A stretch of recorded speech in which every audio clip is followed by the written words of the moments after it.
The impact is such, there are just glass shards everywhere. ये घर नया था तो इसी वजह से इतना इम्पैक्ट ले पाया? नहीं मैम, ऐसा कुछ नहीं है शायद, बट हम ये नहीं कह सकते।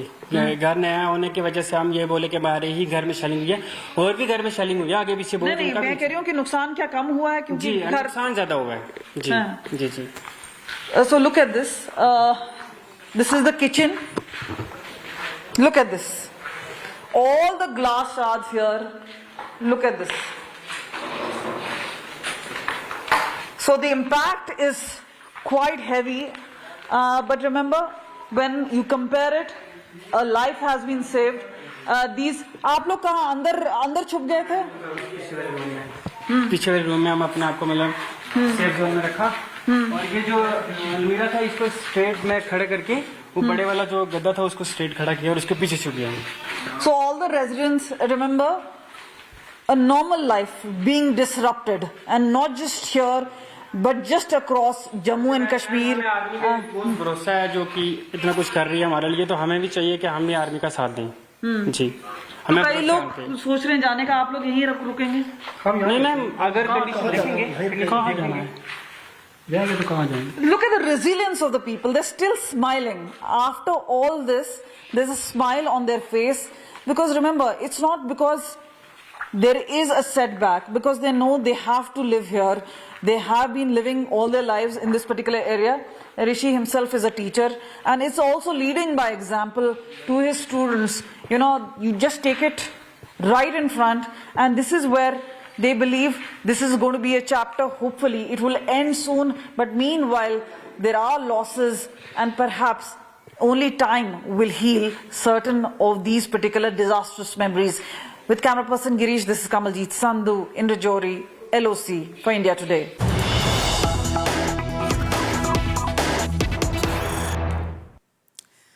And here's perhaps the most bizarre reasoning you will ever hear on why Pakistan couldn't stop in one of the India counter-strikes.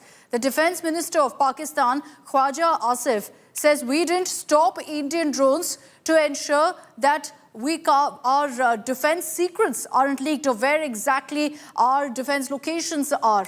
Pakistan, the Defence Minister of Pakistan, Khwaja Asif, has said essentially that we didn't hit back at India. We let them go ahead and strike us because we didn't want our defence locations to be known. This is actually the reasoning coming in from a Defence Minister of the country. Listen in.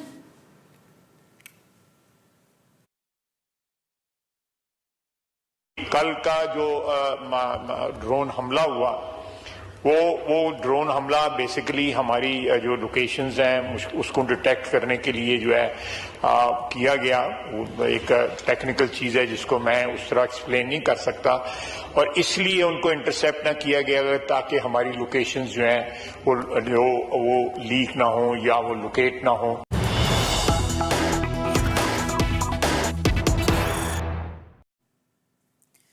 And let's get you a quick update on the Indian Premier League, which has been suspended amid the conflict between India and Pakistan. The BCCI has suspended the remaining IPL matches till next week.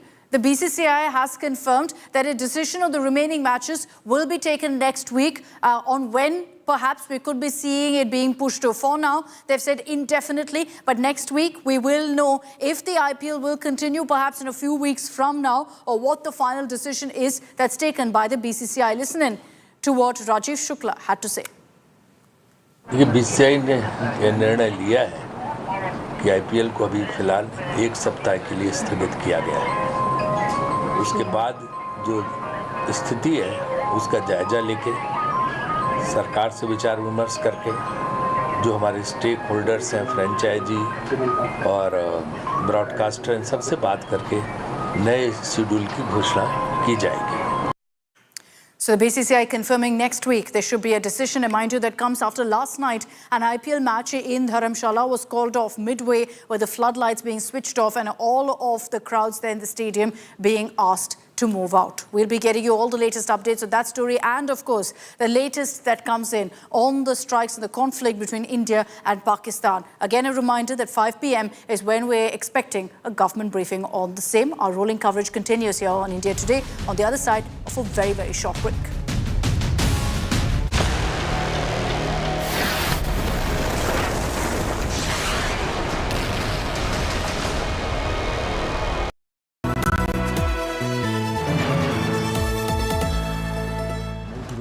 Edge 60 Pro, the edge of excellence.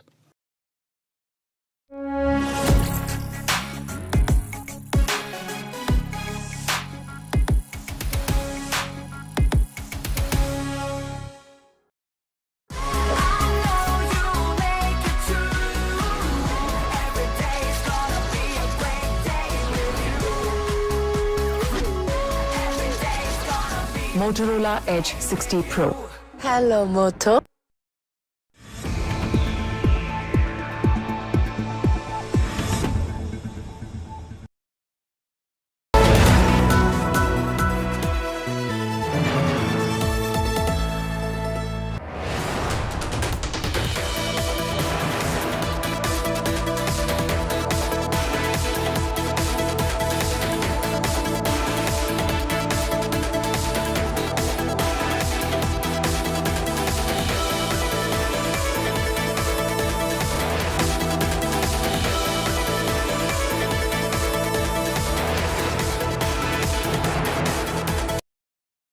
Edge 60 Pro, the edge of excellence.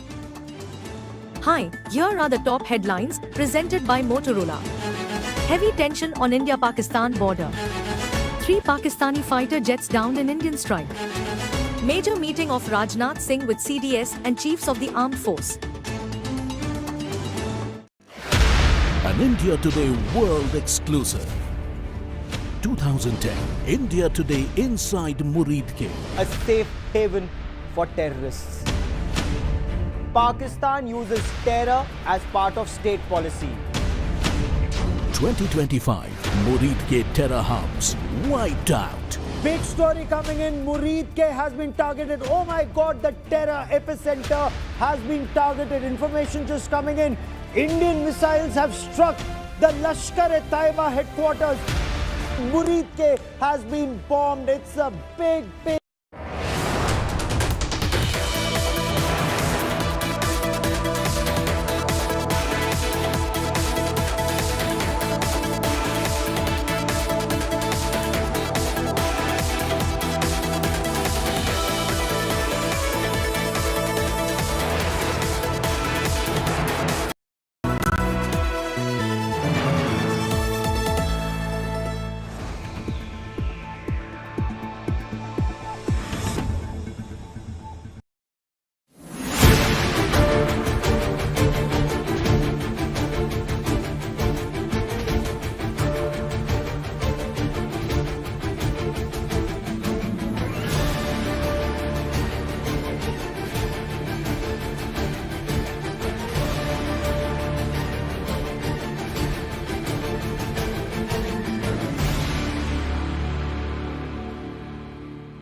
Uy,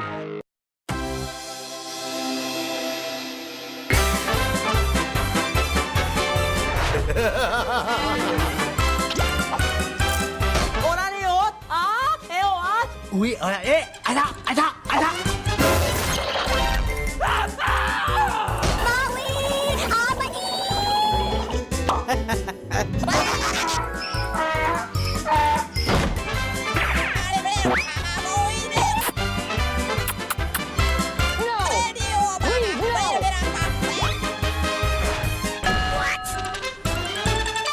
Maya, oh.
Hello and welcome to our special and non-stop broadcast. Operation Sindoor continues to be our top focus story right here. We are on standby for a briefing from the Ministry of External Affairs that is expected at 5:30 this evening. All eyes on that, but as always, the headlines first in this edition.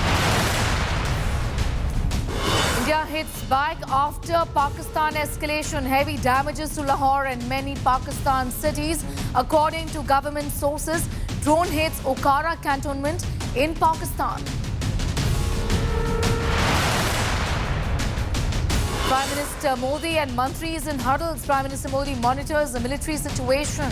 Home Minister Amit Shah chairs border security meeting. Rajnath Singh meets Tri-Services Chief.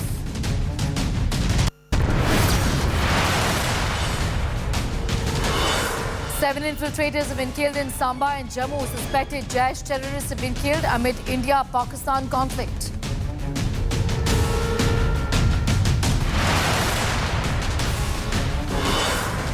Undetonated Chinese missile in Punjab field. Chinese PL-15 air-to-air missile has been recovered.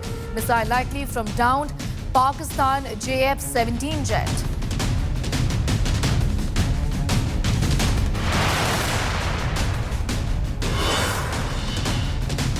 And IPL has been suspended amid India-Pakistan conflict. Decision on remaining matches of ongoing IPL to be taken after a week.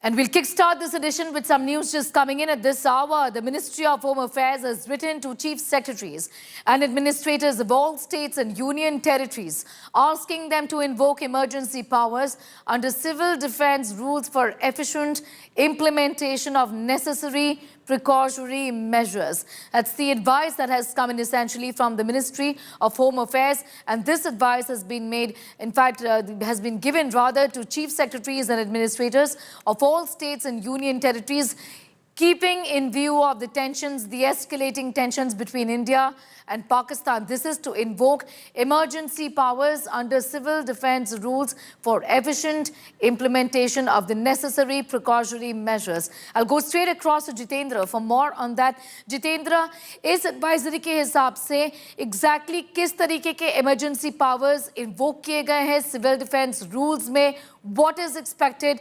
what is going to be the necessary precautionary measure that is going to be looked at? अब क्या बता सकते हैं इसके बारे में? देखिए, केंद्रीय गृह मंत्रालय की तरफ से जो एडवाइजरी दी गई है, इसका मकसद ये है कि सिविल डिफेंस डीजी को ये पावर दिए गए हैं कि अगर उनको देश में किसी भी जगह पर अगर कोई इमरजेंसी की सिचुएशन आती है तो उस दौरान उनको अगर कोई खरीद करना है तो उसके लिए बाकायदे लंबा प्रोसेस अपनाना नहीं पड़ेगा।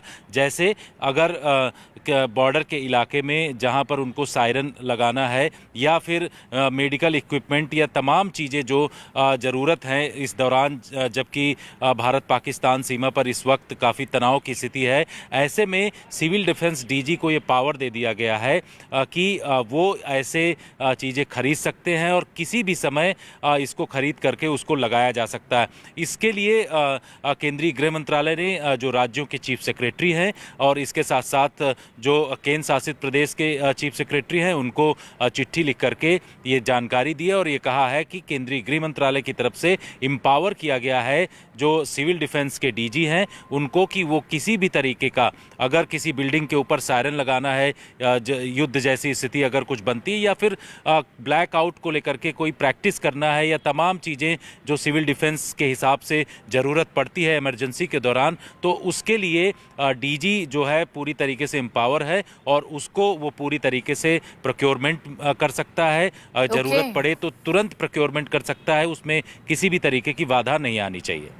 जी बिल्कुल, शुक्रिया हमारे साथ जुड़ने के लिए। Jitendra essentially telling us that if there is anything that is to be procured during this time when things are in fact uncertain, then the regular route is something that can be bypassed by the civil defense and they have been empowered by way of that notification. Leaving it at that for the moment. Jitendra Bahadur with that very latest. More news coming in. Let's take a look.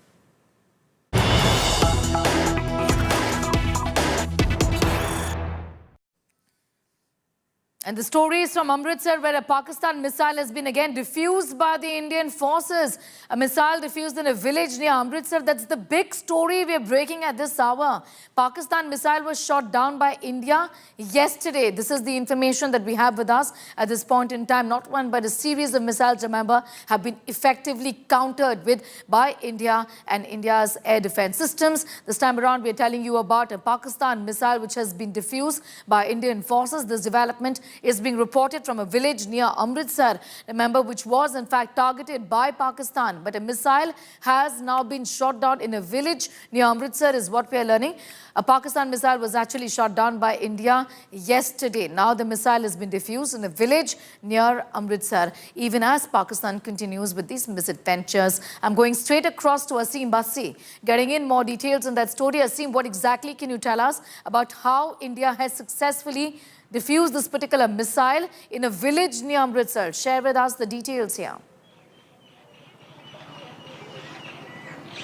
Well, yesterday everybody knows that Pakistan, after India hit out at Pakistan to revenge against the Pahalgam, Pakistan shot down missiles and drones in various areas, but that were basically neutralized by the Indian air defense system. One of those missile remains basically fell down in the areas of Jethuwal and Makhan Vindi village, which is in Amritsar district. So this explosive was found in Makhan Vindi village of Amritsar and yesterday, and after that the entire area was cordoned, the army was called up, the police was called up, and for the entire night the process was on. But today the experts came in and this remains of the Pakistani missile were basically diffused and detonated. And you can see the kind of explosion which you can see in the visual is very, very huge. Its impact would have been very high had it fallen in some civilian area, because the place where it fell was the village Makhan Vindi, which is between this village and village Jethuwal, which is very densely populated. But fortunately there was no loss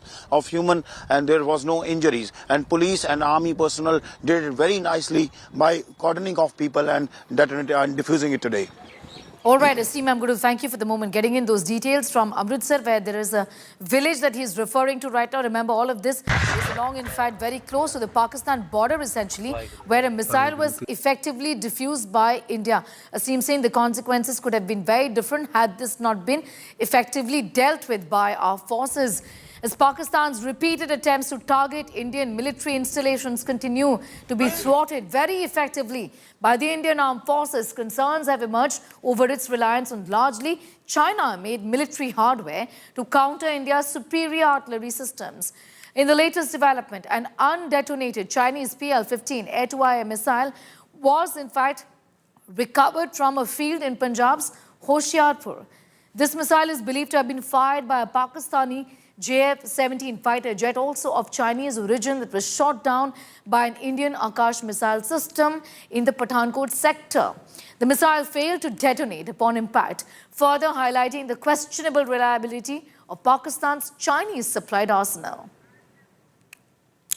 We're telling you about the details essentially of what has happened. Effectively, this has got to do with the quality of what Pakistan is using. There are repeated attempts, we know, to target the Indian military installations, and it continues to be thwarted effectively by the Indian Armed Forces, with concerns also and a lot of chatter essentially about how Pakistan has relied on largely China-made military hardware to counter India's superior artillery systems. Now, in the latest, an undetonated Chinese PL-15 air-to-air missile was actually recovered from a field in Punjab's Hoshiarpur. The missile is believed to have been fired by a Pakistani JF-17 fighter jet, also of Chinese origin, that was shot down by an Indian Akash missile system in the Pathankot sector. To tell our viewers, this missile failed to detonate upon impact, essentially speaking volumes of the quality, really, of the equipment that is being used by Pakistan, which of course is China-made.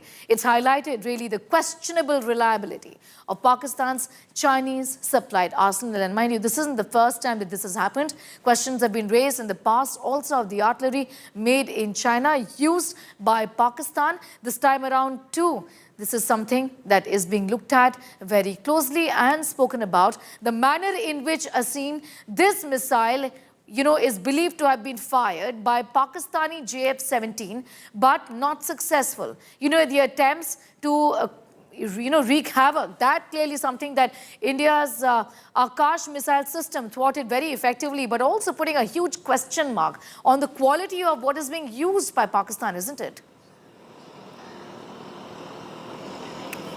Well, definitely. In Hoshiarpur area, this PL-15 Chinese missile was found after it was shot down by the Indian air defense system. So clearly it raises question marks, and definitely about the quality of weapons and armory the Pakistanis are using. And the way the attacks were fired over Jammu, Pathankot and other regions, Hoshiarpur, but everything was neutralized, speaks volumes about the prowess of the Indian air defense systems. So clearly this is a big indication that how strong and how alert we are to ensure that nobody enters our territory, and if somebody enters territory, is neutralized there and then. Yeah.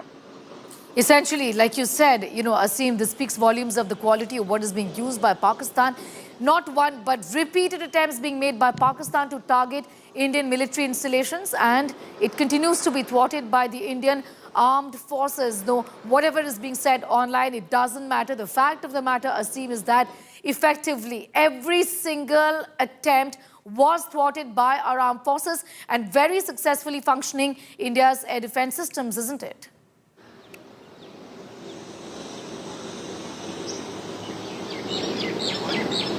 Yes, truly, because whatever Pakistan did a misadventure, be it Jammu, be it Pathankot, be it Hoshiarpur, be it Bathinda, be it Jalandhar, wherever they tried, they failed. Because Indian troops were very alert, the defense system was coming in at this hour, according to army sources, and we are getting that news breaking at this moment.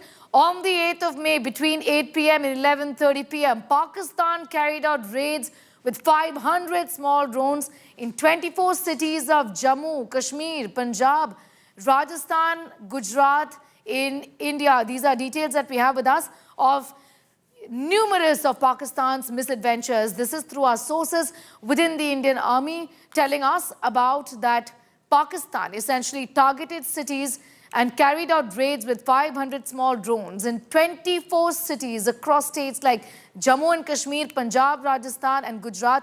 significant areas, in fact, portions of the land that is our international border that we share with Pakistan. This totals into about 24 cities is what our sources within the army are indicating. And the time for the same was late in the evening between 8 p.m. and 11:30 p.m. These are the details that we have with us. Pakistan carrying out raids with 500 small drones like we've seen in Hamas-style attacks that we are constantly referring to, essentially to overwhelm our system. That was the idea, is what is very clear at this point in time. But 24 cities were targeted is what we are picking up from our sources within the Indian Army. This on the 8th of May between 8 p.m. and 11:30 p.m. And also to tell our viewers that every single attempt made by Pakistan was very, very effectively thwarted by the Indian air defense systems.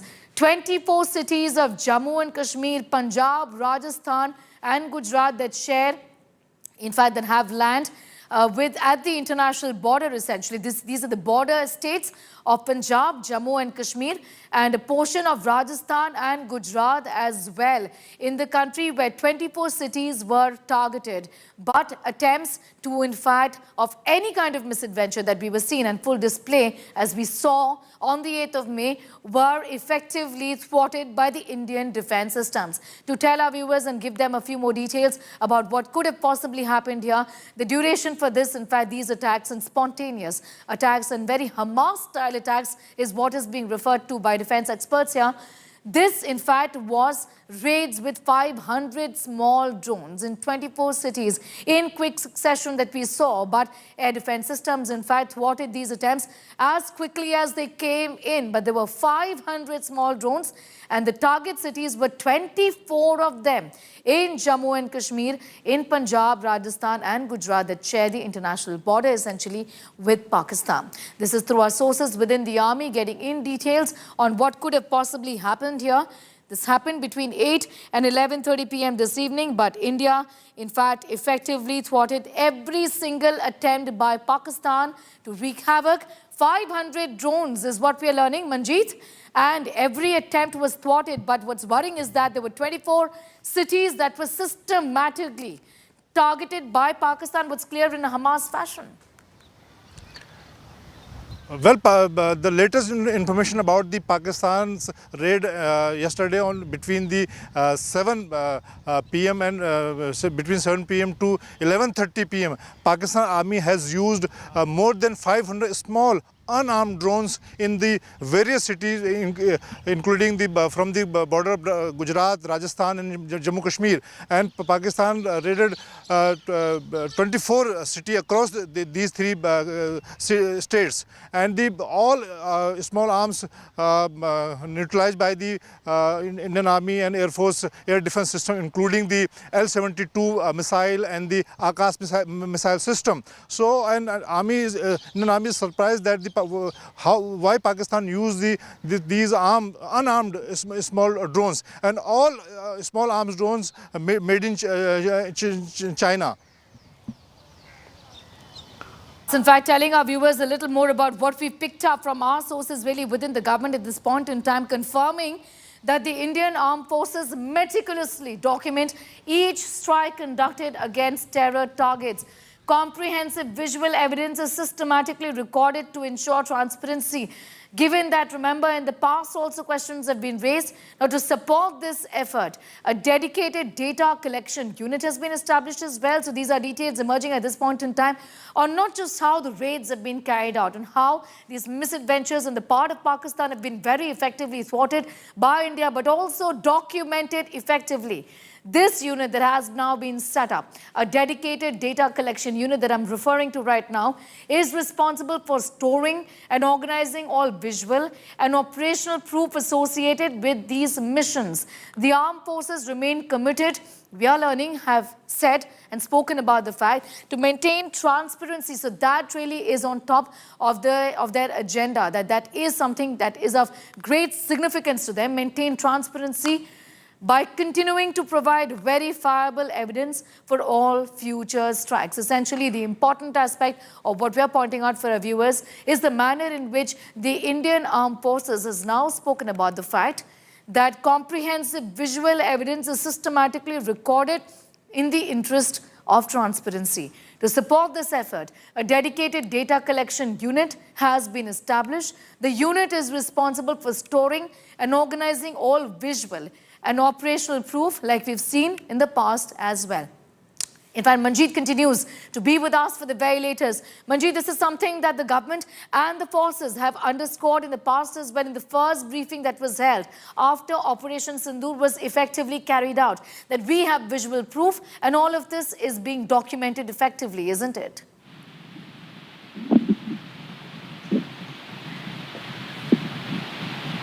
Well, the government have confirmed that the Indian Armed Forces meticulously documented each strike and conducted against the terror target, and comprehensive visual evidence, digital footprints, and recorded ensured the transparency. And the Indian agencies also collected the many the footprints and the debris of the Pakistan's missiles, drones, etc. Right. We'll just, in fact, connect that line with Manjeet again in a moment from now. But details that we have with us is of the visual evidence of each strike that is being recorded. We're picking this from our sources within the army. The forces, in fact, not just carried out the strikes meticulously, thwarted all attempts on the part of Pakistan, but also has secured the proof, visual proof for the same and documented it. And tensions with Pakistan escalated as strikes were launched towards Jammu, Pathankot and Udhampur from Pakistan. India responded to Pakistan immediately. Reports say that heavy damages have been inflicted to Pakistan cities including Lahore, and Defence Minister, CDS and Tri-Services Chief have been reviewing the military operations, is what we're learning at this point in time. Sources tell India Today that heavy damages have been inflicted to several cities. Also that one Pakistan F-16, two JF-17 jets were shot down. Sources also say that Pakistan air surveillance system was shot down and over 50 Pakistan drones were also effectively taken down. Pakistan's Okara cantonment was also hit by drones, as per sources. Prime Minister Narendra Modi, Defence Minister Rajnath Singh are continuously reviewing the ongoing military operations. Defence Minister Rajnath Singh is in constant communication, we understand, with the Tri-Services Chiefs assessing the real-time situation. Defence Minister has also met with the Chief of the Defence Staff, the CDS, and Tri-Services Chiefs and held a comprehensive review of the situation as of now. We're telling our viewers about the series of meetings also which is being held. Remember, Defence Minister Rajnath Singh also met with the Chief of the Defence Staff and Services Chiefs today. That meeting was done to review the current situation, even as tensions with Pakistan have continued to only escalate in the last few days or so. Strikes, remember, were launched towards Jammu, Pathankot and Udhampur from Pakistan. India, as we know and see, have responded effectively. Reports say that heavy damages have been inflicted to Pakistan cities, and this includes cities like Lahore. Now, Prime Minister, Defence Minister, the Chief of the Defence Staff and Tri-Services Chief have been reviewing the ongoing military operations. Sources have told India Today that heavy damages have been inflicted to several Pakistan cities, and this includes Lahore as well. Also that one Pakistan F-16, two JF-17 jets were effectively shot down. I'm going straight across to Kamaljeet for more details on that. Kamal, what we're also picking at this point in time is that Pakistan's air surveillance system was in fact also affected adversely, given how successfully India's air defense system thwarted every move that was made on the part of Pakistan to wreak havoc. This, of course, started off late evening yesterday. Well, it's all out between India and Pakistan, and remember, after India had taken a retaliatory measure as far as the swarm drone attacks are concerned. First, once we found that there were drones and missiles being launched in different Indian cities, especially on defense installations, not only did we manage to effectively fend off those particular attacks, but launched a counter-offensive of sorts, and that is to rub it in, especially on Pakistan, as to what India can really effectively do. Remember, the measures are still de-escalatory. One is because, remember, there was no shooting as such, but there was a message which was sent across that whatever misadventure Pakistan was indulging in will not be tolerated. But meanwhile, what we saw yesterday was basically surveillance drone and swarm drones really being sent across multiple cities in a bid to create panic and havoc on Indian cities. But this just could be the tip of the iceberg. We could perhaps anticipate that more could be coming in.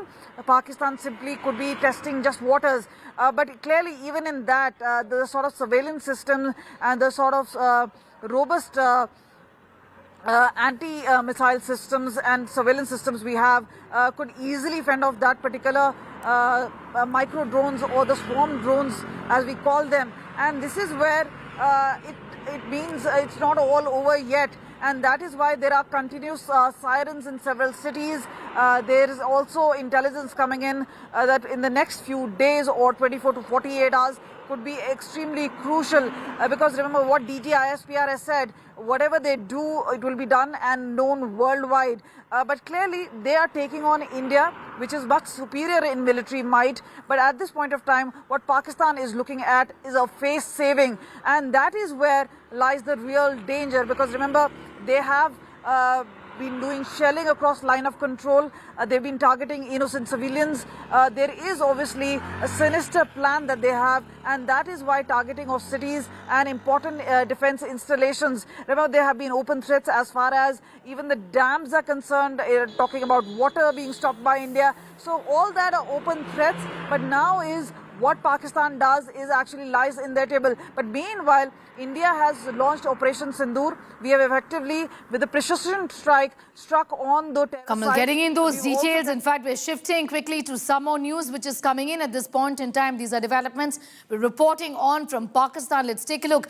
Pakistan member of the National Assembly, Mohammad Mobeen Arif, slams Sharif. Another MP from Pakistan is hit out at Shehbaz Sharif. Where is our PM is the question that's being asked. Why doesn't he say anything? He doesn't say anything against Modi. He doesn't say anything against India. So growing disgruntlement is what we're seeing at this point in time, where a member of the National Assembly essentially is going after the Prime Minister of Pakistan, hitting out at Shehbaz Sharif and saying that he isn't speaking. Why doesn't he say anything? He doesn't say anything against Prime Minister Narendra Modi. He doesn't say anything against India. Essentially, within the country also, internal disgruntlement is what we are seeing and what Pakistan Prime Minister Shehbaz Sharif is dealing with at this point in time, with a member essentially of the National Assembly, Mobeen Arif, hitting out at the Pakistan Prime Minister Shehbaz Sharif, effectively saying that you are mum and you are sitting quietly is what he seems to be suggesting here. Where is our PM is what he's asked. Why doesn't he say anything? He doesn't say anything against Modi. Effectively, there is a sense of disgruntlement is what's clear before us, with in fact a government representative, or rather with a representative of the people, essentially talking about the fact that the Prime Minister is missing in action. Listen in. ये पाकिस्तान के फायदे की बातें हैं और ये जो पाकिस्तान के साथ मुखलिस लोग हैं वही कौमी यकजहती के बारे में सोच सकते हैं। इधर कोई ऐसा लीडर नहीं है कि जिसने ये आवाज इंडिया के और मोदी के खिलाफ बुलंद ना की हो। मैं सिर्फ हुकूमती बेंच से ये पूछना चाहता हूं कि आपका लीडर किधर है? उन्होंने कोई सप सौंग गया? वो नहीं बोलता इंडिया के खिलाफ, वो भी तो कुछ बोले ना। इंग्लैंड जाके बह रहे हैं, उतो कुछ बोल लवे और ਉਹਦੇ ਕੋਲ ਮੀਡੀਆ ਵਾਲੇ ਸਵਾਲ ਕਰਦੇ ਨੇ, ਬੜੇ ਜਵਾਬ ਦਿੰਦਾ ਉਹਨਾਂ ਨੂੰ। ਜਿੱਥੋਂ ਇੰਡੀਆ ਦਾ ਮੋਦੀ ਦਾ ਸਵਾਲ ਹੁੰਦਾ ਹੈ ਬਿਲਕੁਲ ਚੁੱਪ ਕਰ ਜਾਂਦਾ ਹੈ। ਜਨਾਬੇ ਚੇਅਰਮੈਨ, ਇਹ ਗੱਲ ਵੀ ਤਾਂ ਮੁਨਾਸਬ ਕੋਈ ਨਹੀਂ, ਇੰਡੀਆ ਦੇ ਖਿਲਾਫ ਬੋਲੇ। ਜੇ ਇੰਡੀਆ ਦੇ ਖਿਲਾਫ ਨਹੀਂ ਸੋ ਬੋਲਣਾ ਤਾਂ ਫਿਰ ਇੰਡੀਆ ਜਾ ਕੇ ਬਹਿ ਜਾਵੇ, ਬੀਜੇਪੀ ਚੋਂ ਇਲੈਕਸ਼ਨ ਲੜ ਲਵੇ। Right, essentially it's an MP who is now going after Prime Minister Shehbaz Sharif of Pakistan, saying that you were silent. That's the effective message there. It has come in. Now, talking a little about, in fact, politicians from Pakistan, let's give you a sense of what the Defense Minister of Pakistan now saying. When asked on why Pakistan was unsuccessful in intercepting Indian drones, he gave some sort of a bizarre reply to that question. This within the Assembly. Listen in. कल का जो drone हमला हुआ वो drone हमला basically हमारी जो locations हैं उसको डिटेक्ट करने के लिए जो है किया गया। वो एक टेक्निकल चीज़ है जिसको मैं उस तरह एक्सप्लेन नहीं कर सकता। और इसलिए उनको इंटरसेप्ट ना किया गया ताकि हमारी लोकेशंस जो हैं वो लीक ना हो या वो लोकेट ना हो। मदारस के स्टूडेंट्स का ताल्लुक है, इसमें कोई शक नहीं है कि वो हमारी एक सेकंड डिफेंस लाइन है। वहाँ पे नौजवान जो पढ़ते हैं अल्लाह के फजल से वो दीन के साथ भी जो है आरास्ता हैं और उसके साथ जो है वो उनके जो वक्त ज़रूरत जो है, जिस तरह उन्होंने फरमाया कि उनको शहरी दफा के लिए या दूसरी ज़रूरतों के लिए जो है ना बिल्कुल 100% इस्तेमाल किया जा सकता है। All right, so that's what Khwaja Asif, the defense minister, essentially said, that we wouldn't want to give out our locations, hence the interception was not successful. A bizarre logic, really. And talking about Pakistan staying with the country, the attempt to strike multiple military targets across northern and western India using drones and missiles. This aerial assault was neutralized by the S-400 air defense systems. In a calibrated response, Indian Armed Forces struck Pakistani air defense radars and systems using anti-missile systems. Akash Tir, also known as India's Iron Dome, similar to what Israel uses, designed to automate air defense control and reporting, was effectively activated. It's been developed to tell our viewers by Bharat Electronics Limited. It can enable forces to intercept and neutralize Pakistan projectiles, which it did. It generates real-time data to precisely track aerial threats by collecting inputs from multiple radars and sensors. It also, to tell our viewers, acts as a digital nerve center of air defense network. The Indian Air Force deployed the Sudarshan Chakras S-400 air defense systems. These long-range air defense systems that can engage aircraft, cruise missiles and even UAVs. It can hit multiple targets up to 400 kilometers and can track over 160 targets in 600-kilometer range. It can target 72 targets in a range of 400 kilometers or so. India, to tell our viewers, also deployed its 40mm AA gun upgraded with radar and sensors. It includes electro-optics and auto-tracking gear and can fire 240 to 330 rounds every single minute. Its effective range extends up to 4,000 meters and saturates airspace with predictive firepower. India also deployed its weapon system, which is Shrika. These are self-propelled with 4 23mm autocannons. Its radars can detect targets that are 20 kilometers away. It can fire up to 4,000 rounds every single minute. And the air defense umbrella by the Indian Air Force has ensured that the Indian population is safe. The Indian Air Force used counter-unmanned aircraft system. Also, Petora, Summer and air defense guns were used by the Indian Air Force to respond to Pakistan in a measured and calibrated manner. A little more details essentially that we can share about what was used. Summer air defense system, to tell about the Indian Air Force's short-range surface-to-air missile system. The range is about 12 kilometers. The speed up to 2.5 has twin turret launcher. It fires missiles in single or salvo mode, targets low-flying jets, helicopters, UAVs, reused expired missiles, providing a low-cost solution to it. Well, after being snubbed by India twice, desperate Pakistan seems to be copying the attack style of terror organization Hamas. In a series of attacks on 10 civilian areas, the terror state has proved that it's not only a safe haven for terrorists, but a terror state itself. Here's more.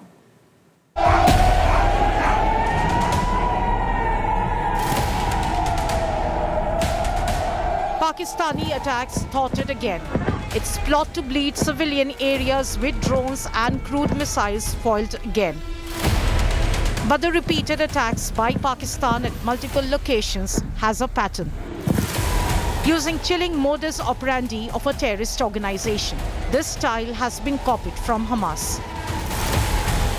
Short-range, locally assembled rockets were launched by Pakistan in quick succession to target dense civilian areas. a chapter exactly copied from Hamas' playbook. Pakistan, just like Hamas, aimed to exhaust Indian air defense system with multiple projectiles. But just like Israel's Iron Dome, India's S-400 air defense system repelled the nefarious attempt. The Hamas attack on Israel seems to have inspired Pakistan. First, the attack in Pahalgam and then targeting of civilians. This is a very clear imprint. Secondly is about how targeting of civilians, especially living in line of control, a style adopted by Hamas, targeting innocent civilians.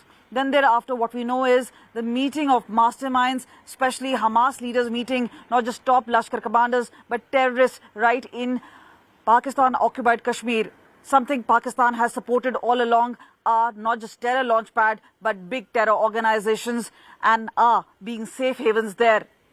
But effectively handled well and fended off at line of control and in hinterland by Indian forces. Pakistan had recently hosted Hamas terrorists at Jaish headquarters Bahawalpur, which has now been reduced to rubble. It has been primary haven of terrorists and its role is in multiple terror strikes across the world. Is Pakistan's rogue army now directly copying activities of terror groups? Bureau Report, India Today.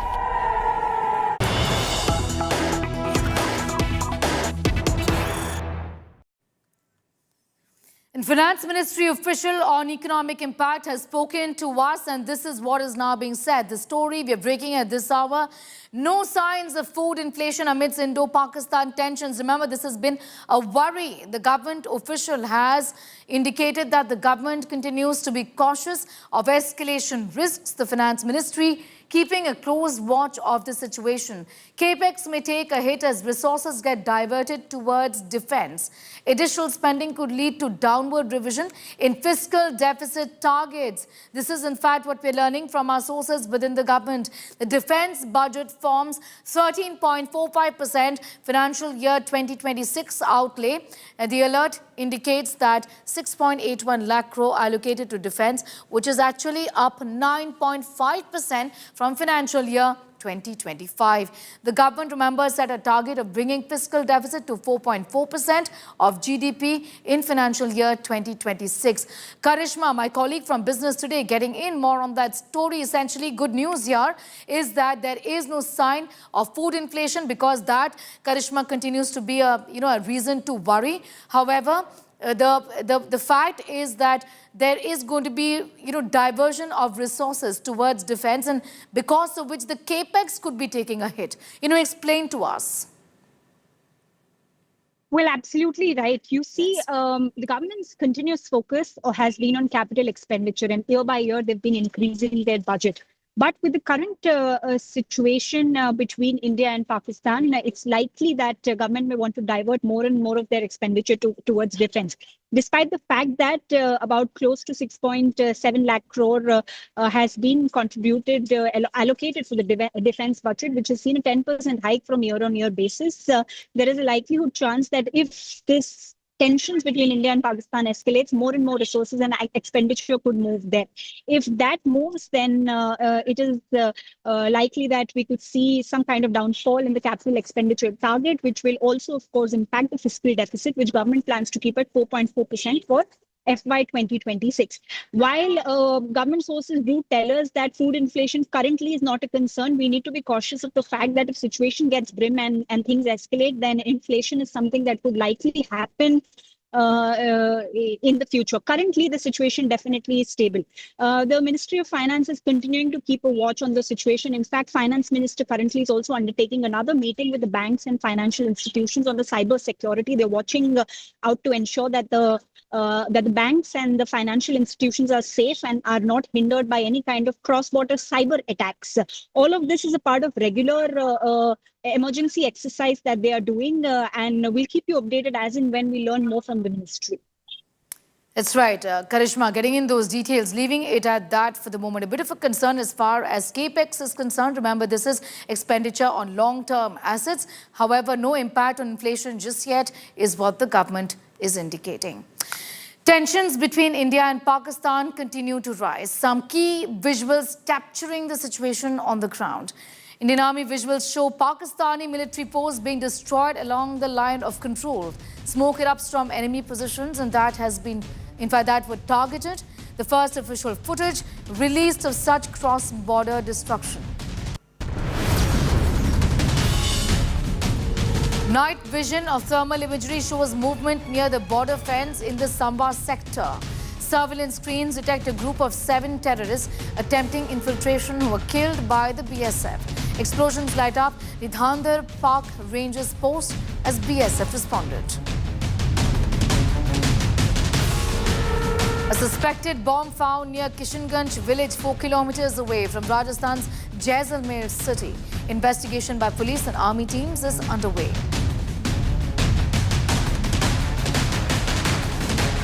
Residents of a border village along the line of control in Jammu and Kashmir grapple with the aftermath of heavy shelling by Pakistan, which resulted in extensive damage to civilian properties, including homes and shops.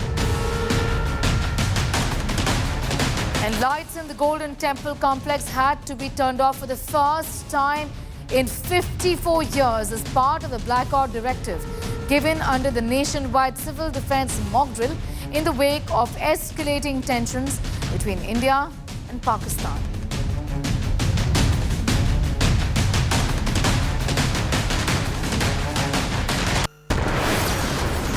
That is something that hasn't happened in 54 long years. Now, ever since the strike has begun on Pakistan, social media is buzzing with all sorts of fake news. Let's take a look at some of the myths which we are busting one by one. A video of a drone attack in Jalandhar was widely being circulated to create panic among the masses. Upon investigation of the video, it was found that it was an unrelated video of a farm fire.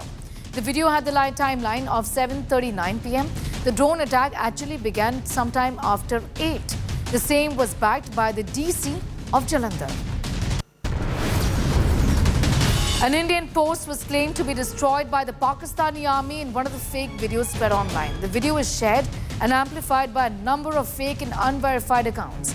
Fact check found that claim to be completely false and confirmed it to be staged upon verification, since there is no unit, absolutely none, called 20 Raj Battalion in the Indian Army. The video aims to mislead the public in a part of a coordinated propaganda campaign.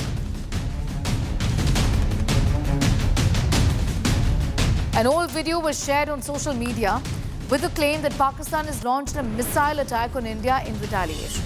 Upon fact-checking, the video busted this disinformation. The video shared was actually of the explosive attack that took place in Lebanon, in Beirut, in the year 2020. Information regarding a Fedayeen attack on an army brigade in Rajouri, Jammu and Kashmir was widely shared and circulated. Upon fact-checking, PIB confirmed that no such Fedayeen or suicide attack occurred on any army cantonment. The false claims were solely intended to mislead and cause confusion. This video was accordingly flagged off. Mislead and cause confusion. This video was accordingly flagged off. A military preparedness to the army officer of Northern Command. Well, fact-checking the same found that General V.K. Narayan is not even the COAS and confirmed the letter to be completely fake. A social media post claimed that the Indian military used Ambala Air Base to attack Amritsar and its own people, its own citizens. Fact-check found the claim to be absolutely baseless and part of a concerted misinformation campaign. In response, the government provided a detailed press release of the Ministry of Defence and exposed the real picture. A social media post was allegedly shared claiming that entry bans into airports across India. Fact-check busted and debunked the fake narrative and flagged the same, since there was no such decision taken by the government.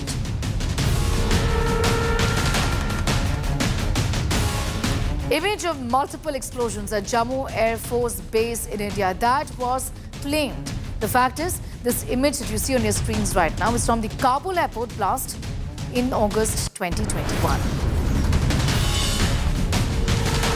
A video showing heavy, multiple launch rocket systems barrage is being falsely shared as a real Pakistani attack on India. That video actually went insanely viral.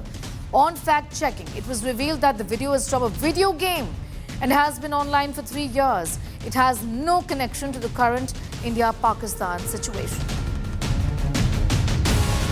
Pakistani social media handles are claiming that a Sukhoi 30 MKI was shot down in Muzaffarabad, capturing an Indian pilot alive. After fact-check, it is revealed that this Sukhoi of the Indian Air Force crashed near Pune Ahmednagar highway in Maharashtra, and this incident is actually as old as 2014. Since the strike has begun in Pakistan, social media is buzzing with all sorts of fake news. Let's take a look at some of the myths here. Video of Colonel Sofia Qureshi leading Operation Sindoor.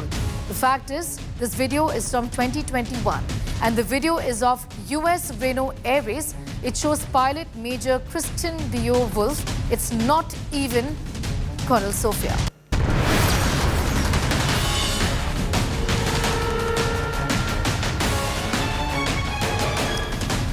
Massive army casualties at the Sanghar post opposite Pakistan's Chirikot sector. That was the claim. The fact is that the video was created from a 2007 photo where Indian Jawans carried the body of a rebel.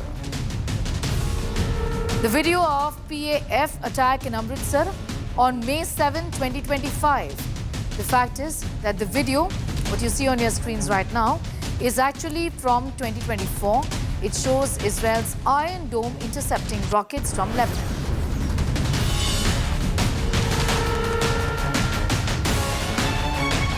And we at India Today are repeatedly busting all the myths and all the social media propaganda that has in fact picked up pace and how. We will be getting you more on the other side of this very quick commercial break. Do stay with us.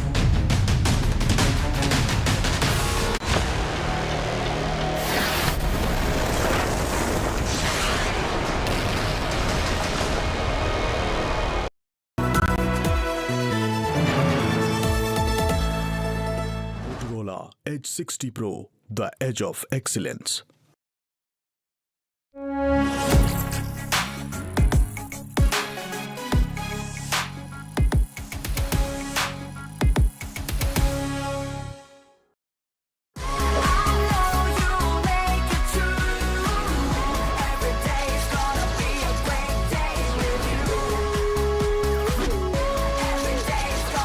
Motorola Edge 60 Pro.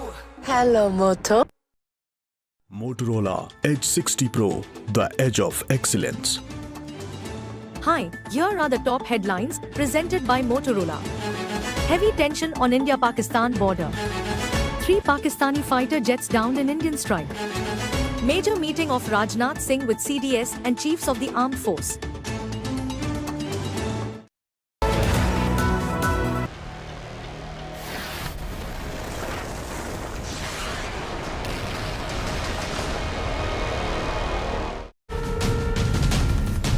Welcome back. Amid heightened tensions between Pakistan and India, the last 72 hours have been extremely intense.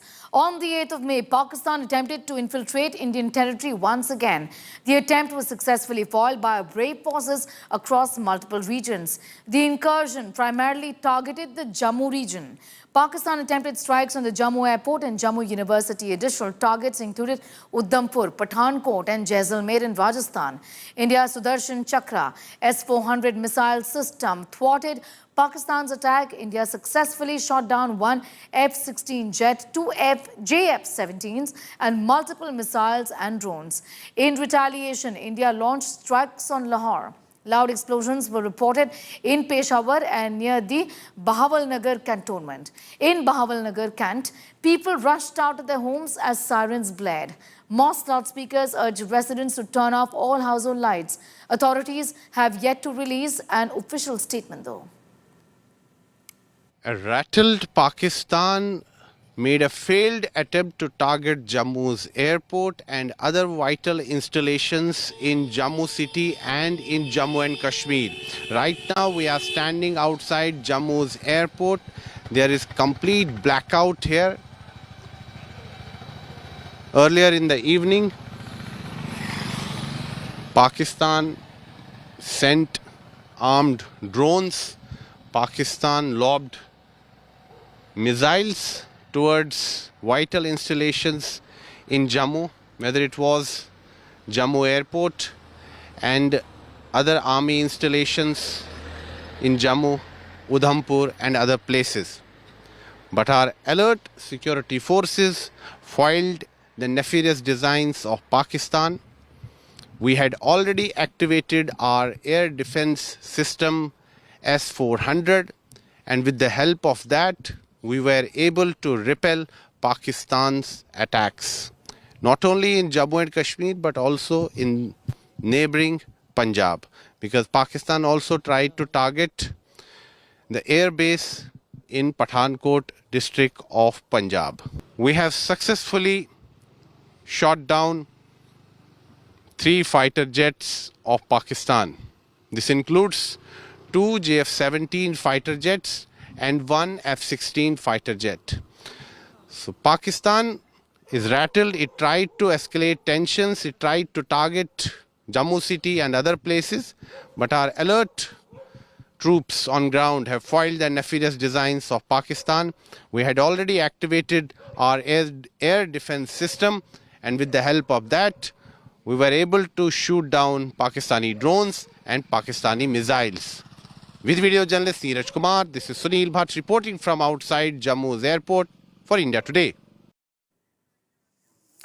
All right, and telling you a little about what the Defense Minister of Pakistan is saying. Khwaja Asif has said that Pakistan is ready to wrap up tensions with India if New Delhi de-escalates the situation.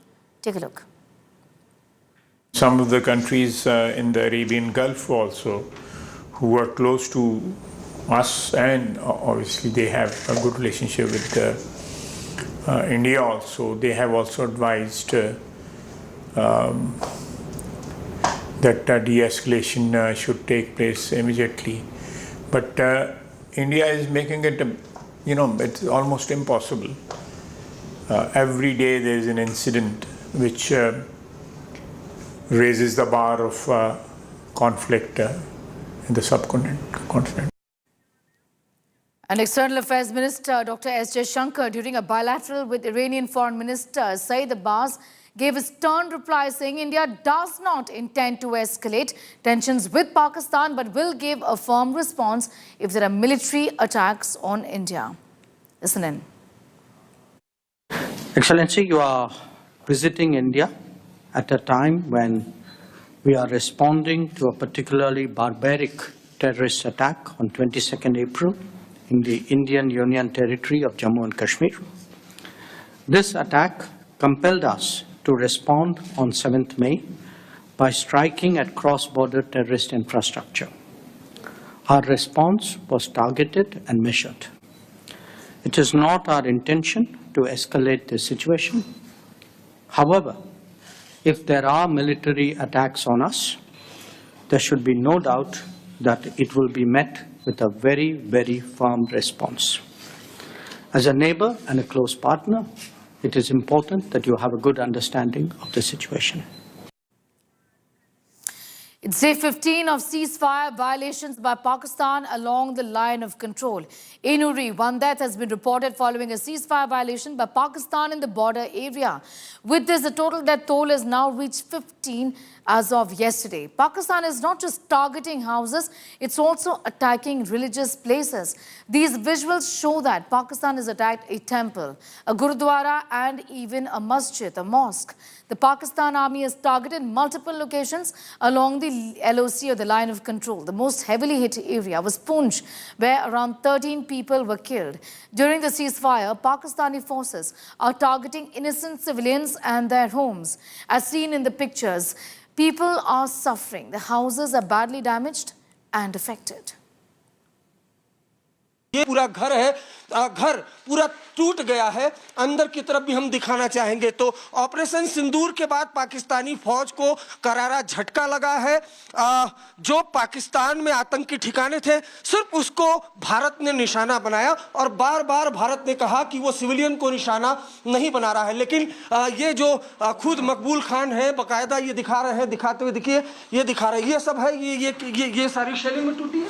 बिल्कुल shelling में sir, ये बिल्कुल निशाना बनाया गया जैसा चुन के मकान बनाया गया। आप ये देख पा रहे हैं जो मकबूल खान का ये घर है और देखिए कितनी हैवी शेलिंग हो रही है। जो पूरा घर का काफी मजबूत ये घर है, घर के जब ये शेलिंग हुई है रात के वक्त तो इस तरीके से जो पूरा घर के अंदर जो शेलिंग है वो अंदर घुसी और उसके बाद, लेकिन आपको ये भी बता दूं कि जो भारतीय फौज है वो करारा जवाब भी दे रही है और पीओके के साइड जो बंकर हैं पाकिस्तान आर्मी के उनको उनके पर खच्चे उड़ा दिए हैं तो करारा जवाब मिल रहा है। अगर यहाँ एक घर के अंदर, जहाँ इस वक्त कुपवाड़ा में मौजूद हूँ, यहाँ अगर एक घर के अंदर कोई शेलिंग होती है तो भारतीय सेना उसका दुगने लेवल पर जवाब देती है। और दिखाना चाहेंगे कहाँ, देखिए यहाँ से जो शेलिंग है वो तोड़ करके आई, वो सामने की तरफ भी मैं आपको दिखाना चाहूंगा। ये आसपास के जो तमाम घर हैं इनको निशाना बनाया जा रहा है और इसीलिए मकबूल कह रहे हैं कि जो आम कश्मीरी मुसलमान हैं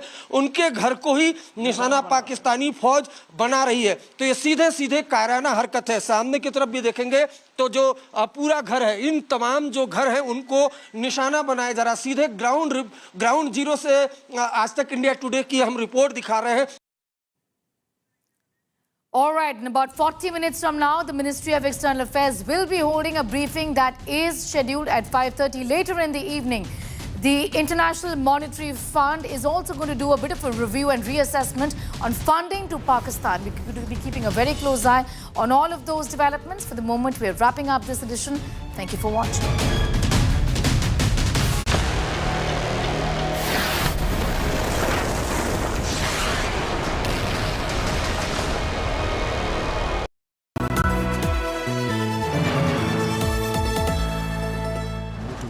Edge 60 Pro, the edge of excellence. While covering news, there is no room for fluff. No distractions. No dodging the truth. No blanks, no misfires. Just sharp, fearless journalism. Every story, every debate, every question. Straight to the point.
Weather forecast now. Delhi, maximum 37 and minimum 27 degrees. Mumbai, maximum 31 and minimum 25 degrees. Kolkata, maximum 43 and minimum 28 degrees. Bangalore, maximum 31 and minimum 23 degrees. Chennai, maximum 34 and minimum 28 degrees. Hyderabad, maximum 37 and minimum 23 degrees.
Sorry.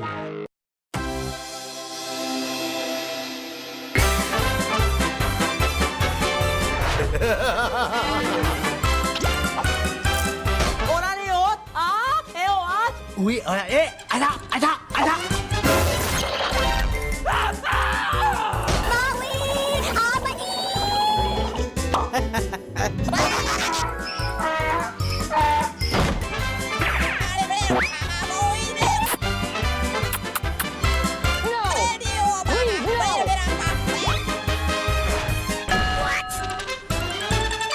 Maya, oh.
Presented by Panasonic AC, trusted AC for smart homes.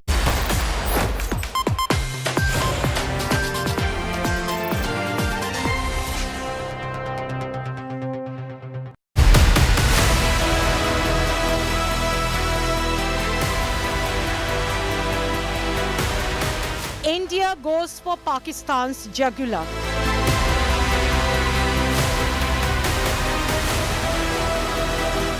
India hits back after Pakistan escalation. Pakistan missiles, drones neutralized.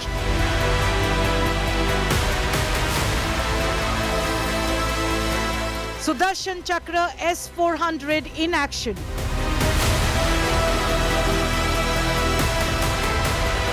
Akash missile brought down Pak JF-17 jet.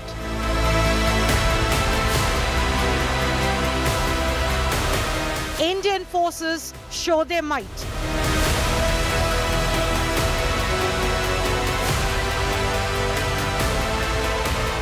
India's Operation Sindoor. Top focus on 5 Live.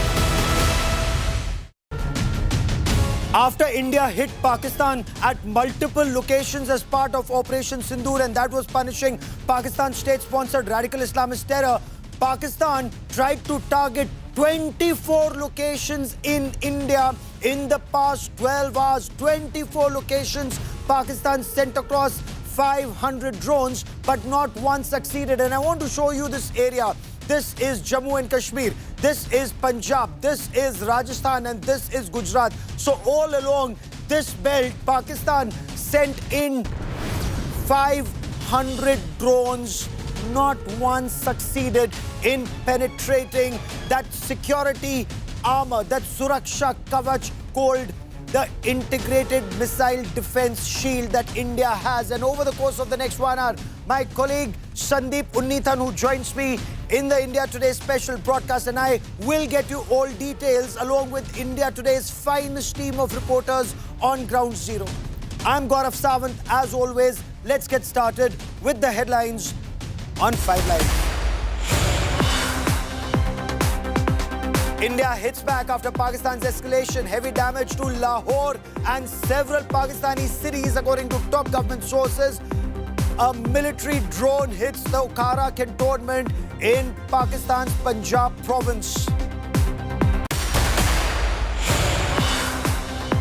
Prime Minister Narendra Modi and top ministers in multiple huddles. The Prime Minister monitors military situation on a minute-to-minute basis. Union Home Minister Amit Shah chairs a border security meeting. Defence Minister Rajnath Singh meets the tri-services chiefs. 7 infiltrators killed attempting to cross over from the Samba border in Jammu. Suspected Jaish-e-Mohammed terrorists killed in a BSF operation at the India-Pakistan border. Undetonated Chinese missile found in a field in Punjab. The Chinese PL-15 long-range air-to-air missile recovered intact. Missile likely from the downed Pakistani F-16 fighter jet. Pakistan Defence Minister Khwaja Asif's bizarre logic says Pakistan did not intercept Indian drones to maintain secrecy of its defense locations. Pakistan becomes a global laughing stock.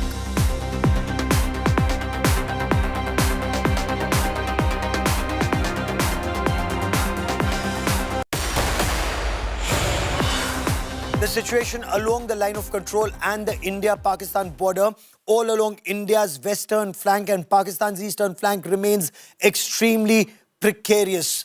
Pakistan tried to send in its drones, its rockets, its missiles and fighter jets.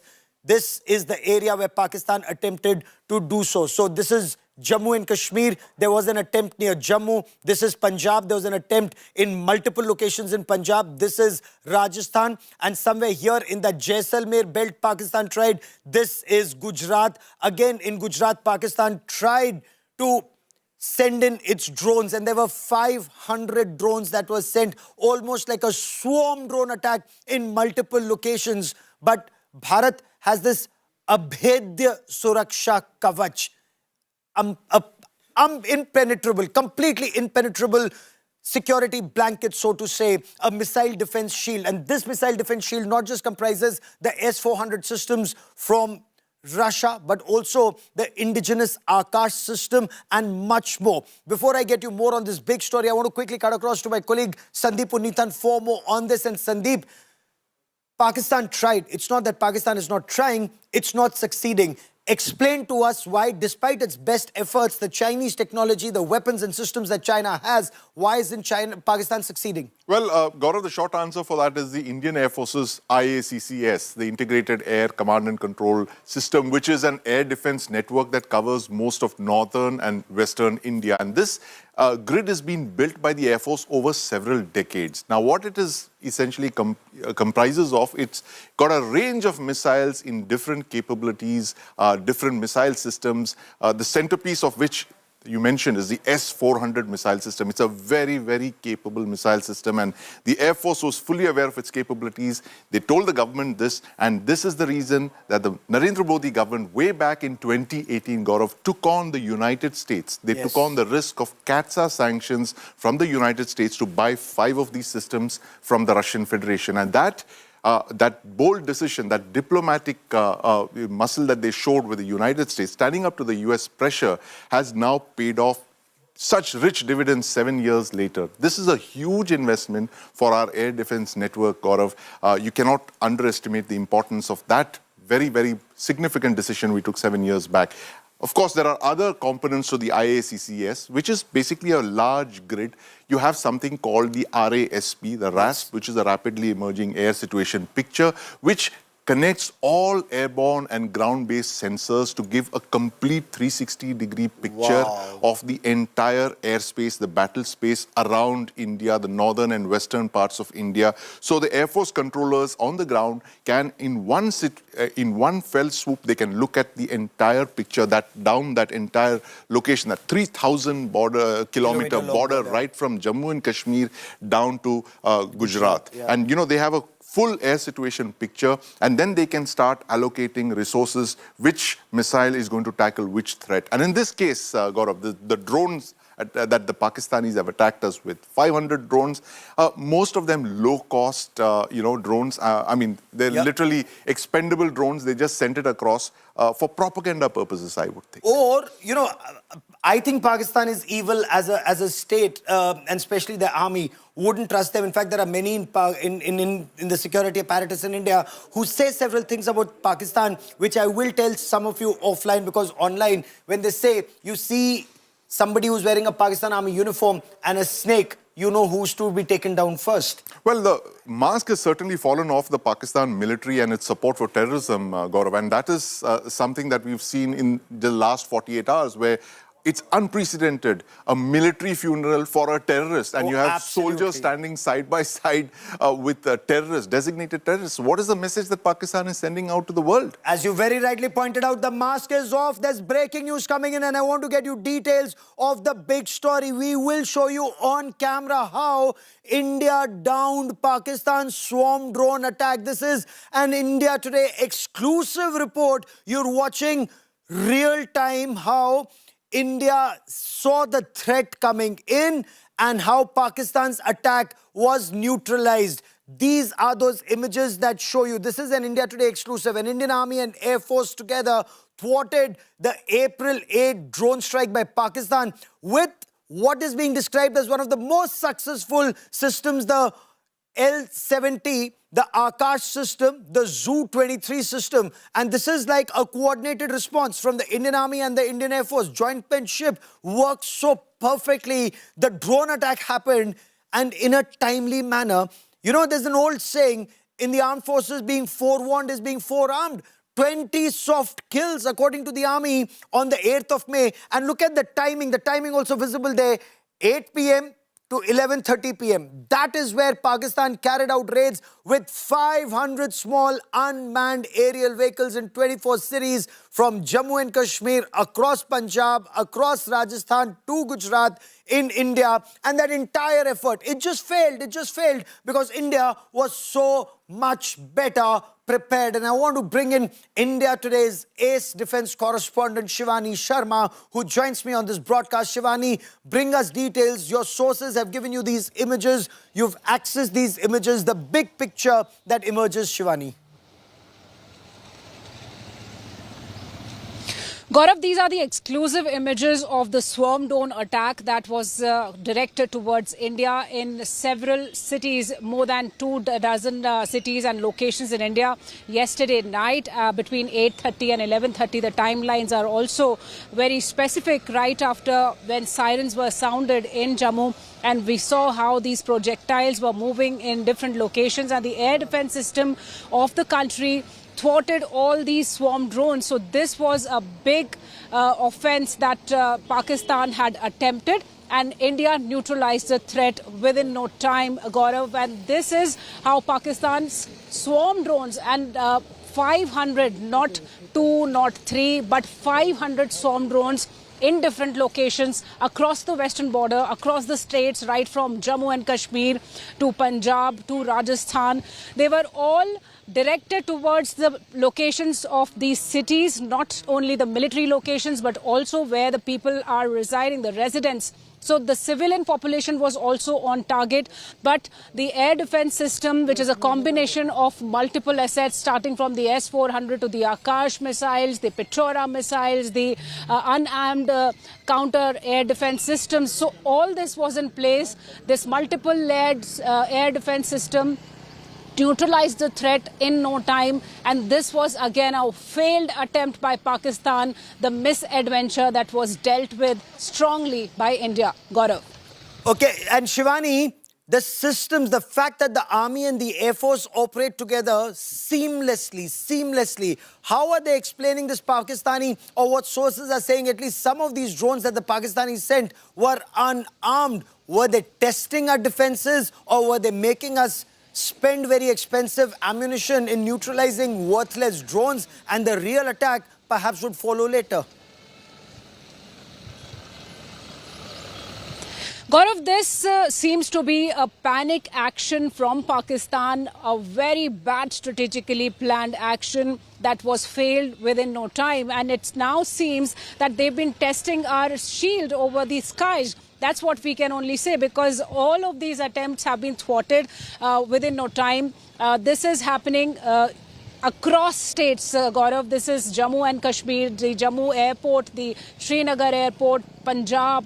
Major defense establishments were also, remember, before yesterday, there was an attempt by Pakistan the prior night, also following the Operation Sindoor, that was also thwarted by India, and all the Pakistani drones were brought down. They all landed in their debris on Indian soil. This was the second attempt, mind you, that happened yesterday evening, starting 8:30 onwards, that kept on in various locations, right from Rajasthan's Jaisalmer to Jammu airport, Jammu city, Arispura sector, and many other sectors in Srinagar also, in Amritsar also. So all these swarm attacks that... For a moment, I want to bring in Sandeep Punithan on these images that you've just shared with us. The quadcopters, and rather cheap-looking Chinese quadcopters, isn't this, Sandeep? Why would Pakistan send this? And is it actually, one, testing our defenses, two, making us poof off very expensive ammunition to take down this? Absolutely, Gaurav. Those 2 points that you mentioned, I just want to add a third to that. This is possibly a propaganda move by Pakistan. They want to tell their citizens, look, we've attacked India in 500 different locations and we've sent all of these, drones and all that. But the visuals that we are seeing on screen right now suggest a very different picture. They've used cheap Chinese drones. And as you mentioned rightly, that this is to spoof our system, to force us to expend ammunition. But what they don't realize is that we have plenty of ammunition. There's a lots more where that came from. But, interesting, Gaurav, on the left side, you're looking at a display of possibly what I think is the display unit of the L-70 gun.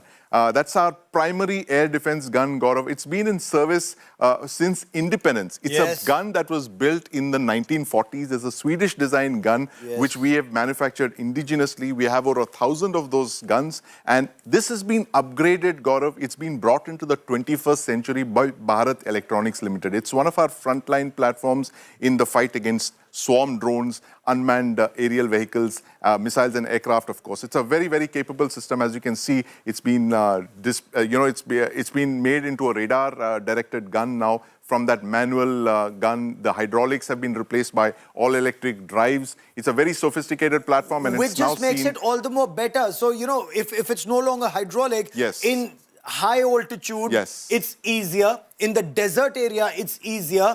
Less oil, less sand getting into the system. Absolutely. And all of that makes it so much better. It's all silent, Gaurav. And it's completely silent. It's silent, it's noiseless, and it's very effective. It's devastating. It's got a range of something like 4 to 5 kilometers, and it can fire something like 200 shells per minute. It's a very, very lethal weapon, and it's, it's actually in this upgraded avatar. We've saved a lot of money by doing this, and it's a tribute to our engineers at Bharat Electronics Limited who've done this over the last couple of years. And this is, Second World War technology, which has been upgraded and upgraded, and now it is in its final avatar. You're seeing the proof of the pudding that's in the eating, and the eating is right in front of your eyes, Gaurav. You know, what I want our viewers to know, when people say India is not well defended, when people say Pakistan is better off, I don't know where they get their information from. And look at India's point defense, you know, from a man-pad, a shoulder-fired surface-to-air missile, an IGLA, to the S-400 system. Take a look at some of the indigenous components that are coming in, and Sandeep, elaborate on it. So, yes, we also have the Zu-23, you know, those Second World War guns. Anyways, all of us who've read Commando comics would know a lot about Achtung, tak, tak, tak, tak, tak is what we read in those comics. But we've seen them in action. I've seen them in action in Kargil War. We'll show you that gun.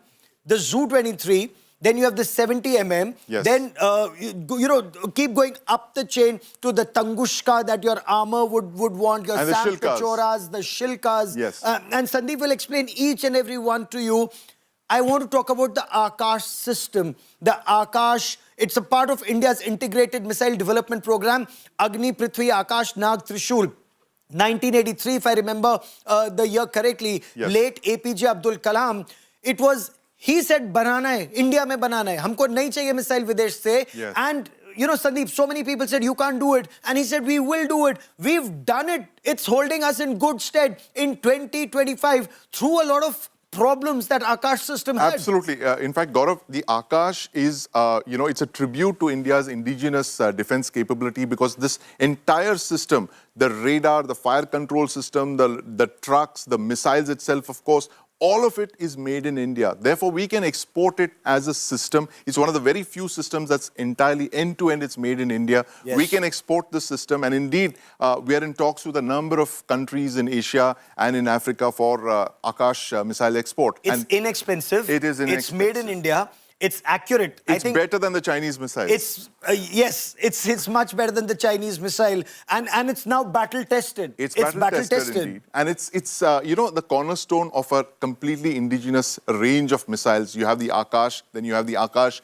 new generation, the next generation, extended range. You keep building up on the capabilities, Akash, Gaurav, and that is what is the contribution of this missile system that we started way back in 1983. It's the tribute to our, you know, visionary scientists who stuck to their guns and decided to develop all of this indigenously. And today, again, Gaurav, the proof of the pudding is in the eating. The Akash is there. It's performed. It's a very, very critical component of our IACCS, and it's been used successfully in the field. And this means very well for the system and its future variants, Gaurav. You know, for those who mock Atmanirbhar Bharat in defense, do keep in mind, Ukraine was fighting Russia. Ukraine is dependent entirely on equipment that's about, for a majority of its equipment, it's dependent on Germany, England, France, United States of America, NATO coming forward and helping them. Sometimes, and I was on ground, and Sandeep, bear me out, they would be ready for the assault. The ammunition wouldn't be there. The rockets, the missiles, the tanks, the armored personnel carriers, they wouldn't have it. So men would go into combat without their equipment, and they would be cut down.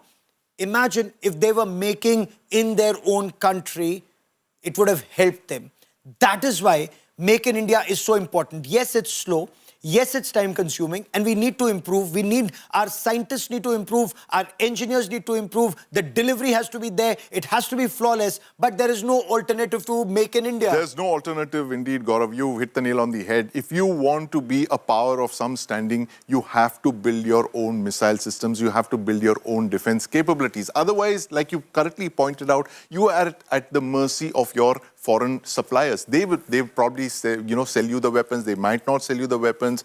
They will decide the schedule for the delivery of the components and parts and all that. And you have to keep running back to them. And this is how big countries control narratives. They control smaller countries by this. And what you're actually doing, Gaurav, when you import weapons, you are actually importing security. And this is something that you cannot compromise on. You can't compromise on your own national security. And that is the reason there is no alternative but to develop your own weapon systems. Atmanirbhar Bharat is essential. Remember, look at Pakistan, for example. Pakistan is forced to do a sajda to China. and kowtow. Kowtow is the word, the Chinese word. Sajda is the Pakistani word. But that is what Pakistan does. Sometimes it does a sajda to the United States of America. Sometimes it does a sajda to China. Sometimes it will do a sajda to anybody else. But all it will do is a sajda. I mean, they're permanently on their knees, like right now, in front of the International Monetary Fund. They've shifted from one foreign supplier to another one. They've moved from the United States and towards China. 80% of their recent arms imports, Gaurav, are of Chinese origin. So the Chinese, again, are going to be holding the screws on Pakistan. They are going to tell them what to do.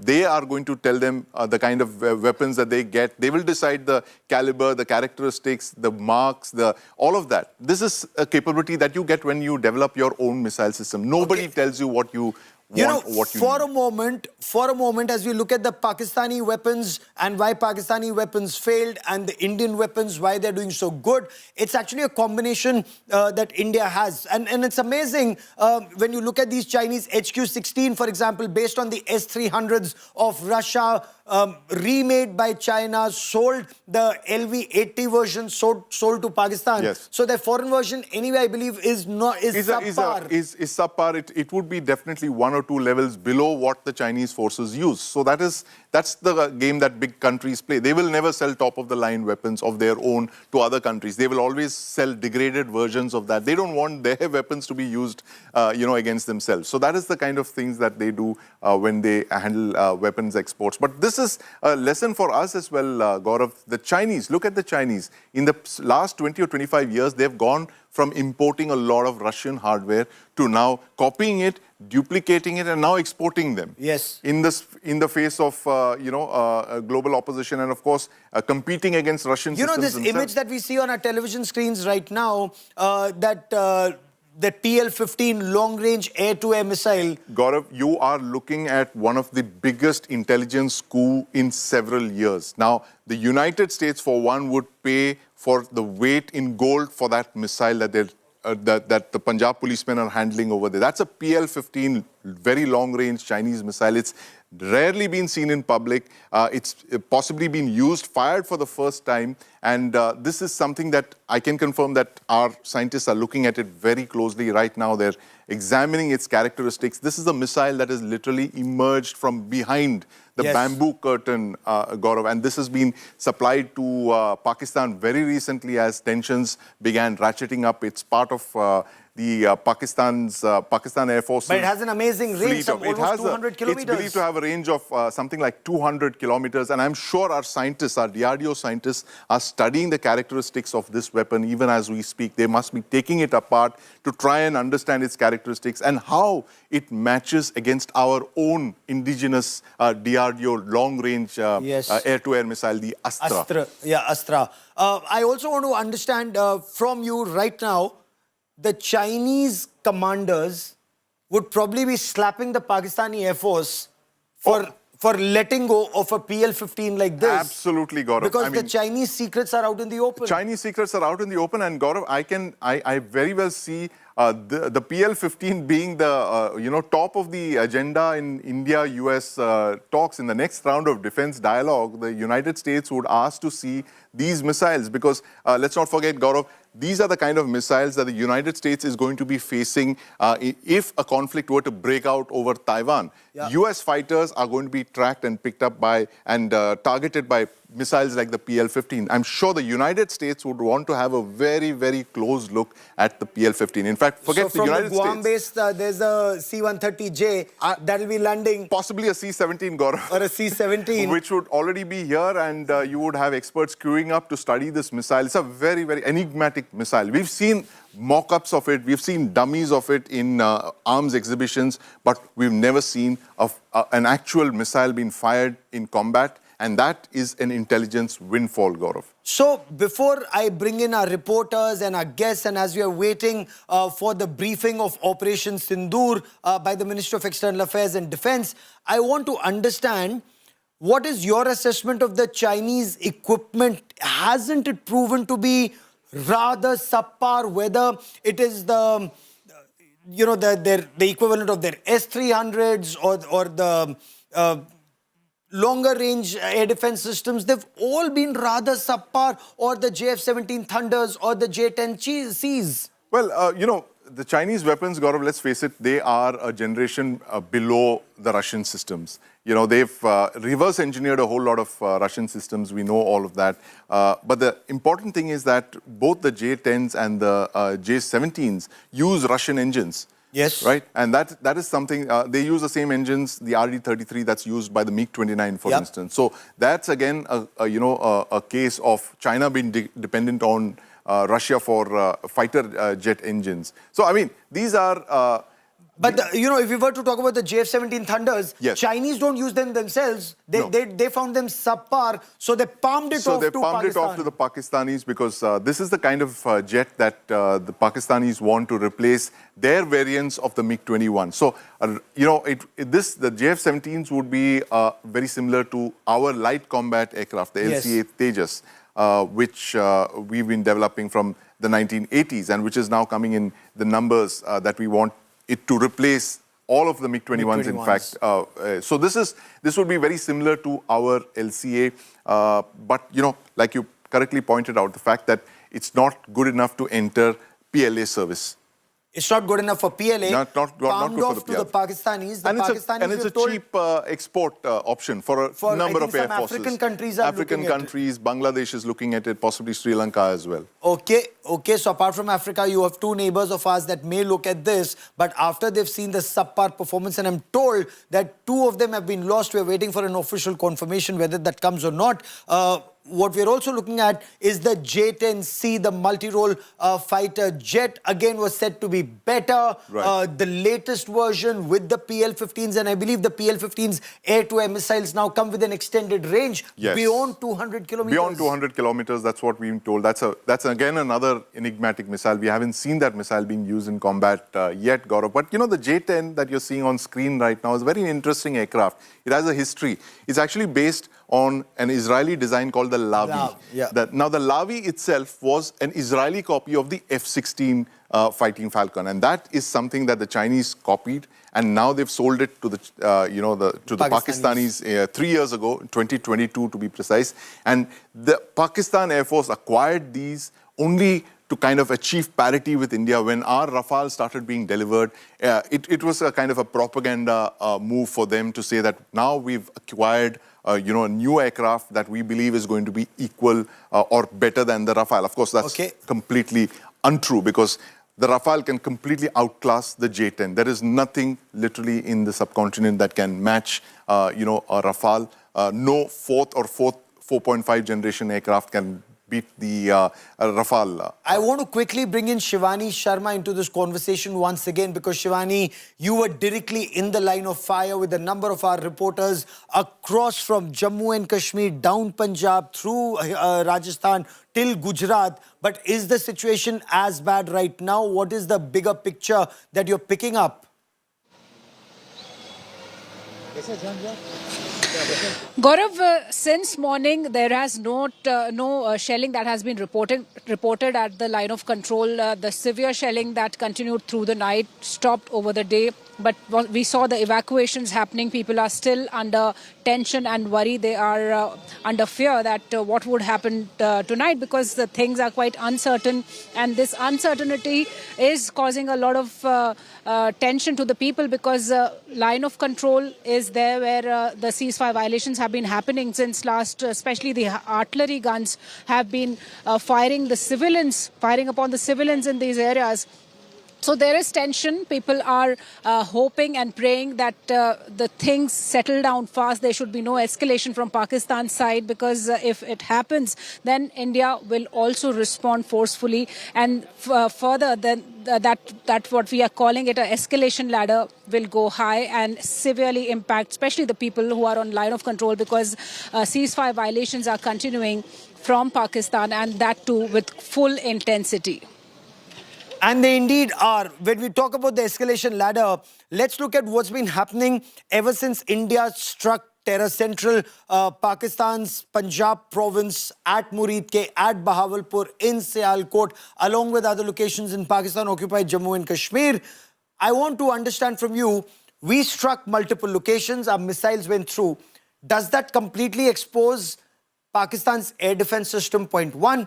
Next day, when they attempted to strike, attempts failed. When we hit back, we took down some of their missile defense systems, also struck places close to GHQ in Rawalpindi, struck Lahore, struck several other locations. Again, when last night they tried, government is, we will hear officially from the government in just about a minute plus.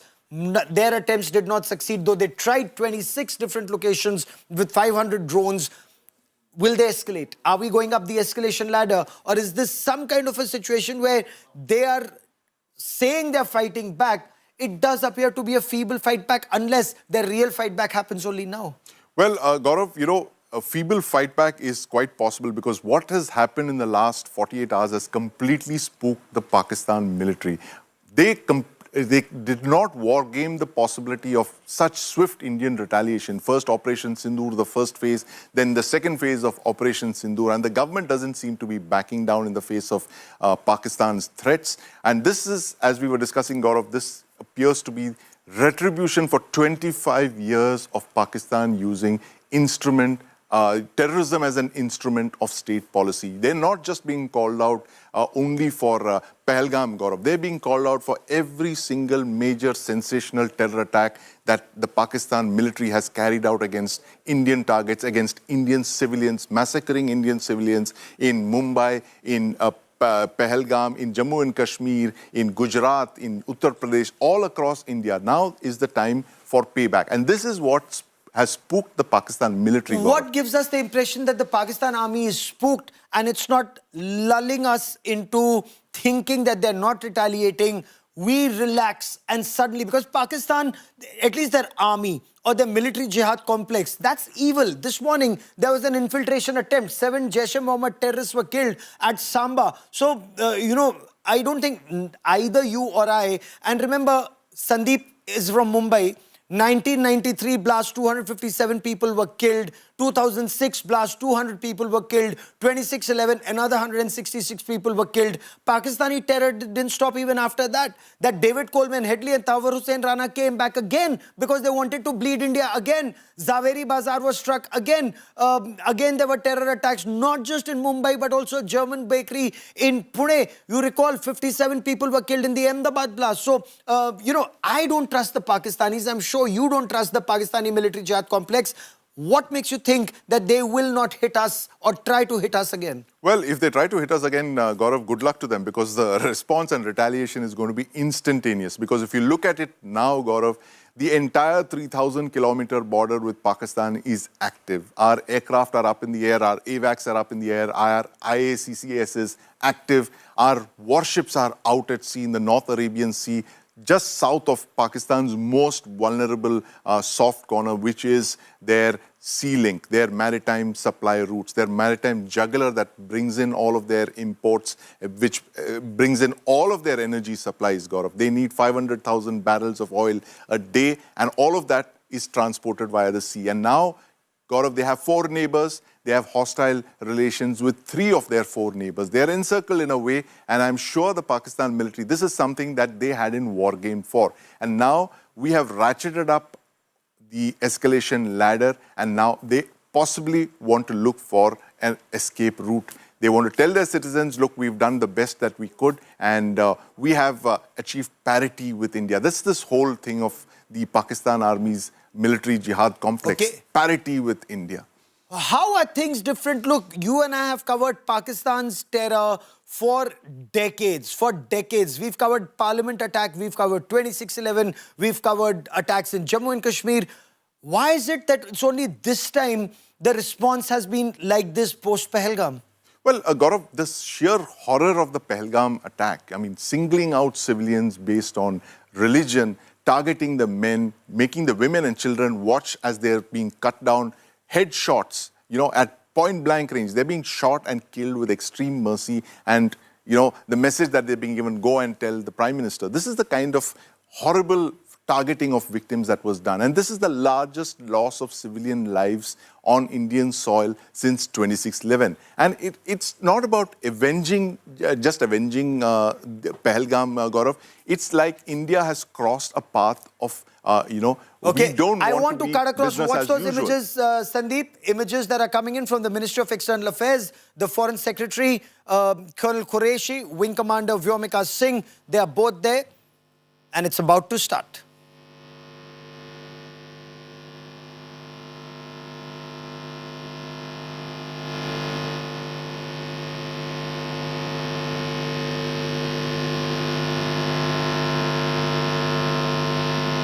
Do switch off your mobile phones before I begin.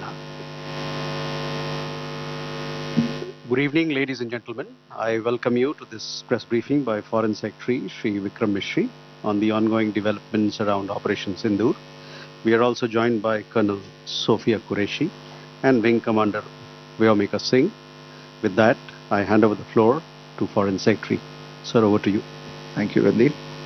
नमस्कार, good afternoon, आप सबका स्वागत है। और मैं सबसे पहले अनुरोध करूंगा कर्नल सोफिया कुरैशी से कि वो आपको आज तड़के सवेरे से हुई घटनाओं से अवगत कराएं। Colonel Qureshi. Thank you sir. नमस्कार। 8 से 9 मई 2025 की मध्य रात्रि को पाकिस्तानी सेना ने सैन्य बुनियादी ढांचे को निशाना बनाने के इरादे से पूरी पश्चिमी सेना पर भारतीय वायु क्षेत्र का कई बार उल्लंघन किया। यही नहीं बल्कि पाकिस्तानी सेना ने नियंत्रण रेखा पर भारी कैलिबर वाले हथियारों से गोलीबारी भी की। अंतर्राष्ट्रीय सीमा और नियंत्रण रेखा पर लेह से लेकर सरक्रीक तक 36 स्थानों पर 300 से 400 लगभग ड्रोनों का इस्तेमाल घुसपैठ का प्रयास करने के लिए किया गया। भारतीय सशस्त्र बलों ने काइनेटिक व नॉन काइनेटिक साधनों का उपयोग करके इनमें से कई ड्रोन्स को मार गिराया। इतने बड़े पैमाने पर हवाई घुसपैठों का संभावित उद्देश्य वायु रक्षा प्रणालियों का परीक्षण करना और खुफिया जानकारी इकट्ठा करना था। ड्रोन के मलबे की फोरेंसिक जांच की जा रही है।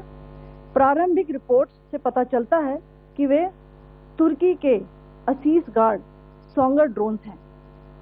इसके उपरांत रात में पाकिस्तान के एक सशस्त्र यूएवी ने भटिंडा सैन्य स्टेशन को निशाना बनाने की कोशिश भी की, जिसे पकड़ा गया और उसे निष्क्रिय कर दिया गया। पाकिस्तानी हमले के जवाब में पाकिस्तान में 4 हवाई रक्षा स्थलों पर सशस्त्र ड्रोन लॉन्च किए गए। इनमें से एक ड्रोन एडी रडार को नष्ट करने में सक्षम रहा। पाकिस्तान ने जम्मू कश्मीर के तंगधार, उरी, पुंछ, मेंढर, राजौरी, अखनूर और उधमपुर में भारी कैलिबर आर्टिलरी गन और सशस्त्र ड्रोन्स का उपयोग करके नियंत्रण रेखा के पार गोलीबारी भी की, जिसके परिणाम स्वरूप भारतीय सेना के कुछ जवान हताहत हुए और घायल हुए। भारतीय जवाबी कार्रवाई में पाकिस्तानी सेना को भी बड़ा नुकसान पहुंचाया गया। इसके अलावा पाकिस्तान का गैर जिम्मेदाराना व्यवहार फिर से सामने आया।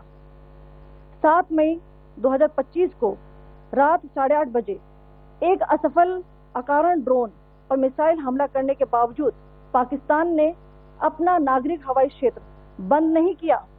पाकिस्तान अपने नागरिक विमानों को ढाल के रूप में इस्तेमाल कर रहा है, जबकि उसे अच्छी तरह से पता है कि भारत पर उसके हमले से हवाई रक्षा की तीव्र प्रतिक्रिया होगी।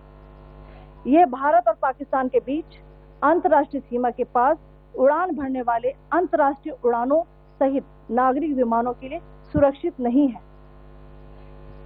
यहाँ स्क्रीन शॉट में पंजाब सेक्टर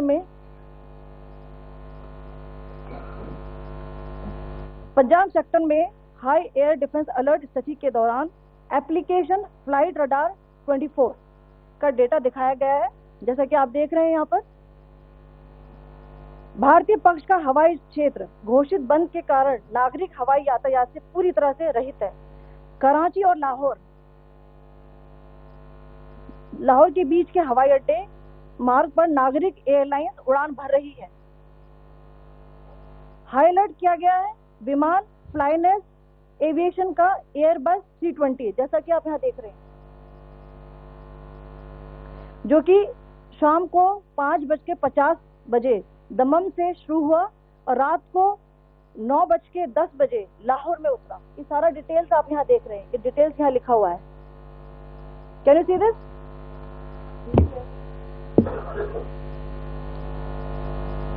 भारतीय वायुसेना ने अपनी प्रतिक्रिया में काफी संयम दिखाया और इस प्रकार अंतर्राष्ट्रीय नागरिक विमान सेवा की सुरक्षा सुनिश्चित की। धन्यवाद। जय Hind.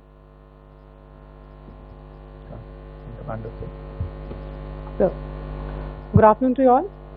On the intervening night of 8th-9th May 2025, Pakistan military carry out multiple violations of Indian airspace along the entire western border with an intent to target military infrastructure. Pakistan military also resorted to firing of heavy caliber weapons along the line of control.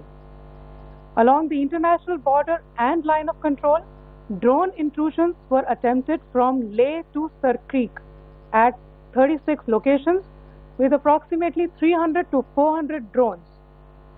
Indian Armed Forces brought down a number of these drones using kinetic and non-kinetic means.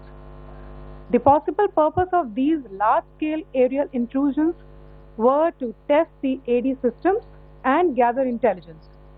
Forensic examination of the drone debris is being undertaken. Preliminary reports suggest them to be of Aziz Guard Songa drone of Turkey. Later in the night, an armed UAV of Pakistan attempted to target Bhatinda military station, which was detected and neutralized. In response to the Pakistani attack, armed drones were launched at 4 air defense sites in Pakistan. One of the drones was able to destroy an AD radar. Pakistan also carried out artillery shelling across the line of control using heavy caliber artillery guns and armed drones at Sangdhar, Uri, Poonch, Mendhar, Rajouri, Akhnur and Udhampur in Jammu and Kashmir area, which resulted in some losses and injuries to Indian Army personnel. Pakistan Army also suffered major losses in Indian retaliatory fire. Additionally, Pakistan's irresponsible behavior again came to fore. Pakistan did not close its civil airspace despite it launching a failed unprovoked drone and missile attack on 7th May at 8:30 hours in the evening. Pakistan is using civil airliners as a shield, knowing fully well that its attack on India would elicit a swift air defense response. This is not safe for the unsuspecting civil airliners, including the international flights which were flying near IB between India and Pakistan. The screenshot we just showed and we shall share with you, it shows the data of the application Flight Radar 24 during a high air defense alert situation in the Punjab sector. As you have seen, the airspace on the Indian side is absolutely devoid of civil air traffic due to our declared closure. However, there are civil airlines flying the air route between Karachi and Lahore. Amongst the other civil aircraft that you can see, we have highlighted an aircraft which is Airbus 320 of Flynas Aviation, which was originated from Dammam at 1750 hours and landed later at Lahore at 2110 hours in the night. Indian Air Force demonstrated considerable restraint in its response, thus ensuring safety of international civil carriers.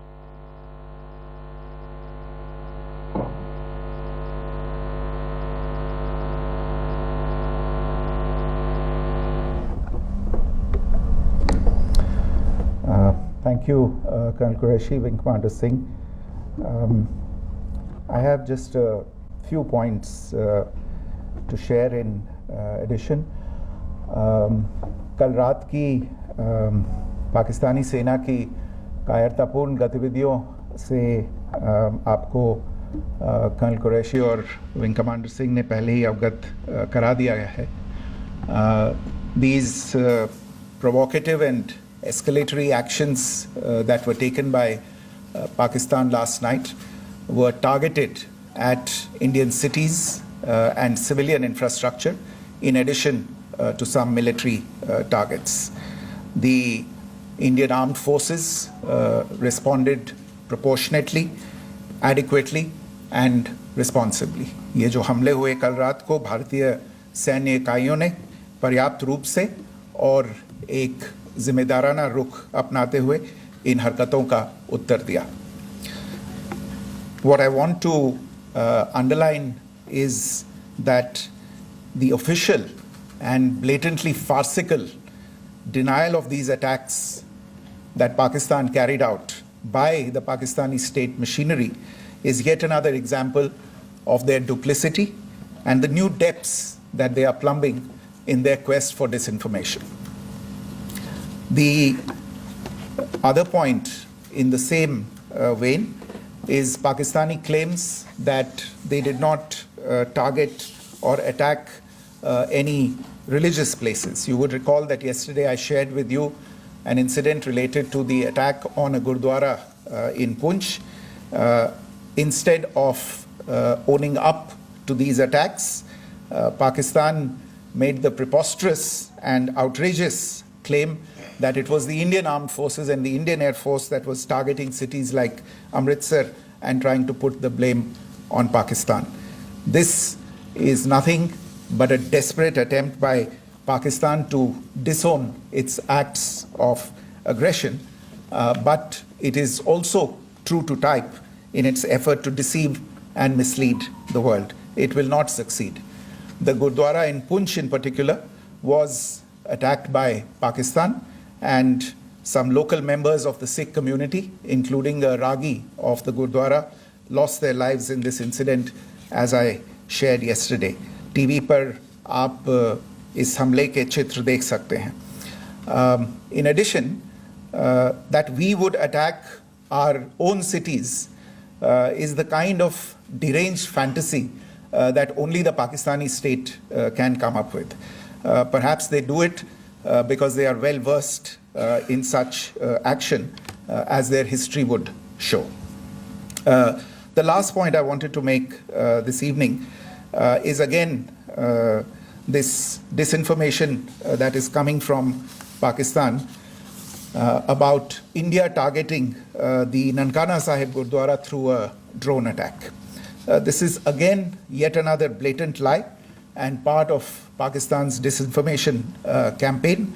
As we saw in the Pahalgam attack, Pakistan is again trying desperately to impart a communal hue to the situation with an intention to create discord. Again, we are not surprised. India's steadfast unity in itself is a challenge to Pakistan. Let me stop there. I have time only for a few questions and be happy to try and answer them. First, I call Siddharth. Siddharth, please. Hi, sir. I'm Siddharth from Beyond. So this is Siddharth, behind, please. The other Siddharth. Yes.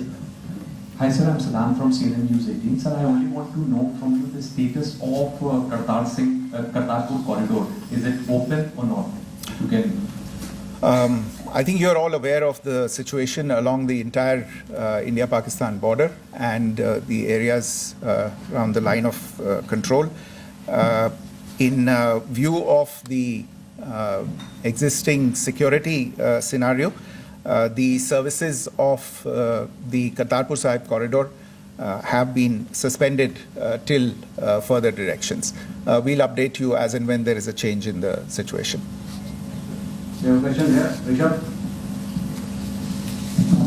So, good evening, Rishabh from Times Now. So, you spoke about religious places being hit in Jammu. There's another religious place which is Carmelite Nun church that has been hit. What do you have to say about it? If you can explain it. Yeah, actually, we do have some information about this extremely regrettable and condemnable incident. During heavy shelling across the line of control in the early morning of 7th May, a shell fired from Pakistan landed just behind the Christ School run by the Carmelites of Mary Immaculate congregation in Punch. Tragically, the shell fired from Pakistan hit the home of 2 students of the Christ School. Both students unfortunately lost their lives and their parents were severely injured. Another Pakistani shell struck a Christian convent of nuns belonging to the congregation of the Mother of Carmel, damaging water tanks and destroying solar panel infrastructure. Several priests, nuns, school staff, and local residents took refuge in an underground hall beneath the Christ School during the shelling by Pakistan. The school happened to be closed at the time, fortunately. Otherwise, more losses would have occurred. Again, we have seen the Pakistani side targeting and shelling places of worship with a particular design. This includes Gurudwaras, these convents and temples. This is a new low even for Pakistan.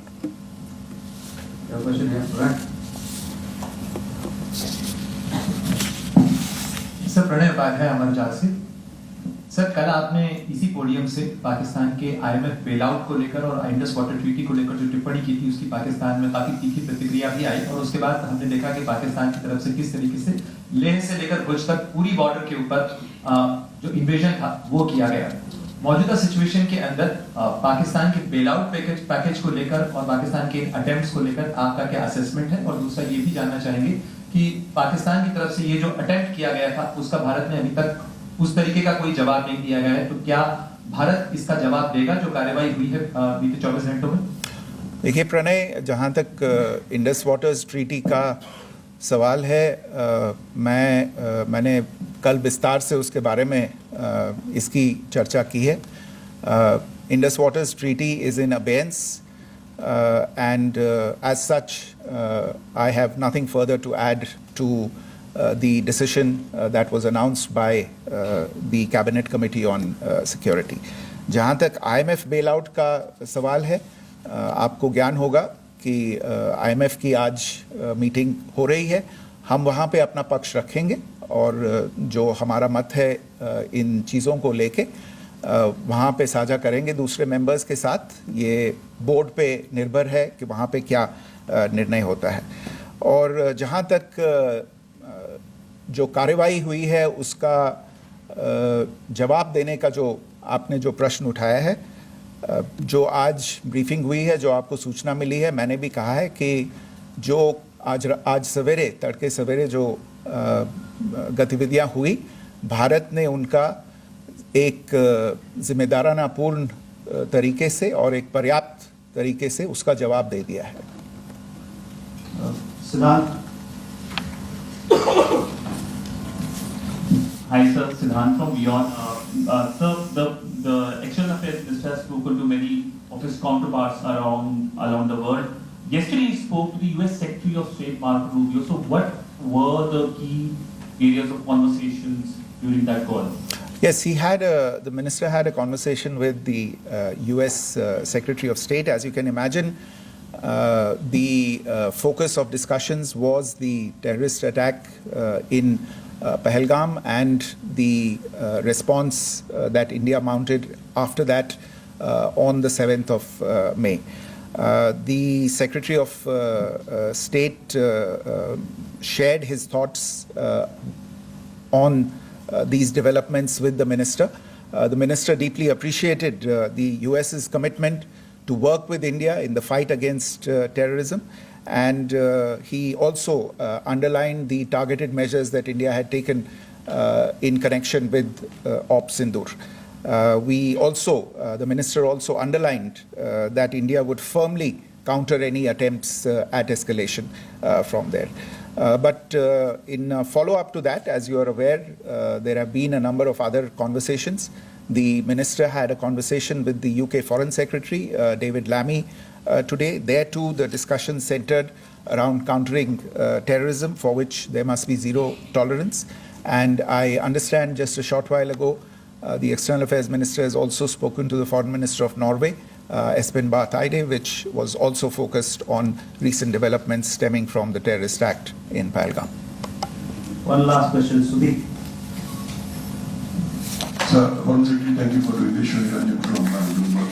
Once again, India had struck Bahawalpur the other day, which is also connected with the murder of one of us journalists, Daniel Pearl. If you could give us an understanding of what exactly are the reports that you're getting.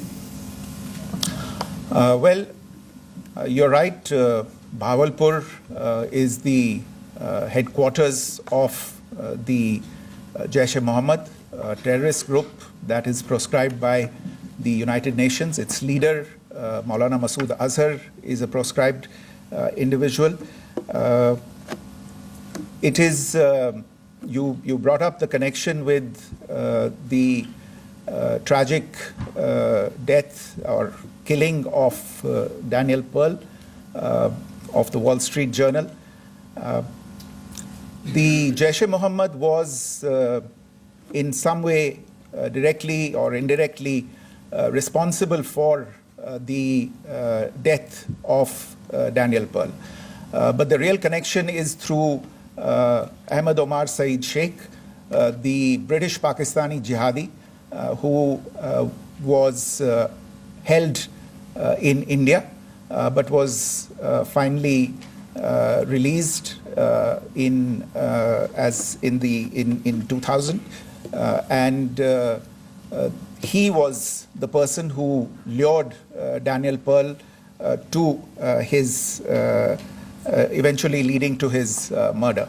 So these are all obviously connected figures, connected individuals, connected institutions, and the attack on Bahawalpur, on that facility of the Jaish-e-Mohammed in Bahawalpur is, I would imagine, a fitting part of this unfortunate incident. Thank you all. Thank you, sir. With that, we come to the closure of this press briefing. Thank you very much.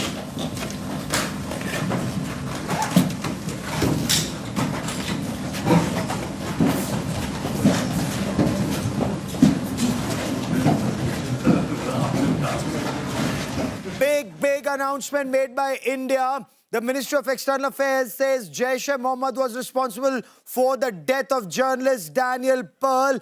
India is now moving the International Monetary Fund, making its point clear to IMF, to talking to board members, seeking that Pakistan should not get the next tranche of a bailout from the International Monetary Fund. You just heard Vikram Misri. So let's get you both sides of the story. One side, the military response. Pakistan attempted to target multiple cities across our country, and not just military installations, but as Colonel Sophia Qureshi and Wing Commander Vyomika Singh said, they even tried to target civilian installations and civilians in different parts of our country.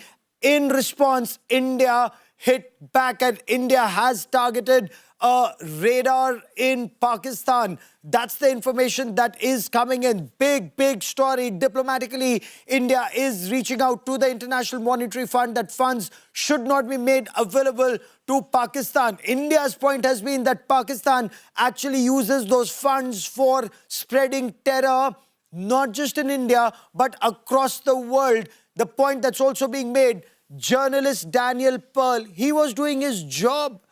A Wall Street Journal journalist, Daniel Pearl, he was lured by Omar Saeed Sheikh, kidnapped and killed. Remember the manner in which the Pakistani terrorists killed Hindus in Pahalgam, asked them their name, asked them their religion, and then shot them at point-blank range. This is their ideology. This is their mentality. This is not the first time they've done that. They did exactly the same with Daniel Pearl. They lured him. They got him down on his knees. They forced him to confess that he was Jewish. And then they slit his throat. That is how Jaish-e-Mohammed operates. That is that terrorist organization where namaz-e-janaza is attended by the corps commander of Bahawalpur, top generals of the Pakistan army, including the army chief, lays a wreath when terrorists are killed in the Indian missile strike. That is the mindless terrorism that comes from that radical Islamist state sponsor of terror. We've been victims, but even Daniel Pearl was a victim, and that aspect has come out once again. I want to quickly cut across to India Today's Foreign Affairs editor, Geeta Mohan, as we bring in Akshita Nandgopal, my colleague, into this conversation. And Geeta, from Daniel Pearl's killing, brutal killing, to the Pahalgam killing, it's that same Jaish-e-Mohammed, it's that same Pakistan state-sponsored radical Islamist terror, and that is why India is also moving that Pakistan should not get a bailout from the International Monetary Fund.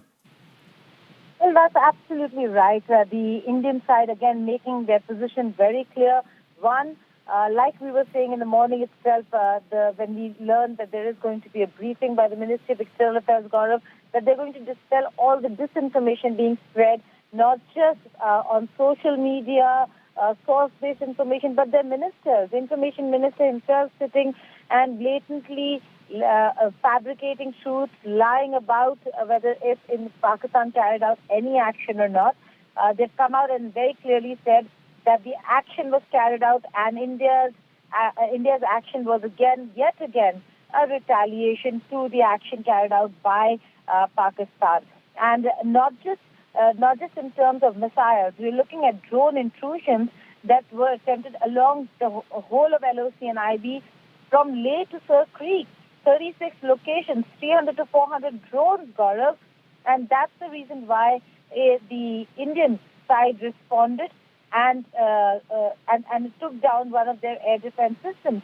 The purpose and intent also being spelled out by India, that it was not just to cause damage, it was to test India's air defense systems and for intelligence gathering purposes. So this is escalation, and this is not the conventional escalation that we could talk about in the past.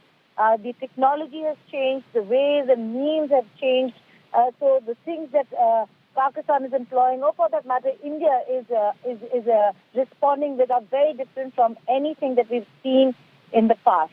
And therefore, the Indian side coming out and dispelling all the disinformation that was spread since last evening. So that detailed press conference there, Geeta, that detailed press conference by India to expose Pakistan's ways and what really happened last night. A couple of aspects that I'd like to focus on here. One, the fact that Pakistan and India's exposed this, of how Pakistan has used civilian aircraft almost as a shield to ensure the IF doesn't hit out at the drones. And so we had to exercise maximum restraint, and also the use of Turkish drones. We're going to be talking about that. Just take a look first at some of the highlights of that briefing. On the intervening night of 8th-9th May 2025, Pakistan military carry out multiple violations of Indian airspace along the entire western border with an intent to target military infrastructure. Pakistan military also resorted to firing of heavy caliber weapons along the line of control. Along the international border and line of control, drone intrusions were attempted from Leh to Sir Creek at 36 locations with approximately 300 to 400 drones. Indian Armed Forces brought down a number of these drones using kinetic and non-kinetic means. Pakistan's irresponsible behavior again came to fore. Pakistan did not close its civil airspace despite it launching a failed unprovoked drone and missile attack on 7th May at 8:30 hours in the evening. Pakistan is using civil airliners as a shield, knowing fully well that its attack on India would elicit a swift air defense response. This is not safe for the unsuspecting civil airliners, including the international flights which were flying near IB between India and Pakistan. Pakistan also carried out artillery shelling across the line of control using heavy caliber artillery guns and armed drones at Kandhar, Uri, Poonch, Mendhar, Rajouri, Akhnur and Udhampur in Jammu and Kashmir area, which resulted in some losses and injuries to Indian Army personnel. Pakistan Army also suffered major losses in Indian retaliatory fire. So let's just talk about the one aspect. Gaurav is with me. We've got senior journalist Sandeep Unithan also with us here in our studios. But just putting the focus really, Gaurav, on the fact that, India spoke about a civilian aircraft being used as a shield. How exactly did that happen? What happened last night? So what happened was Pakistan targeted multiple locations in India.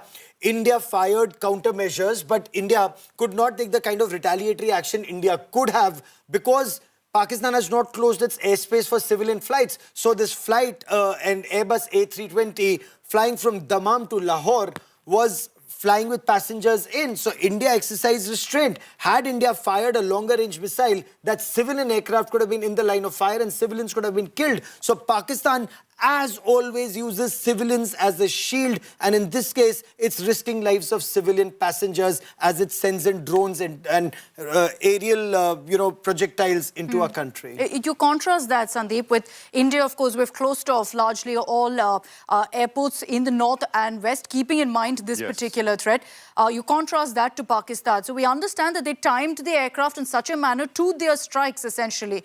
And what this does is, I understand we can't fire back into Pakistani soil. We managed to intercept, but that's it. Absolutely, Akshita. And that's what the game plan appears to be, that they, exactly like they say how guerrillas operate among the people, and it becomes very difficult to target them. This seems to be the strategy over here, that they kind of engage from, between where commercial aircraft are flying, they launch drones from there, and retaliation becomes extremely difficult because you cannot target an area which is, filled with civilian passenger aircraft. It would be catastrophic, the consequences for that. But, quickly, one more point that the Foreign Secretary made, Akshita, about Pakistan deliberately targeting civilian infrastructure on our side of the border. They shelled a convent, they killed students, they targeted, other members of that convent, and they've targeted Gurudwaras as well. And the Foreign Secretary, I have to agree with what he says. He says this is a new law even for Pakistan, targeting civilian infrastructure, targeting places of worship, convents and the like.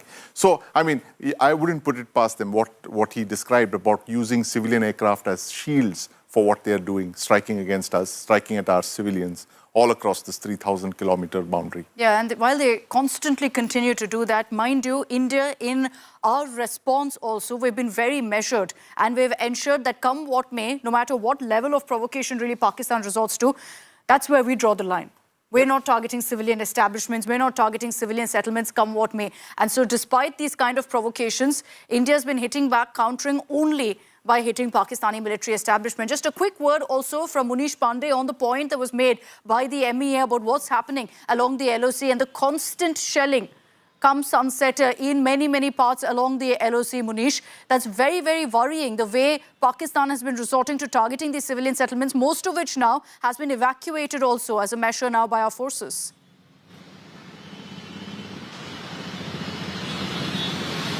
Absolutely, Akshita, and what we saw yesterday in the region of Jammu and nearby areas, that there were constant firing, not only through drones but also artillery firing, heavy shelling from Pakistan side, and it was not only limited to military establishment. It was targeted through civilian civilian areas also, and that is very worrying because there is a line. Whenever there is a war, there is a line. Whenever there is such provocations also, then there is a line. But Pakistan has seen no line, it seems, and that is why they are not only targeting military establishment but also the civilian areas also. Also, one important point, Akshita, is that they sent more than 500 drones last night, and it becomes very difficult for any military establishment, be it any armed forces, to distinguish between those drones and a civilian aircraft. So India has acted very responsibly. Most of those drones were neutralized, but India could have done much better if that civilian aircraft was not in its way. But India has acted very responsibly, and what we have been given to understand is that most of the drones which were sent in the areas like Amritsar, Gurdaspur, Pathankot, those drones were neutralized successfully by the Indian Air Force. So we managed to repel any attack by Pakistan, and I'll talk about really what India's counter looked like. We'll talk about that in just a bit, but first listen into some of the highlights of what the Foreign Secretary had to say. The other point in the same vein is Pakistani claims that they did not target or attack any religious places. You would recall that yesterday I shared with you an incident related to the attack on a Gurudwara in Punch. Instead of owning up to these attacks, Pakistan made the preposterous and outrageous claim that it was the Indian Armed Forces and the Indian Air Force that was targeting cities like Amritsar and trying to put the blame on Pakistan. This is nothing but a desperate attempt by Pakistan to disown its acts of aggression, but it is also true to type in its effort to deceive and mislead the world. It will not succeed. The Gurudwara in Punch in particular was attacked by Pakistan, and some local members of the Sikh community, including a Ragi of the Gurudwara, lost their lives in this incident, as I shared yesterday. As we saw in the Pahalgam attack, Pakistan is again trying desperately to impart a communal hue to the situation with an intention to create discord. Again, we are not surprised. India's steadfast unity in itself is a challenge to Pakistan. And so that's how the Foreign Secretary really exposed Pakistan, their dirty tricks.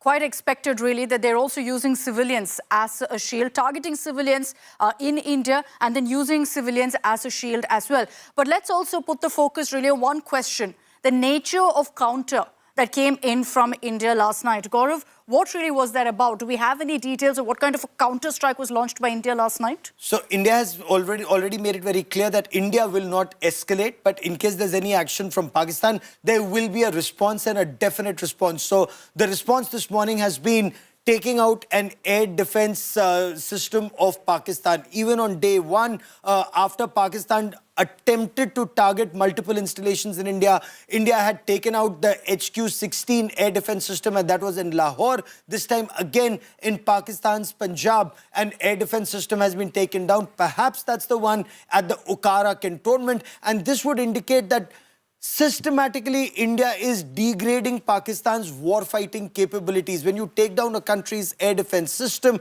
it's not just the radar that's taken down. Often the missiles that come along with it are also either rendered ineffective, or Pakistan becomes night blind or blind in terms of the ability to respond. So India is systematically degrading Pakistan's war-fighting capabilities without escalating. And by constantly, Sandeep, it seems targeting essentially Pakistan's ability to detect what's coming their way. And when we talk about what's happened in this counter-strike, like Gaurav said, you know, these radars that have been hit, how deep in Pakistan were they? Oh, well, it wouldn't be deeper than about 50 kilometers, because Lahore is very, just across the border from Amritsar. So what, as Gaurav mentioned, what we seem to be doing is to chip away at their capabilities, degrade their capabilities, target their radars. Radars are very, very critical for air defense systems, because without radars, missiles are useless, guns are useless, they cannot see anything. If you can't see anything, you can't shoot at anything. So that's what India seems to be doing here, targeting radars, targeting air defense radars, because if and when an Indian retaliation comes, again, it's going to be from the air, it's going to be the Air Force, or it's going to be drones. And Pakistan, the fewer radars that Pakistan has, that are operational, the lesser are the chances of it intercepting an Indian airstrike or an Indian drone strike. Okay, I just want to also right now focus on what's been happening through the last many days, the escalation and the conflict between India and Pakistan. Let's just take a look really at the escalation ladder and where things stand right now. We'll pull out that particular graphic for you and show you where things stand at this point. And there you have it. Essentially, if you look at really the different levels there, at this point, the current state of conflict is a limited battle. Gaurav, what exactly does that mean? And if there's an escalation, let's say tonight, does that mean full-scale war then? So full-scale war actually would require mobilization of troops on either side, and that troop mobilization hasn't taken place. Of course, India has post-Operation Parakram, or post the attack on the Indian Parliament, where mobilization took about 3 weeks, come up with a new concept called cold start. And cold start meant that you don't have to mobilize your forces, your strike corps. India has one strike corps in Bhopal, another strike corps in Mathura, and by the time they come to the battle area, they form up at battle area, it's already 3 to 4 weeks and the world doesn't give you time or like that to respond. So then it's too late. And this was as a confidence building measure with Pakistan. Pakistan has done no confidence building measures with India. We unilaterally did that in the past. Now with cold start, you have the troops needed for assault already deployed as, integrated battle groups. That means infantry, artillery, armor, engineers, signals, all that is required for battle, to go air defense, to just go into battle as and when required, to the limited VP that you want to capture, the vital asset, vital point, the nodes in the enemy center, and then rest of the army fetches up for you to carry on that campaign. So even that India isn't doing just as yet. If you talk about the escalation ladder, well, Pakistan climbed the escalation ladder when it used terrorists to kill innocents in Pahalgam. We've climbed in terms of responding by taking out their missiles, defense shield. They then tried to respond at multiple civilian and military targets. That's an escalation. If we were to respond similarly, that would be escalation or punitive. We haven't escalated as of now. So that's the situation right now, that India hasn't escalated. And when you look at this escalation ladder... So we're here right now. Right now, just a little before limited battle till full-scale war. Because we're not even in limited battle, we're in skirmishes just as yet. These are skirmishes? So these are skirmishes, not yet limited battle. Because limited battle would mean extensive engagement. Right now, you're just testing each other. Do you think so too, Sandeep? Absolutely. That we're somewhere between the two and not really at limited battle? We would be somewhere below this. We would be below limited battle, because that is what Gaurav mentioned. Limited battle would be the cold start doctrine kicking in, shallow strikes, limited ground offensives. So we are somewhere between military preparedness and limited battle.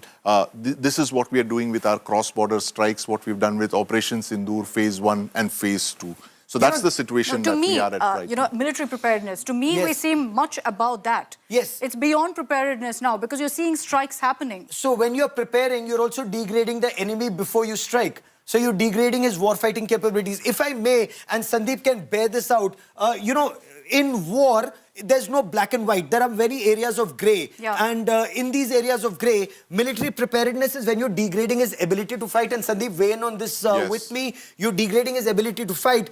Before limited battle, there are skirmishes that go on in several sectors. So limited battle also, before limited battle goes to full-scale war, there are sector-wise. War is science.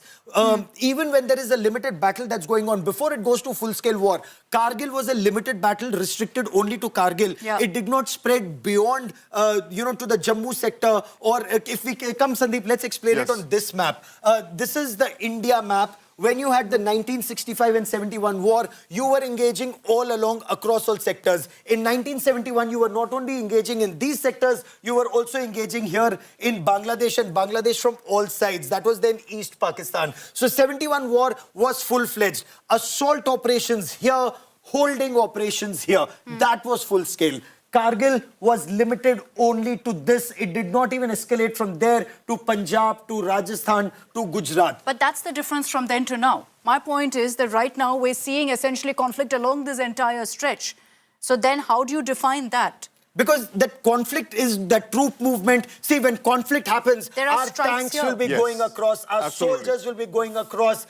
They would try and come across and we would be destroying them here. So this is where conflict happens, when we have, of course, started bombing them here. And there are jets here too. So then that's my question, because you've got in Bhuj reports of a strike. You've got reports in Rajasthan as well. Akshita, the thing is that, as Gaurav was mentioning, that the military has not mobilized fully like they did in 1971 and they did in 2001. When Parakram happened, you had one of the largest deployments of the Indian military since 1971, where you had the Indian military deployed all along the 3,000 kilometer long border, and of course the LC with Pakistan. You had 3 strike corps positioned there, ready to, strike deep inside Pakistan. Of course, there is the first strike corps came. This is 21 strike corps from Bhopal that was positioned here in Rajasthan. Movement across, all along the border, where they're poised. When the signal is given, all the strike corps move. All 3 strike corps move into Pakistan. They start doing battle with the enemy. So that's a very, very critical component of the land battle, which is when the military India's military mobilizes fully ready to strike. That hasn't happened yet. So what we are seeing is we're looking at an alert all across the border. We're looking at skirmishes. You can call them skirmishes, air-to-air skirmishes, long-range missiles being fired, drones being fired. This is, this is the first drone war of India and Pakistan that we are seeing over the last 48 hours or so. So it's actually we are several rungs away from even a full-scale mobilization of the soldiers. So what will it take? And I just want to bring it back to this, Gaurav and Sandeep. You know, where right now you're saying somewhere between this. Yes. At what step of what Pakistan does do you think it becomes limited battle? The word war has been used a lot right now. And both of you are telling me we can't just use that at this point. No, because it hasn't reached that stage just as yet. Right now, both sides are testing each other. We are testing them. We are like, at times, poking them to tell them we are degrading your war-fighting capability. They are trying, they are not succeeding. If there are some things, if they've sent in 500 drones, often we are being told that those drones are the cheap Chinese drone without ammunition. So they are making us proof of our very expensive ammunition. Some of them, of course, got thankfully made in India, so we don't have to spend precious foreign exchange. But then we are proofing off. We did proof off quite a bit of ammunition to neutralize the threat yesterday. It was essential because we didn't know it could have come in and destroyed any of our civilians. Yeah. What we could have done, had we wanted to escalate, was then send in similar 500 drones across and targeted them. But they would have seen that as escalation. And we are still giving Pakistan an opportunity. The enemy is not the people of Pakistan. Yeah. The enemy is that military jihad complex represented by General Asim Munir, Hafiz Muhammad Saeed, that Maulana of terror Masood Azhar, and a lot more. So we want them to be neutralized by the people of Pakistan, hopefully. If not, we are willing to do that job for them. And what's been very clear, this is the message that the ME also has put out. Mr. Vikram Misri has said very clearly that our strikes and our response has been non-escalatory, which is why I'm asking at this point, if this were to climb up in the escalation ladder to a limited battle, what's the one provocation or the strike or the attempt that Pakistan makes that will make that scale up, Sandeep? Well, Akshita, it has to be a very high visibility terror attack of the kind that Pakistan has been carrying out in the last 25 years. It has to be a very large number of civilians that they've killed like they did, or attack a very symbolic target like Parliament in 2001, 26/11, Mumbai. It could be another, Pulwama or Pahalgam, a suicide attack, God forbid.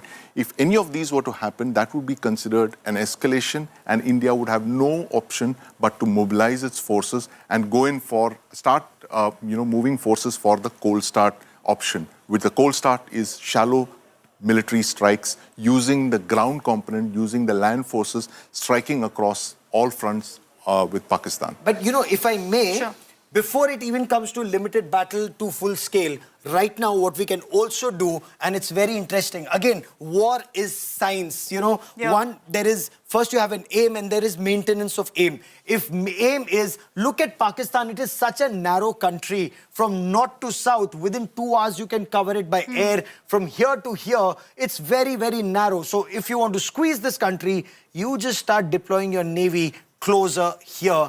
And this is just 1,000 odd kilometers that you can completely put your ships here, put your ships here, put your ships here, put your ships here, and start live firing exercises. So no oil will come to Karachi, no oil will come to Gwadar. Jivani, Gwadar, Pasni, Karachi, Ormara, these are the 5 major ports in Pakistan. You blockade him, he will choke to death and surrender without fighting a war. That will be the final step, is what everyone's saying. If we go ahead and deploy our navy, it's then going ahead and opening a new front against Pakistan. Absolutely. And you essentially cripple Pakistan then. Well, it's already begun. If you look at it's already begun. You are seeing exercises. We are seeing the Navy being deployed in the North Arabian Sea, because the Navy has issued no times for extensive missile firing exercises all along the North Arabian Sea.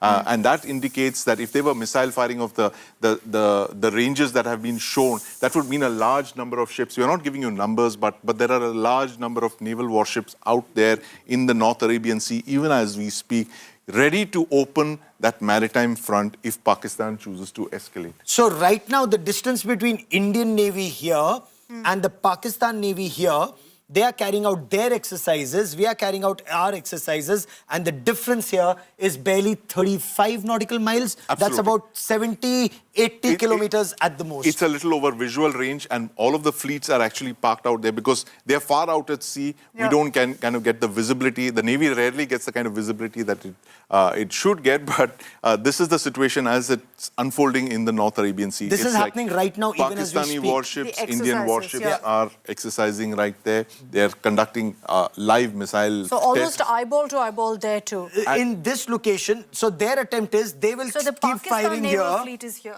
Yeah, they will keep firing here so that our ships don't go and start attacking Karachi like they did in 1971. Or even come within missile firing range. Yeah. So the idea is to, keep And the we're Indian Navy maintaining a down certain south. distance as We're well. maintaining a distance, but they have asked for, they've issued NOTAMs to ensure that we don't come within missile firing range of either Karachi, any of these ports, or even targets in the hinterland. So they've created something like a ADIZ, like the kind that China has created around Taiwan. So air defense identification zone by issuing these NOTAMs, saying that, listen, we are firing over here, so everyone stay out. All warships, all merchant ships, all aircraft stay out of this area because we are firing missiles. But that also starts bleeding Pakistan already because insurance costs will go up. If there are live firing missile exercises happening, no civilian ship will go to Karachi to refuel. No food, fuel, any of those resources will come in via ship, and Pakistan anyway will be in trouble. So India's holding back here. Like you said, we're here right now. Yep. What stops us from going ahead and escalating it here? When we want to, I'm sure we can. That's an option that India retains. But it will be the last resort. It will be one of the final resorts. If we were to go out for an all-out shooting war, the Navy would definitely join in the action. Okay, so what we're seeing right now is, as Gaurav and Sandeep put it, not even a limited battle, just below that.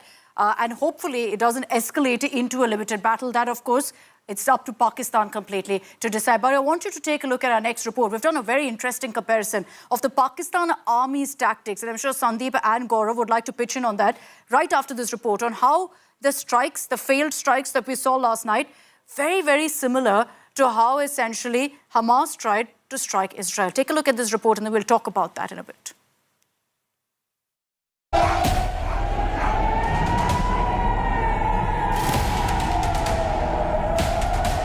Pakistani attacks thwarted again.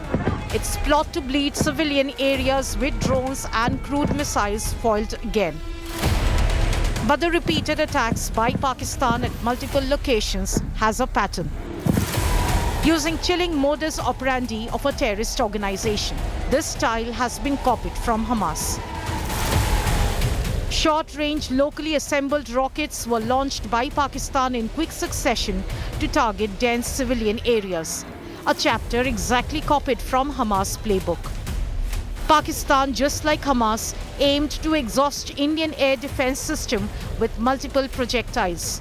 But just like Israel's Iron Dome, India's S-400 air defense system repelled the nefarious attempt. The Hamas attack on Israel seems to have inspired Pakistan.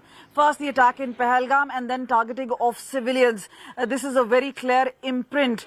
Secondly is about how targeting of civilians, especially living in line of control, a style adopted by Hamas, targeting innocent civilians. Then thereafter, what we know is the meeting of masterminds, especially Hamas leaders meeting not just top Lashkar commanders, but terrorists right in Pakistan-occupied Kashmir.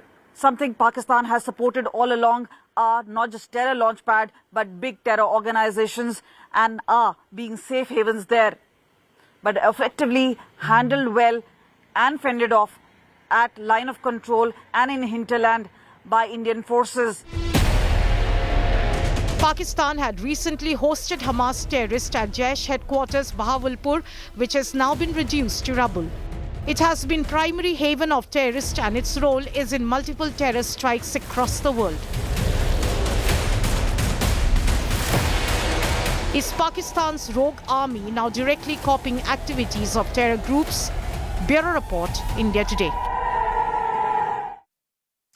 Okay, so let's talk about those images. Let's put out a direct comparison, and I want Gaurav and Sandeep to weigh in on this. This is Israel being targeted by Hamas. So you see the images very similar, essentially, to what we saw last night. And that's because essentially a barrage of rockets fired at India and all of it intercepted by a rather robust air defense system. Gaurav, you were there. Yep. You were there in Israel when this was happening. And when you saw the images last night, was it a sense of deja vu? Because it seems to be the exact same strategy to me. Oh, absolutely. And what Hamas does, it uses those very cheap rockets, often, pipeline that's used for water. Those GI pipes, they are used, explosives are filled, there's a charge filled in it, fins attached, a cone attached and launched. It's almost like a country-made mortar. Absolutely. So that's what the Hamas terrorists do, and they fire a barrage, zook, zook, zook, zook, zook, zook, in quick succession. And Israel has to fire very expensive Iron Dome missiles. So, these rockets that cost a couple of $100, just a couple of $100, and an Iron Dome missile which costs many thousands of dollars, which is millions of dollars that's going in.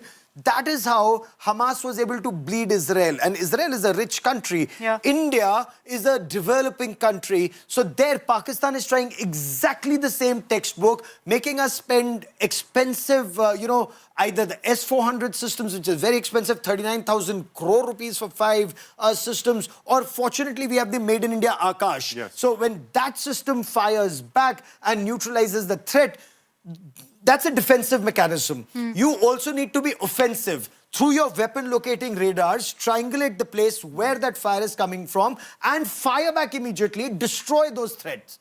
At source, what you did in Muridke, what you did in Balakot, what you did in Bahawalpur is the only way to punish Pakistan's state-sponsored radical Islamist terror. So Isn't it, Sandeep? If we're seeing this as a strategy, as Gaurav put it, Sandeep, to kind of ensure that we keep using our air defense system and so therefore ensure that you cripple us in that way, do you think that in the next few days then Pakistan is going to continue this of firing rockets non-stop? Absolutely. Either that or drones. This seems to be their playbook, that they want to swarm our air defense system with cheap drones. And we've seen drones of all varieties being used. So it's not costing Pakistan anything? It doesn't cost them as much, but as the MEA spokesperson said, they've used everything from Turkish drones, which are top-of-the-line equipment, right down to the kind of drones that we saw that are used, the Chinese DJI Mavic kind of drones, a small quadcopter kind of drone. So they're using everything to swamp our AD systems, to light up our AD systems, to target our AD systems, and also, as Gaurav mentioned, to force us to poof off ammunition so that we run out of ammunition and they can kind of attack. Then how do you counter that though then? Because we have to protect. Hit them at source. Look, India's always been restrained. I covered the Kargil war, so did Sandy in 1999. Every time India has been very restrained. Kargil, then Prime Minister Atal Bihari Vajpayee did not order the Air Force, to cross the LC and hit terror at source or hit Pakistan Army at source. The Narendra Modi government is very different. They ordered the Air Force to go hit Balakot and hit terror through missiles at source. You need to do that. That's the only way. Instead of you bleeding, the enemy must bleed. If he bleeds harder, he's a poor country. He cannot sustain it. Bleed him till he stops using terror as an instrument of state policy. The current approach of India, would you call it restraint? Because there has been talk that, we're being non-escalatory. We are responding, essentially, to Pakistan. They hit us, we hit them back. Absolutely. So do you think we're still being restrained? We are still very restrained, especially in the face of very grave provocation. If you take the Foreign Secretary's words, he said that, they've hit new lows in the battle that the Pakistanis are fighting because they are targeting civilians, they're targeting places of worship, they're targeting temples, they're targeting Gurudwaras, and they're targeting convents. Convents as well. This is, so, literally, as I was telling Gaurav earlier, the mask seems to have fallen off the Pakistan military. There is no distinction between the Pakistan military now and the terrorists that they rear. And that we saw in full evidence when you saw that state funeral for a terrorist with a coffin wrapped in the Pakistan flag. Unprecedented event. And the chief of the army staff laying a wreath. Can you imagine Pakistan army chief and the corps commander present there at the funeral and laying a wreath and army men in uniform standing there for the namaz-e-janaza of a terrorist? That just shows they're brothers in arms. Do you see then that the next step would also be trying to get terrorists to infiltrate through, trying to carry out terror strikes at the same time that the army is firing these rockets. It happened this morning. 7 terrorists of Jaish-e-Mohammed were killed trying to infiltrate in the Samba sector. And, you know, the tragedy is that Pakistan, you know, costs need to be imposed. The manner in which government of India is doing right now, reaching out to the International Monetary Fund. Correct. Don't give them the next tranche of the $2 billion that they require. If they have no money, they can't wage a terror war against India. So that is where the world needs to unite. But, you know, it's a long-drawn battle. Look at Israel. Israel continues to gather international opinion. The world, to a very large extent, until October 7, was siding with Hamas, and many still continue to do so. Similarly, there are countries that are siding with Pakistan, despite it being a radical Islamist state sponsor of terror. Is that disappointing, though, that we haven't, despite seeing the manner of strikes that have been happening and the clear evidence written all through which we've been discussing of how, you know, there's this clear tango of the Pakistan army and terrorism, that there hasn't been a strong response, really, that's come in right now from the international community. Everyone's talking of de-escalate rather than calling out Pakistan. Do you think that's disappointing in a sense? It is disappointing in a sense, Akshita, but you know, the fact is that as Gaurav and me, we've been covering terrorism for more than 25 years, and this has been the playbook all along. It is your terrorism versus our terrorism. They condemn terrorism only when it affects them in Europe and in America, not in when it affects us, in the way people were killed in Mumbai, for instance. And that was the first time, incidentally, that the world woke up to global terrorism, because foreigners were deliberately targeted. They asked them for their passports, and depending on their nationalities, they were gunned down. If they were Americans, they were shot in the head. If they're Singaporeans, they were shot in the head. And interestingly, if they were Turkish, they were allowed to, you know, go away scot-free. So this is the kind of targeted killings that Pakistan's state-sponsored terror machinery has been doing over several decades. So this is the short answer to what you asked me, Akshita, is this is our battle to fight. There is no point in us looking for international support. There will be support to a certain extent, but finally, if you have to go in and defang the terrorists and the terror factories, we will have to do it ourselves. Oh, absolutely. You know, the profiling and killing, exactly what happened in Pahalgam as well, where instead they started targeting people based on their religion. Look at Daniel Pearl. He was a Jewish journalist working in Pakistan. I mean, he took a grave risk, but that's what journalists do all the time. They report the story. Omar Saeed Sheikh, he lured him, took him out, and then made him go down on his knees and then slit his throat because he was Jewish. So he killed him because of his religion. Well, he beheaded him as well. And they filmed the act. They filmed the act, and then they broadcast that video to show that they had, you know, murdered a Jewish person. And despite all of this, you still don't see that kind of global solidarity that perhaps there should be against Pakistan. Put that pressure on them and make them answer for it, so that they're forced to go ahead and also stop breeding this kind of terror.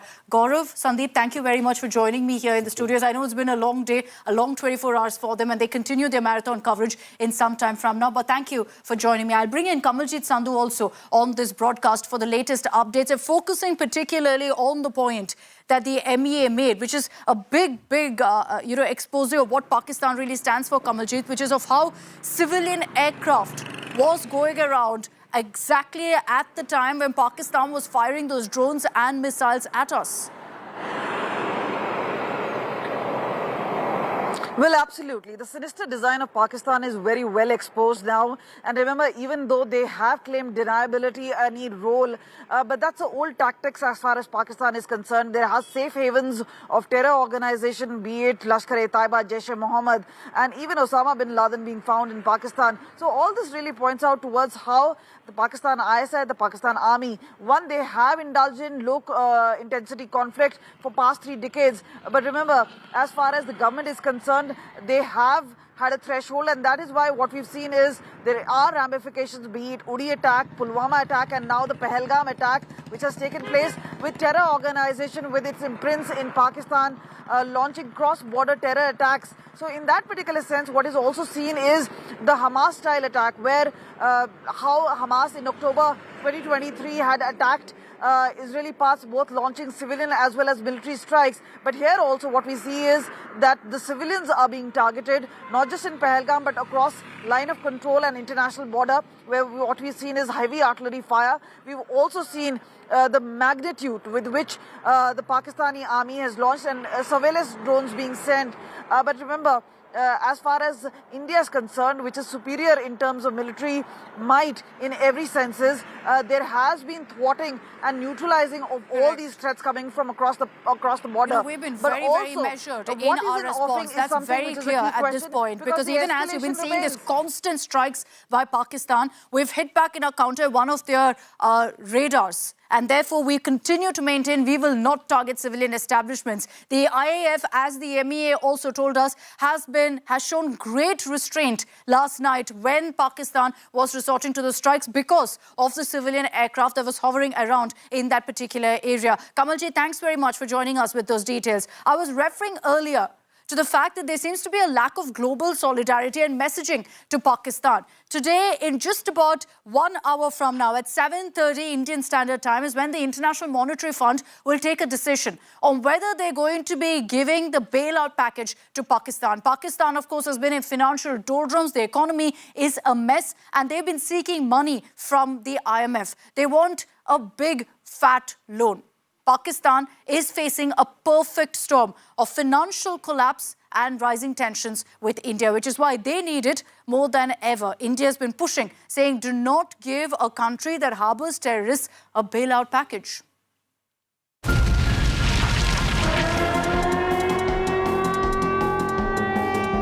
It was pure chaos on the streets of Lahore Thursday morning. Sirens went off and people ran out of their homes as a series of loud explosions were heard in the city. The incident comes just a day after Operation Sindoor destroyed terror pads in Pakistan and the POK. And reports trickle in of a swarm drone attack on Lahore's air defense systems. Clearly, Pakistan's confidence is shaken. For the first time in several years, trading was suspended at the Karachi Stock Exchange after the KSE 30 index plunged more than 7% in trade today. Investors are feeling the pain as well.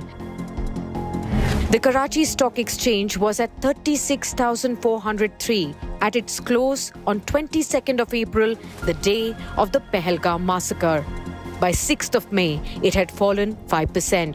Operation Sindoor led to a bloodbath on KSE, with the index falling more than 6% in intraday trade. Finally, it closed with a fall of 3%. Today again, the sell-off was deeper, with the index plunging nearly 9% in trade. Pakistan's fragile economy is ill-equipped to face any hostilities with India. Investors started selling stocks immediately after Pahalgam attacks, and for the first time in the past few years, trading was suspended. Pakistan is staring into a financial abyss. With foreign reserves of barely $15 billion and a balance of payments, crisis looming, all eyes are now on the 9th of May, meeting of the IMF, where its executive board will decide whether to approve a crucial $1.3 billion tranche as part of a broader $7 billion bailout. Pakistan's key economic indicators continue to flash red. Its GDP growth is expected at just 2.6% this year. Its inflation is above 5%, hurting household budgets. Its public debt is more than 80% of the GDP, and the Pakistani rupee remains under severe pressure, and imports continue to outpace earnings. And now, in the backdrop of the Pahalgam massacre, India is pushing back diplomatically. India has formally urged the IMF to reconsider funding to Pakistan, citing risks that the funds may be diverted or misused. The message, aid without accountability may worsen regional instability. At the heart of India's concern is Pakistan's disproportionate defense spending. In 2024-2025, nearly 17.5% of Pakistan's budget, over 2 lakh crore rupees, was allocated to defense, while only a fraction went to health and education. Pakistan also spends more on interest payments than on development, with nearly half of its revenue consumed by debt servicing. The IMF faces a dilemma. While it recognizes Pakistan's economic fragility and wants to avoid default, there's rising pressure to ensure transparency and fiscal discipline. The 9th of May vote will also consider whether Pakistan has met reform benchmarks tied to energy, pricing, taxation, and anti-corruption mechanisms. For Pakistan's 24 crore people, this isn't just about geopolitics. It is about survival. A stalled IMF deal could send inflation soaring and sink the rupee further, triggering a wider humanitarian crisis. But as war clouds linger over the subcontinent, the world's financial institutions now face a tough call. Can they support Pakistan's economy without funding instability?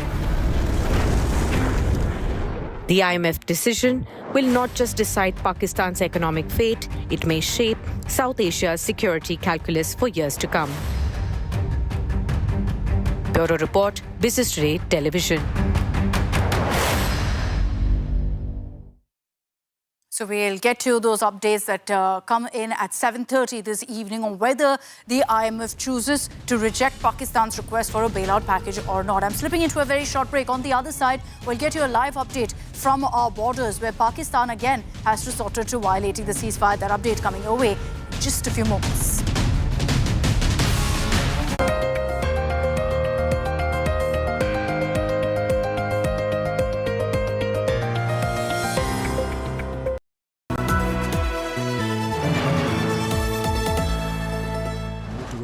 Edge 60 Pro, the edge of excellence.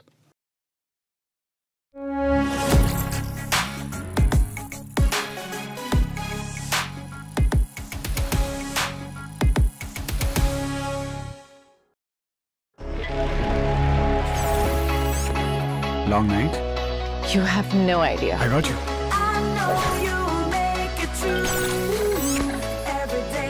Motorola Edge 60 Pro. Hello, Moto.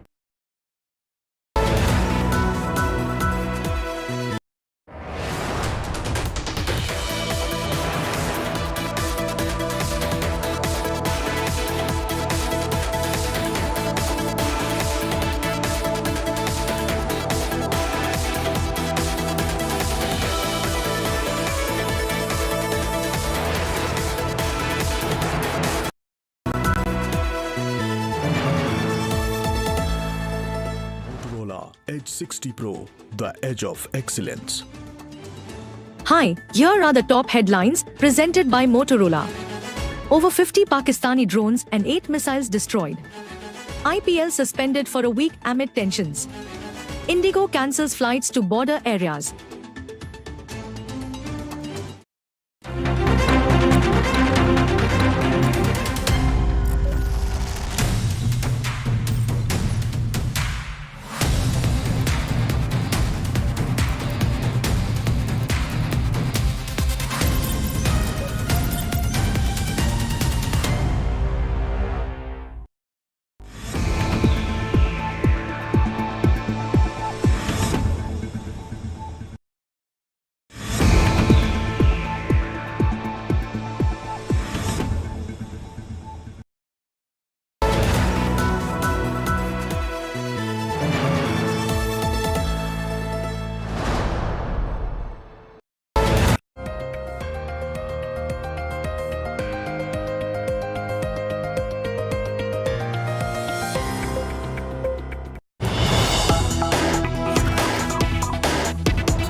Let's get you big breaking news that's coming in from Delhi, where the 3 service chiefs are meeting with Prime Minister Modi. This is the big breaking news that's coming in right now. The meeting is happening at the Prime Minister's residence, and keeping in mind all that's been happening along the border, you are essentially seeing this meeting perhaps as a briefing also of what's taking place right now. Remember that the 3 service chiefs had met earlier with Defence Minister Rajnath Singh, also with the Chief of Defence Staff. That was a briefing that took place in the morning. Now, The three service chiefs, the tri-service chiefs also meeting with Prime Minister Modi, and all that's been happening really with Pakistan and the conflict, the strikes versus the counter-strikes that have been taking place. Our forces have been doing a tremendous job of repelling, of thwarting every attempt by Pakistan to target military establishments, to target civilian establishments. All of that has been repelled. And so now our forces are also briefing the Prime Minister on exactly what's the situation currently and the next course of action. Let me bring in Aishwarya Paliwal for more details on this. Aishwarya, that meeting currently underway. You had the three service chiefs meeting with the Defence Minister earlier and now with the Prime Minister. Well, you know, a very crucial meeting, let me tell you, Akshita, and that's the spot where I'm standing. I'm standing right outside Prime Minister Narendra Modi's house. And what we are seeing now, the chief of the three defence forces, all of them have just gone inside. They will now tell Prime Minister Narendra Modi what exactly has transpired. In fact, let me tell you, Prime Minister Modi has been given every information over the past 24 hours, what exactly transpired. We even heard in the briefing there, every detail has now been given out, what to do next, what all preparations need to be done. And Prime Minister will be told about it by the three chiefs. All of them just barely a couple of minutes ago went inside. A very crucial meeting will take place. From what I can tell you, Akshita, the meeting will go on for at least an hour. Prime Minister Modi will be briefed about what has been done so far and what next needs to be done, the kind of preparation that we will see, the chart for that, the planning for that will be done in the next 1 hour. Okay, we'll track all the big takeaways of that particular meeting. But so far, the message from the government and the Prime Minister has been full freedom to our forces to retaliate in the manner they deem fit, when, where, how, all of that, full freedom to our forces. We'll track that very closely. Let's cut across to more breaking news coming in.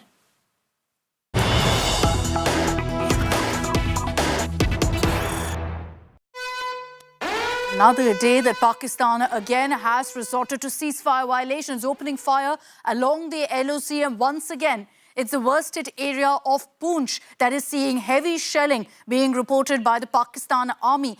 We also understand in Uri is where we're seeing ceasefire violations being reported. At this point, remember, in Uri and Poonch, where the civilian settlements are, is where we're seeing maximum shelling by the Pakistan Army. They intend to target civilian settlements. They want to target innocents. And we've been seeing this since April 22nd, since the Pahalgam terror attack. We'll get you a report also right now. What's the situation there? But heavy shelling has already begun with Pakistan resorting to ceasefire violations. This has been essentially what they've been doing for the last many weeks. And unfortunately, as a result of them firing and also resorting to shelling in villages in Poonch and Uri along the LOC, we've been seeing maximum civilian casualties, the death toll at 15 plus now.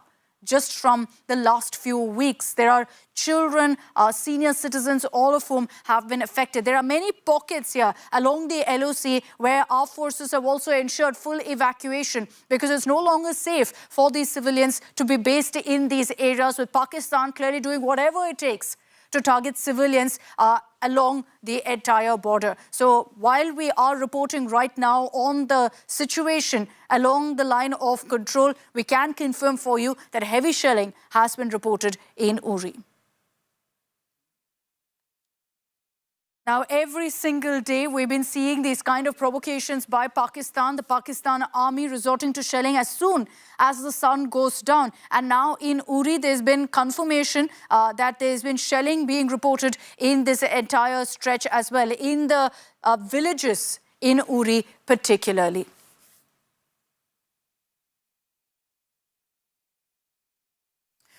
All right, let's move on and talk about how the political tensions between India and Pakistan has also compelled the BCCI to go ahead and take the step of suspending the IPL, putting the brakes on cricket's richest leagues, the Indian Premier League, for a week. Now, next week, we'll know exactly whether the IPL will resume or not. But the message is very clear. The BCCI says that at such a sensitive time, we can't be playing cricket. More details coming up.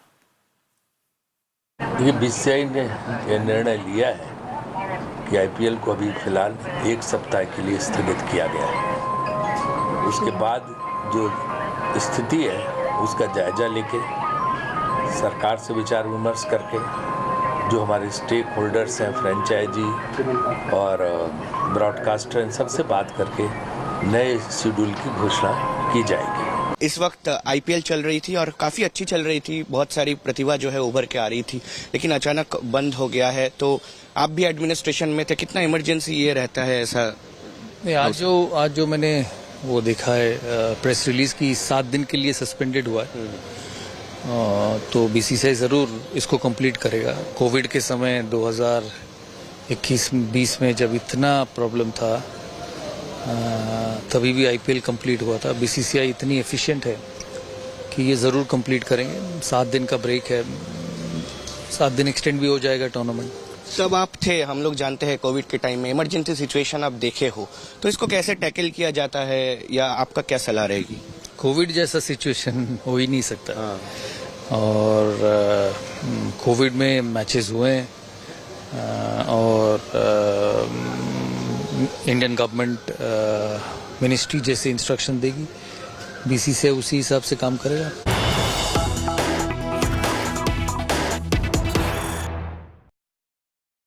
And meanwhile, in another massive setback for Pakistan, remember that the PSL was called off because of the conflict between India and Pakistan, but they wanted to actually shift this out of Pakistan and to UAE. What we're hearing from our sources is that the UAE is likely to reject Pakistan's plea to host the PSL there. Pakistan had sought that Dubai be the venue for PSL, but sources telling us that the UAE is likely to shut the door on the Pakistan Cricket Board's plan of hosting PSL in Dubai. Another setback for Pakistan. It really shows you what their standing is right now in the world order. The fact that UAE has also chosen to dismiss their plea for the PSL to be held in Dubai. That's all we have time for in this edition of Super 6. On the other side of a very, very short break, we continue getting you all the updates, the latest on the India-Pakistan conflict. We'll be getting you ground reports on the situation currently along the India-Pakistan border. On the other side, very short.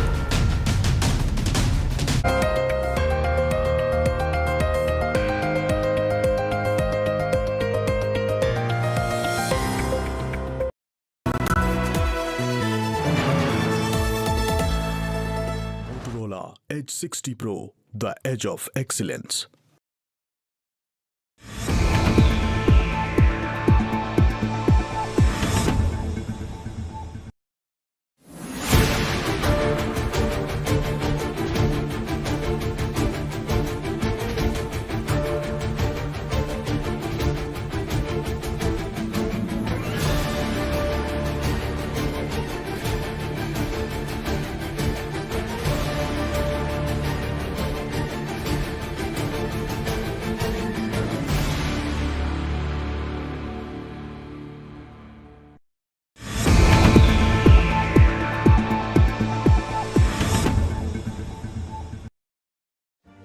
Make your media plan smarter with India Today Live TV on your connected devices.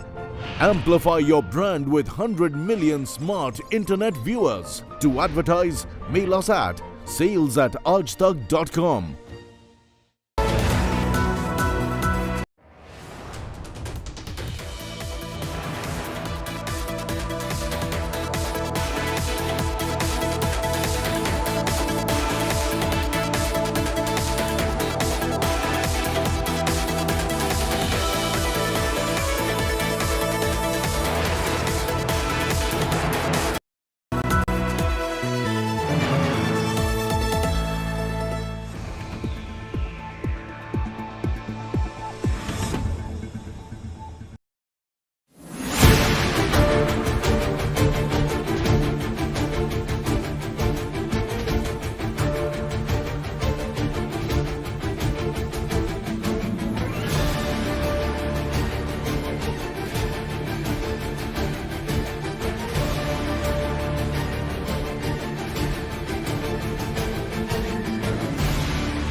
Weather forecast now.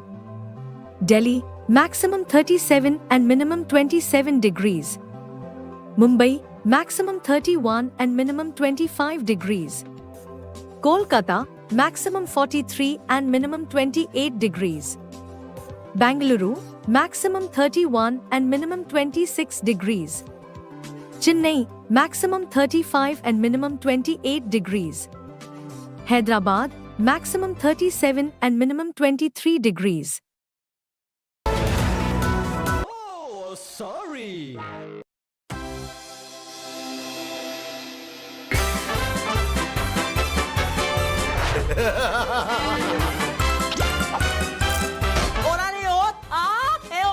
Ui, ada.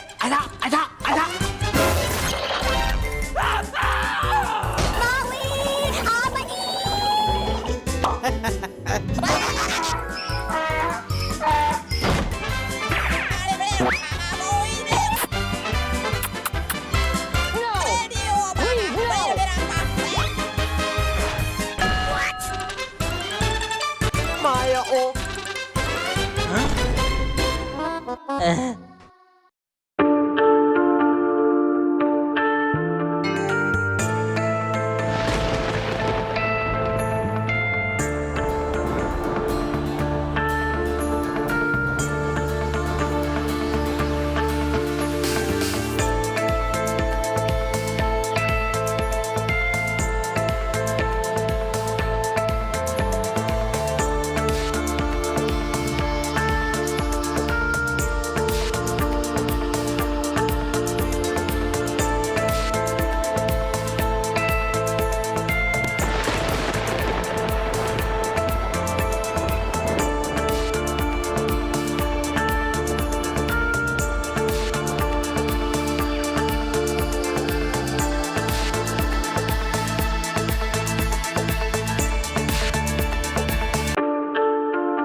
Co-powered by Aditya Birla Sun Life AMC Limited.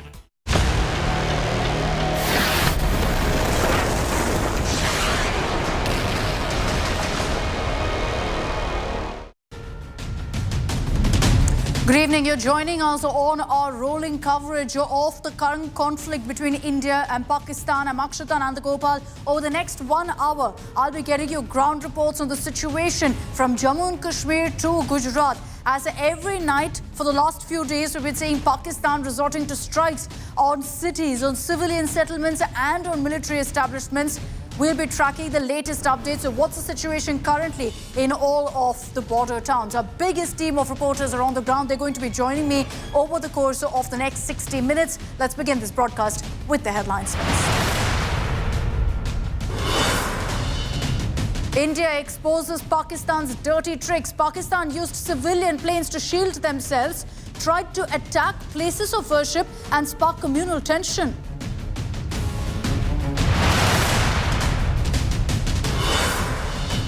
Pakistan sent nearly 500 drones to target Indian cities. Pakistan used Turkish drones in aerial attack attempt. Pak tried to hit military infra but suffered heavy damages after India's response.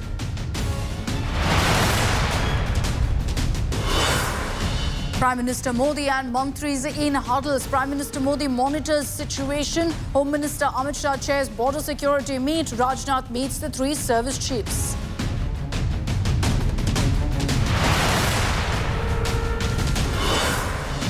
Seven infiltrators killed in Samba of Jammu. Suspected Jaish terrorist killed amid India-Pak conflict.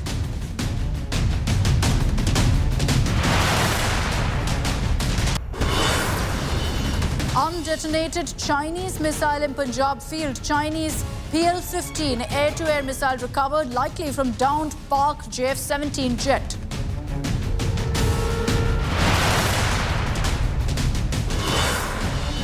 Pakistan Defence Minister's bizarre logic says Pakistan didn't intercept Indian drones to maintain secrecy of its defence locations.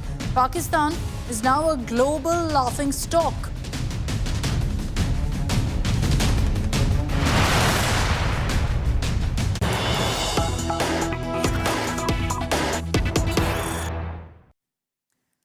Let's begin with the latest updates that are coming in of the Prime Minister currently in a meeting with the 3 service chiefs, with the Chief of Defence Staff and with Defence Minister Rajnath Singh. So the highest level of security meet that's currently taking place at the Prime Minister's residence. The 3 service chiefs are in attendance. The Chief of Defence Staff is there. Rajnath Singh is there. So is the National Security Advisor Ajit Doval. So the biggest security leadership all coming together at a time when you have been seeing this conflict between India and Pakistan, and constantly Pakistan attempting to strike our military establishments and towns that are bordering Pakistan.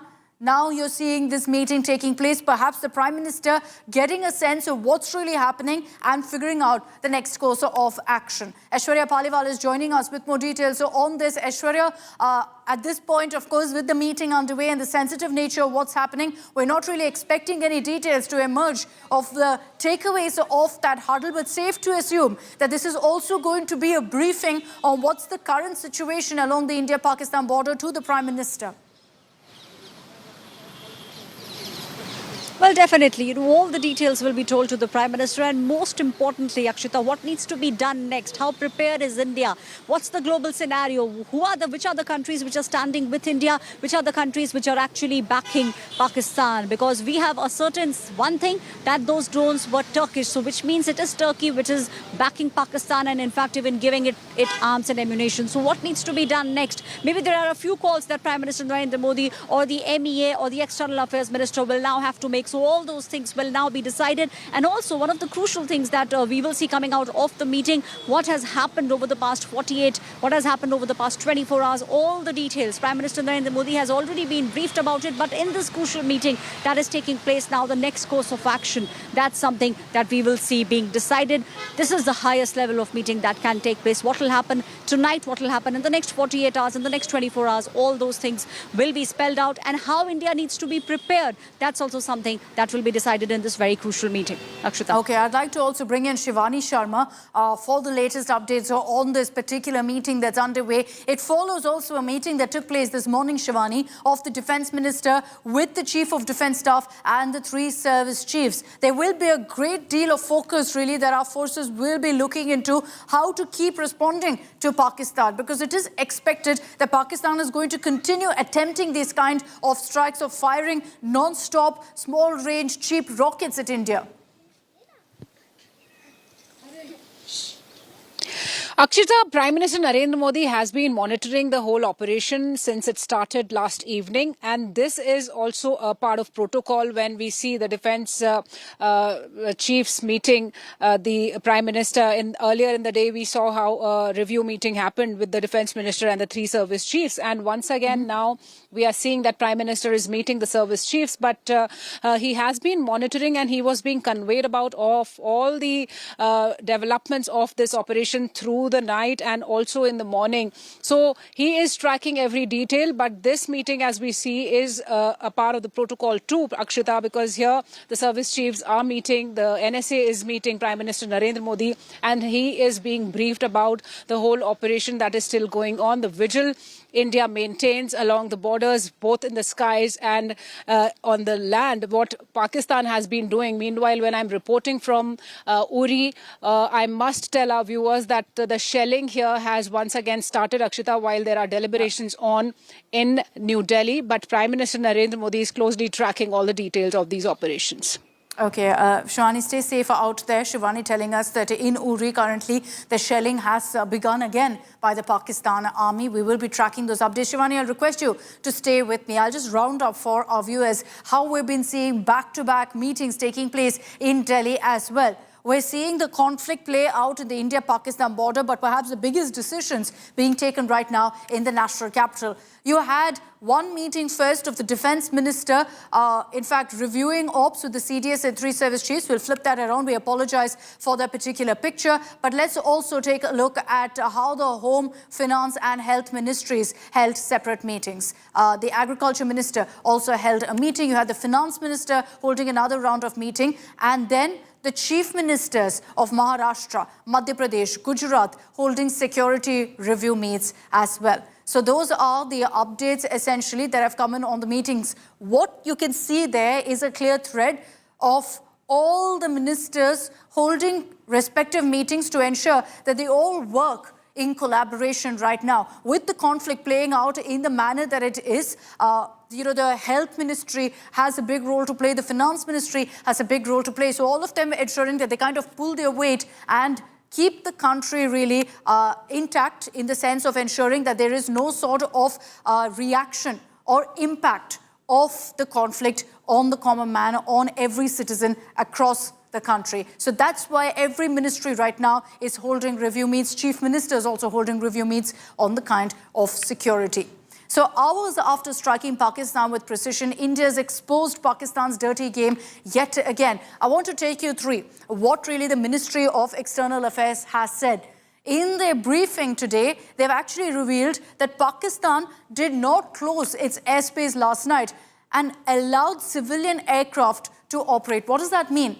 That several passenger flights, domestic and international, were flying near the international border between India and Pakistan, and at the exact same time that Pakistan was launching drone attacks on Indian cities, Indian towns. Pakistan was clearly doing this to ensure that there's no counter from India. If we counter, there was a risk of hitting civilian aircraft. So as the MEA put it, the IAF, our Air Force, showed great restraint to ensure civilians aren't hit, and so that particular aircraft that was flying at the exact same time as Pakistan was firing its drones and missiles isn't hit by any chance. So to ensure that, Pakistan resorted to these kind of cheap tricks of actually putting its own citizens at risk. And that's not all. Pakistan also has started now targeting places of worship with a particular design. It's targeted temples, it's targeted Gurudwaras, it's targeted even convents, churches, essentially to try and give a communal color to this entire conflict. It's not worked so far because we as a country are united in this conflict. Keeping these dirty tricks in mind, India has now also in a big step suspended the Kartarpur Sahib corridor till further directions. Pakistan's irresponsible behavior again came to fore. Pakistan did not close its civil airspace despite it launching a failed unprovoked drone and missile attack on 7th May at 8:30 hours in the evening. Pakistan is using civil airliners as a shield, knowing fully well that its attack on India would elicit a swift air defense response. This is not safe for the unsuspecting civil airliners, including the international flights, which were flying near IB between India and Pakistan. As you have seen, the airspace on the Indian side is absolutely devoid of civil air traffic due to our declared closure. However, there are civil airlines flying the air route between Karachi and Lahore. Amongst the other civil aircraft that you can see, we have highlighted an aircraft which is Airbus 320 of Flynas Aviation, which was originated from Dammam at 1750 hours and landed later at Lahore at 2110 hours in the night. Indian Air Force demonstrated considerable restraint in its response, thus ensuring safety of international civil carriers. These provocative and escalatory actions that were taken by Pakistan last night were targeted at Indian cities and civilian infrastructure, in addition to some military targets. The Indian Armed Forces responded proportionately, adequately, and responsibly. As we saw in the Pahalgam attack, Pakistan is again trying desperately to impart a communal hue to the situation with an intention to create discord. Again, we are not surprised. India's steadfast unity in itself is a challenge to Pakistan. In addition, that we would attack our own cities is the kind of deranged fantasy that only the Pakistani state can come up with. Perhaps they do it because they are well versed in such action, as their history would show. The Gurudwara in Punch in particular was attacked by Pakistan, and some local members of the Sikh community, including a Ragi of the Gurudwara, lost their lives in this incident, as I shared yesterday. I'll bring it in. Shivani Sharma for more details really on clearly Pakistan resorting to dirty tricks of using civilians as a shield. And Shivani, the Indian government confirming, that the IAF didn't strike back because of the risk of civilians also being hurt. The civilian aircraft movement is what stalled us. There was a counter, yes, from India. We hit their radars, but couldn't go beyond that because of the civilian aircraft. Certainly, Akshita, Pakistan has not only put its own airliners, but the international airliners at risk by not closing the airspace because it knew that there will be retaliatory action after it will be attacking India with those swarm drones or around 400 to 500 drones. And it deliberately did not do so because it now wanted to use these airliners as a shield for itself because it knows India will not be attacking the innocent people who were flying on these aircraft. So this is once again a very dirty trick that Pakistan has played and has been exposed ever and ever again each time, Akshita. And India has shown restraint in this whole operation by not attacking this region because of these airliners that were flying close to the international border in Pakistan's airspace. And we've already closed our operations keeping in mind the safety of people and airliners, not only national but international. So this is yet again a dirty trick that has been played by Pakistan.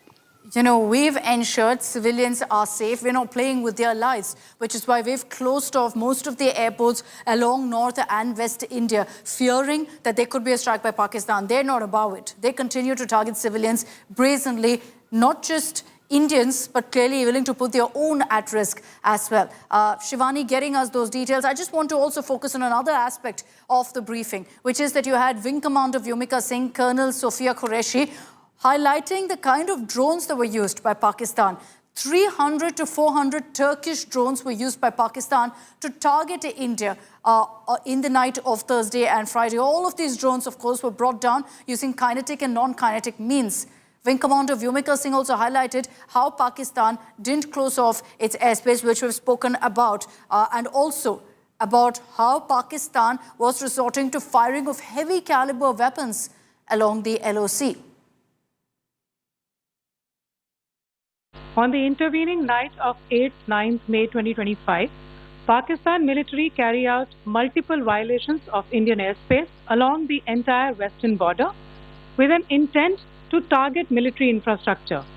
Pakistan military also resorted to firing of heavy caliber weapons along the line of control. Along the international border and line of control, drone intrusions were attempted from Leh to Sar Creek at 36 locations with approximately 300 to 400 drones. Indian Armed Forces brought down a number of these drones using kinetic and non-kinetic means. The possible purpose of these large-scale aerial intrusions were to test the AD systems and gather intelligence. Forensic examination of the drone debris is being undertaken. Preliminary reports suggest them to be of Aziz Guard Songa drone of Turkey. The other point in the same vein is Pakistani claims that they did not target or attack any religious places. You would recall that yesterday I shared with you an incident related to the attack on a Gurudwara in Punch. Instead of owning up to these attacks, Pakistan made the preposterous and outrageous claim that it was the Indian Armed Forces and the Indian Air Force that was targeting cities like Amritsar and trying to put the blame on Pakistan. This is nothing but a desperate attempt by Pakistan to disown its acts of aggression, but it is also true to type in its effort to deceive and mislead the world. It will not succeed. Okay, let's get you a quick update that's coming in right now of the Prime Minister having met a group of armed forces veterans today. This happened earlier today when the Prime Minister had an extensive interaction with veterans on various issues of the current situation. So who was a part of this meeting? We understand that former Air Force chiefs, former Army chiefs, former Navy chiefs, other veterans who've extensively served the country All of them were a part of this huddle. I'll bring in Shivani for more on that. Important really, Shivani, to highlight this particular development. Perhaps the Prime Minister also picking their brains. These are veterans who've served in the country for decades together. Their experience also will help India in this conflict. Akshita, veterans indeed are, they have great experience, and when the country is undertaking such an unprecedented kind of operation, it's important to know about what they think, and it's important to keep them into confidence, because Prime Minister has been keeping into confidence everybody, the political parties, the veterans here he met today. The chiefs have already been meeting and briefing Prime Minister. And as we see that Prime Minister is meeting the former chiefs of the services, this means that he's taking certain guidance from them. He's also briefing them about what's happening, giving an assurance to them, and also taking their responses and feedback on what can be done further in this kind of a situation. So this is important, and an important development out there, Akshita, when country is in such a situation, when it is hitting back every misadventure of Pakistan, exposing its dirty tricks, not only the military tricks by Pakistan, but on the other front, the fake diplomacy it has been bringing out, and the fake narrative it has been setting. So it's important to keep everybody in confidence, to seek their guidance, because veterans have led the country, the nation, the forces for decades. And at this juncture, their guidance is also important. And that's why Prime Minister Narendra Modi has met these former chiefs of the their services. experience can help a great deal in understanding how to address this conflict, how to deal with it militarily, also how to respond. Shivani, thanks for the moment for joining us with those details. I'll request you to stay on with me. I'll just round up for all of our viewers joining us with this broadcast all the updates that have come in the last 24 hours. We've seen a lot of discussions, meetings and updates coming in from the border. Let's round this up for you. Hours after India thwarted a wave of drone and missile attacks by Pakistan targeting military installations, Defence Minister Rajnath Singh met the Chief of Defence Staff, General Anil Chauhan, and the 3 service chiefs in Delhi.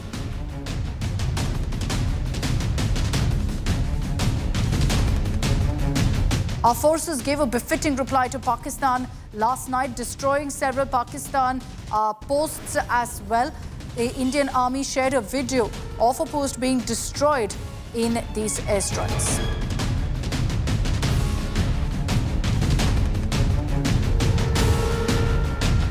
Amid the escalating tensions, BSF foiled a major infiltration bid. This is in Jammu and Kashmir, Samba. At least 7 terrorists were neutralized. These terrorists were affiliated with the Pakistan-based terror group Jaish-e-Mohammed, were likely attempting to exploit the volatile situation to infiltrate into India.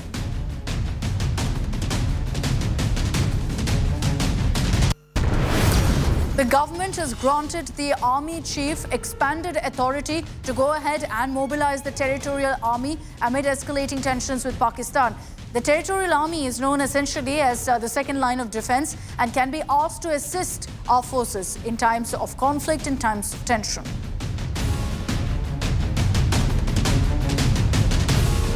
Political tensions between India and Pakistan has compelled the richest cricket board, BCCI, to put brakes on cricket's richest league, IPL, for a week. JioStar, the official broadcaster of the IPL, has also expressed full support to the BCCI.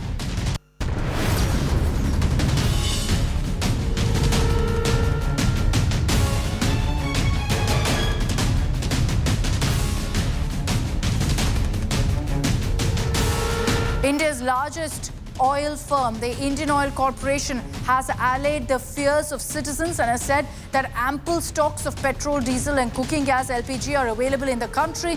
There's no need for panic buying of fuel.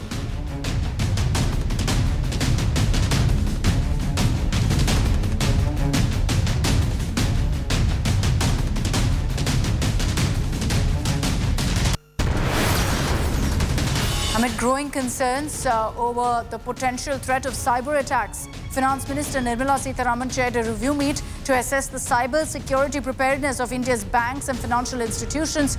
During the meeting, Nirmala Sitharaman asked all banks to remain fully alert and prepared to deal with any eventuality or crisis.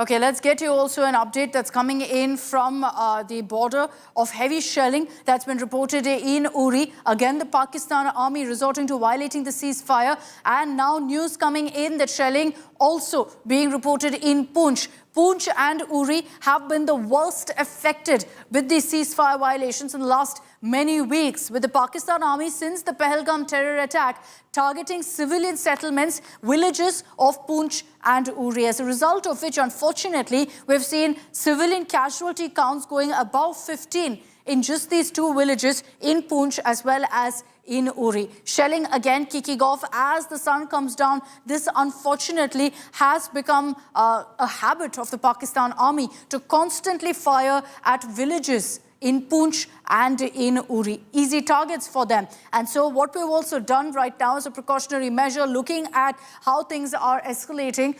Most of these civilian settlements, these pockets, have been evacuated right now to ensure that the casualty count doesn't go up and the civilians who live in these areas are immediately moved to safer spots. Kamaljeet Sandhu is joining us with more details on the current situation. Kamaljeet, already news trickling in of ceasefire violations by the Pakistan army from April 22nd. We've been constantly reporting on every single night the Pakistan army resorting to this kind of a provocation. Right now, we understand shelling being reported in Uri as well as in Poonch, Kamaljeet. Overnight, over a fortnight now, there has been constant RT shelling as well as crossfire arm exchange. So there is where there is information coming in that in Poonch city itself, there is shelling going on now. Remember, it's Thursday. By Friday, we do expect the intensity could be much more. But very clearly, there seems to be a high alert. Shops are all shut, both in Poonch as well as in Rajouri. A blackout will be happening in a short while from now as the sun really sets here. But clearly, tensions are mounting, definitely, because situation remains uncertain, unprecedented to a certain extent. What we've seen in overnight shelling is a more number of people whose houses have been impacted. There have been some injuries, but clearly, it's an uncertain life at line of control, especially when people who are actually facing Pakistan-occupied Kashmir right across. Now there are artillery units of Pakistan which are facing the Indian civilians, and this is where they have been targeting innocent civilians across line of control. This is obviously a violation of treaty, but remember the ceasefire came into effect way back in November 2003.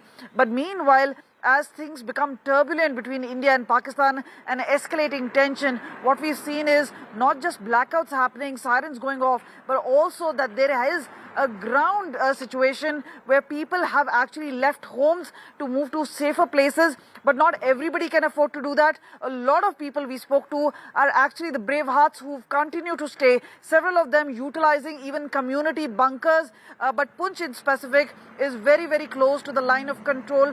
The town itself is in direct fire, and that is why we know as far as the school getting targeted, the Gurudwara, the Gita Mandir, all that getting targeted and getting a fire from across, and this is where life becomes really uncertain as far as those residents are concerned.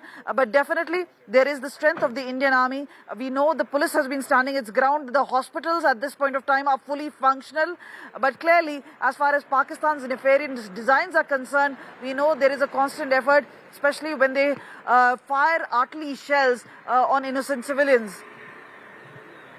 All right, Kamalji, just stay with me. Let's just take a look at what happened last night. The images that came in essentially of Pakistan attempting to strike different parts of India along north and west. And as we get you those updates really of what happened last night versus what's the situation now, I'd like to introduce all of our reporters on this broadcast. We've got Munish Pandey, Kamaljeet Sandhu, who's been reporting for us, of course, Amit Bharadwaj, Mir Fareed, Maushmi Singh, Asim Bassi also with us.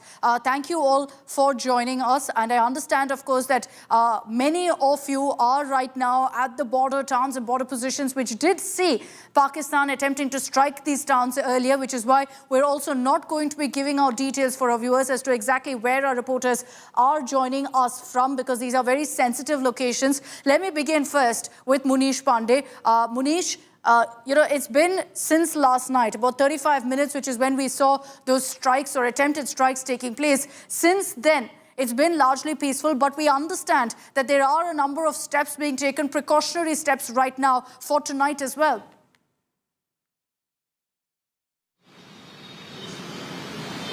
Absolutely, Akshita, and what the administration and the armed forces have witnessed from last 2 days, they expect that Pakistan will do the same, what they are doing in the Rajouri area today. So, number of steps have been taken. The blackout has been called in most of the areas at India-Pakistan border. Today, while I was in the India-Pakistan border, what we saw that there was a missile fired from the Pakistani side, which was partially undefused, and at 11 o'clock this morning, the army went and defused that particular missile. Also, there were drone attacks which were carried out by the Pakistani side, but it was again neutralized by the Indian Air Force. So the armed forces are retaliating in the befitting manner, but as far as Pakistan is concerned, right from using the artillery to the drones to the missiles, they are using everything. So far, India is, behaving responsibly, and armed forces have neutralized all those drones, but it is expected that Pakistan will not stop here. They will again try to do the same, and that is why even this night is going to be extremely crucial as far as where I am located right now, Akshita. Okay, I'll bring in now Amit Bharadwaj also for updates really on the current situation where you are, Amit. These are border states essentially that our reporters are getting us the latest updates from. And while we're reporting on shelling being reported in border districts, I did see your report earlier where you spoke to some of the locals who've been very badly affected as a result of the shelling. We understand most of these areas now have been evacuated.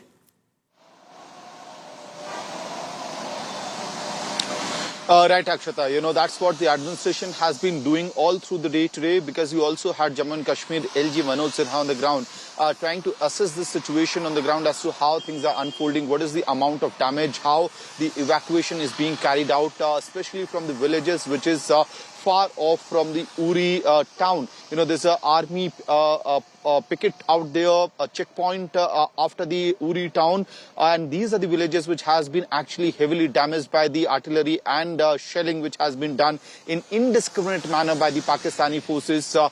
Villages like Salamabad, for that matter, Kalgai, all these villages have been through worse that they have seen in the past 2 decades. So most of them have been evacuated, but many are still choosing to stay back. Why? Because they have their homes there, their cattle there. They don't want to leave their home and cattle right behind them. So they decided that their children and women should be sent back to safer places in Baramulla or other areas which has been identified by the administration to be slightly safer from these line of control villages.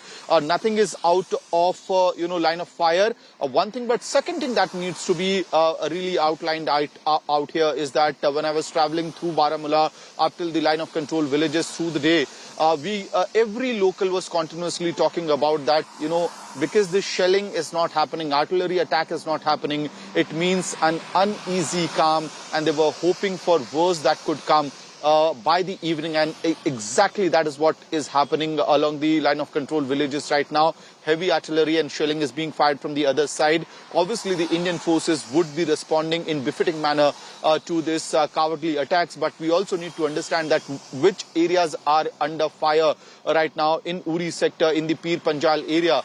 These are areas where villages have been living, civilian infrastructure is in place, but also hydro projects of India are located, military bases are located. So in a very strategic manner, Pakistan is not only attacking our innocent civilians who have not seen this kind of artillery or shelling for the past 2 decades, but they are also trying, at least there's an attempt to reach our establishments, which so far our forces have been unsuccessful so far. And a step towards that, which has also greatly helped, is that air defense system we have, but also keeping in mind the basic precautionary measures. Amir Farid is joining us live from Jammu and Kashmir. We're not giving specific locations. Let me reiterate that. We're not giving specific locations of where our reporters are because of the sensitive times that we're living in of this conflict right now. So Amir, across Jammu and Kashmir right now, there is a state of high alert. Authorities leaving nothing to chance. So even whether Pakistan attempts to strike tonight or no, we don't know. But we are ensuring we're fully prepared, come what may.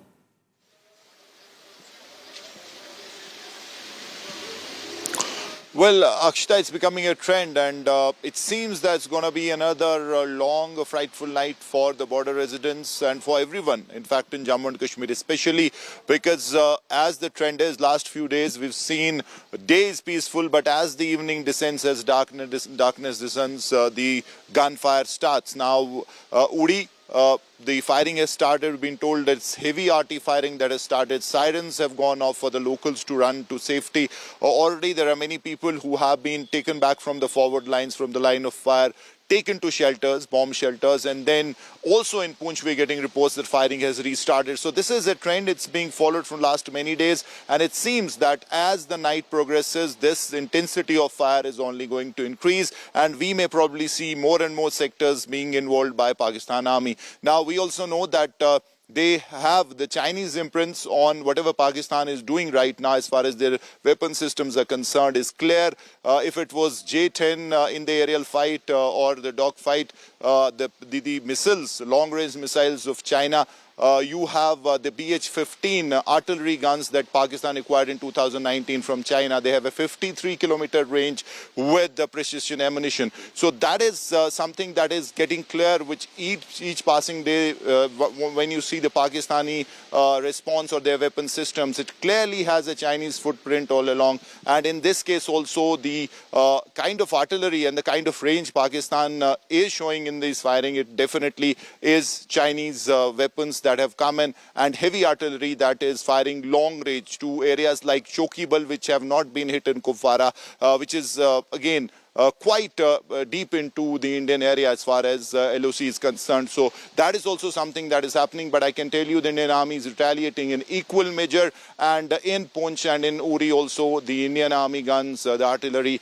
is firing and ensuring that fitting reply is given. But it is another long night, it seems, and probably as the night goes deeper, we'll see more intensity and more firing as far as line of control areas is concerned from Pakistani side. But India let's talk is about ready, what's and as really far as happening other in parts of Pakistan, and I'd like to put the focus essentially on the strikes that happened last night. Let's change up the visuals on our screens to what happened last night in the Pakistan strikes. Let's get in also on this broadcast Mosque Singh, who's joining us live right now from one of the border areas of Punjab, which also saw these Pakistan strikes last night, Moshe. So get us a sense really of what's happened in Punjab. We know that several of the schools, colleges have been shut down. Airports have also been shut down because the message is very clear. We don't want any civilians to be hurt in these conflicts. Right, Akshita. From Leh to Sir Creek, almost 36 locations, more than 300, 400 drones being used by Pakistan, of course decimated by India a day earlier. Now in the villages on the bordering areas of the international border, there is a calm prevailing. There is a sense of inevitability. The villagers sense that perhaps imminent war is on the cards, and as much as they love their cattle, their field, their family, they are not leaving these villages, and they are prepared for any eventuality. I have seen through the day crisscrossing across several villages, and I have seen a very strong resolve of steel. They are battle hardened. They've seen some wars and conflicts that have happened being very close to the border, and I've seen that ex-military personnel training young children about how to react when there is a splinter bomb, if there is a blast. So, this is going to be a long night for them, and shortly, within 2 hours, there's going to be a blackout. And let me tell you, villagers have cut off street lights, they have inverters, but they don't use it, and they are in tandem working together with the security forces here. Amazing to see, and that's the resolve essentially of the locals also, who are standing shoulder to shoulder with our forces, helping in every way they can, cooperating also with all of the orders that are being issued. Asim Bassi is also joining us live from Punjab right now. And Asim, right now the administration of course has taken all of these precautionary steps to ensure nobody is in harm's way. You've been reporting constantly also on how there's been debris that's been found in the aftermath of these strikes by Pakistan last night. Yeah, today also we reported that how one of the missiles which was shot down the day before the misadventure of Pakistan, that missile was diffused, and you heard the explosion, the kind of explosion that came up. I'm in a border district, and here only the administration has geared up, and they have already announced that there will not be any mock drill, just sirens will blow and the blackout will happen any time. So the people have told to be prepared and not turn on their lights. I was in the border entire day also. In village Mahava, the people were very, very upbeat. They say, we have seen the wars of 1971, 1965, and we have seen that Pakistan has always taken the beating. And this time also, they say that they will not leave their villages, they will not leave anything behind, but they will fight along with the Indian troops to take on the enemy nation. Okay, Asim, thanks for that update. Finally, I'll just get in a quick update from Kamaljeet, who's joining us live from one of the border areas in Jammu and Kashmir. Kamaljeet, we're already getting in troubling reports of shelling by the Pakistan Army in Uri and in Poonch. And these areas have been particularly vulnerable also because of how close they are to the border.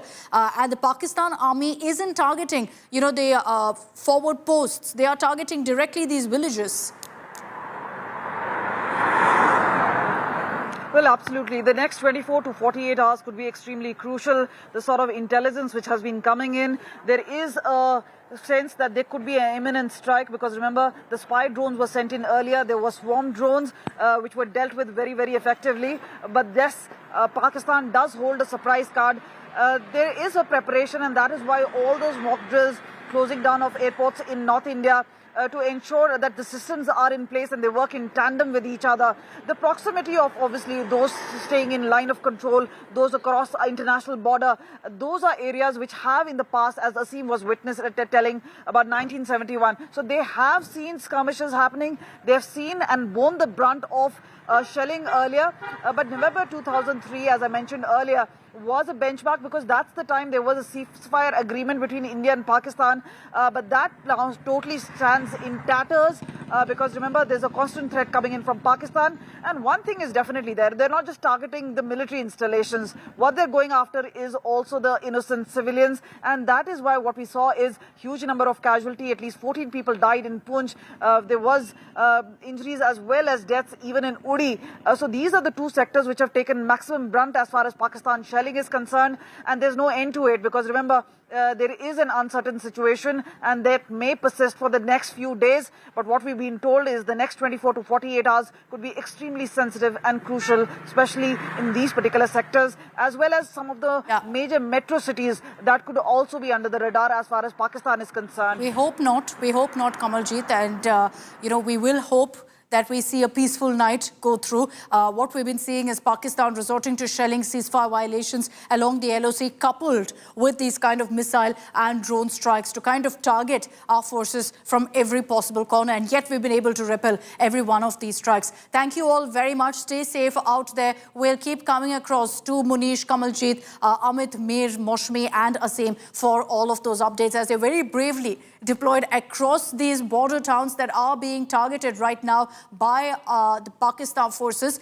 We'll see really what happens tonight. Like I said, we hope that things remain peaceful tonight across these border towns. Of course, all of that relies on how Pakistan chooses to respond, and whether they will resort to, again, attempting to strike civilian areas and military establishments. cutting across Jammu and Kashmir, Punjab, Rajasthan and Gujarat. I'm slipping into a very, very short break here on India Today. We're going to continue getting you a sense of what's happening on the ground on the other side for a very short break.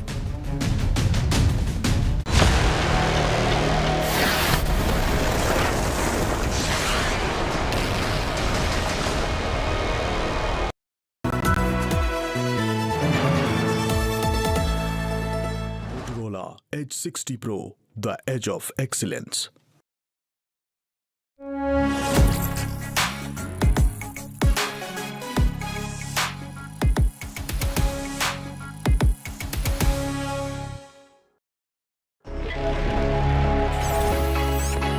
Long night? You have no idea. I got you.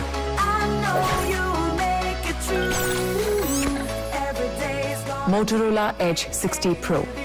Hello, Moto. Motorola H60 Pro, the edge of excellence. Hi, here are the top headlines presented by Motorola. Over 50 Pakistani drones and 8 missiles destroyed.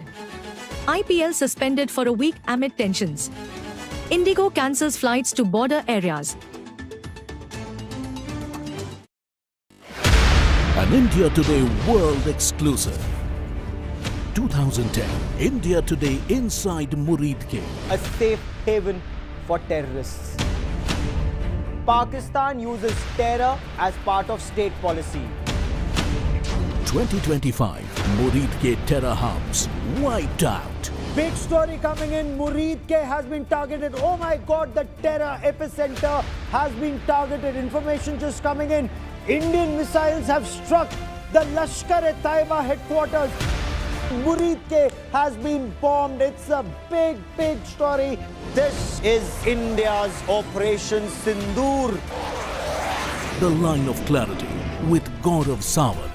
Only on India Today.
The sharpnel marks on these walls reminds me the picture that I witnessed in 2019 post Balakot airstrike by Indian forces on the terror camps in Pakistan.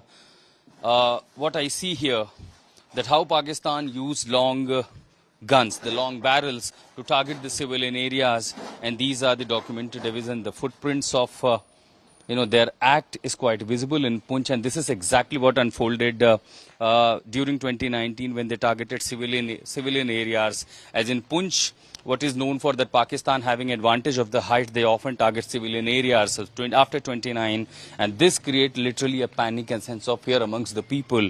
They're targeting civilian areas with the long guns, and this shows that how scared Pakistan was after the airstrike carried against the terror camps, which was in response of the Pahalgam terror attack.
And amid tensions between India and Pakistan, India making it clear to Pakistan that they must ensure they weed out terror from the country. External Affairs Minister Dr. S. Jaishankar has again called out Pakistan, reiterating that terrorism is a shared threat to the world, not just a problem that India faces. The External Affairs Minister has highlighted again that India's resolute response against those harboring terrorists, against terror, is underway. Listen in to Dr. S. Jaishankar. We also meet at a time when India is confronting the challenge of terrorism, one that is a shared threat to the international community. I thank those who have expressed solidarity with us and understand the resolute response that is underway. So India stands very, very clear on the conflict with Pakistan, that we will not allow terrorism to seep into our soil, and stand by and watch. Now, ever since the strikes began on Pakistan, social media is buzzing with all sorts of fake news. And we separate for you fact versus fiction. Let's take a look at some of the myths busted. Now, the first one on your screens, a video claiming to be of a drone attack in Jalandhar was widely being circulated to create panic as well. I'm sure you received this on your WhatsApp.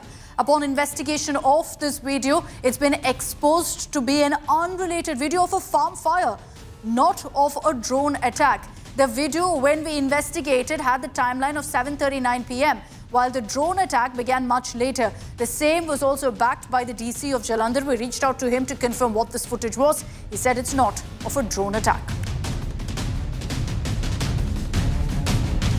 Let's get to our next fact check. The claim is that this footage is of an Indian post that was destroyed by the Pakistani army. It's a completely fake video. This video was shared and amplified by a number of fake, unverified accounts. It probably was propagandist material also. Now, we did a fact check of this particular video, found it to be completely false, confirmed it to be staged upon verification. First, because the claims being made is that the Indian post is 20 Raj battalion. There's no such battalion in the Indian army. Our next fact check is of an old video being shared on social media. You'd have seen this one all over your social media accounts, with the claim that Pakistan has launched a missile attack on India in retaliation. Upon fact-checking this video, it's clear disinformation. This video is actually of an explosion that took place in Beirut of Lebanon back in the year 2020, now resurfaced and being claimed as a Pak missile attack. Completely fake.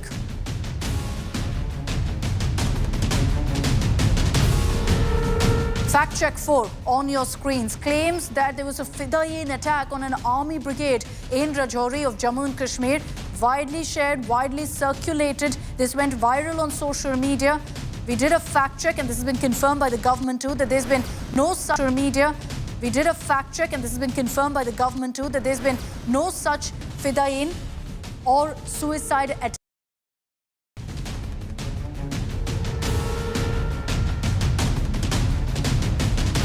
A confidential letter claimed Chief of the Army Staff General V.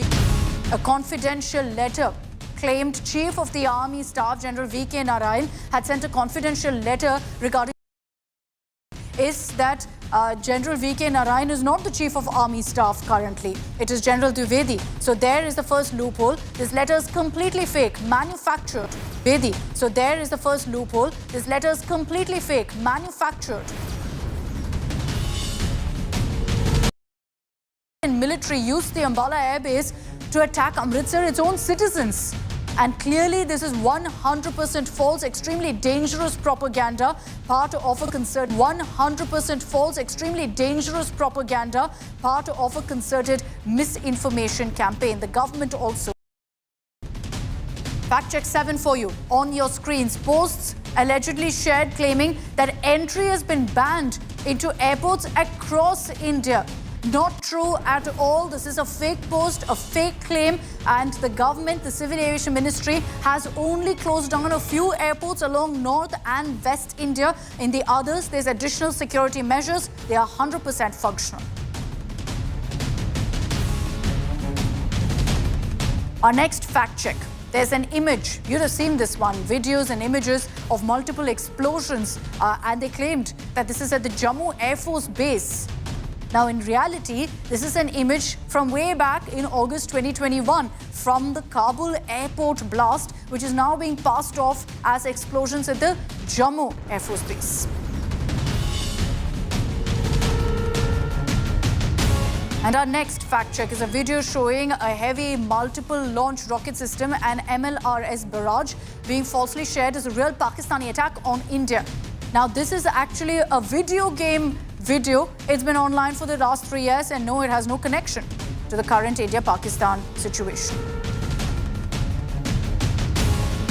And fact check number 10. Pakistani social media handles resorting to their propaganda, claiming a Su-30 MKI, a Sukhoi, was shot down in Muzaffarabad of POK, and that an Indian pilot, Su-30 MKI, a Sukhoi, was shot down in Muzaffarabad of POK, and that an Indian pilot has been captured alive. We fact check this claim in place of a Sukhoi back in October 14, 2014 in Maharashtra.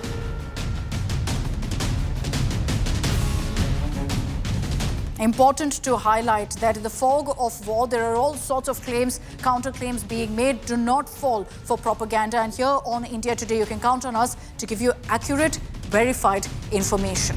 I'm slipping into a short break. Coming up on the other side, it's India First with God of Sawant. He's going to continue our rolling coverage on the India-Pakistan conflict and breaking down for you how India managed to repel every single strike attempt by Pakistan last night. That's coming up on the other side of a very, very short break.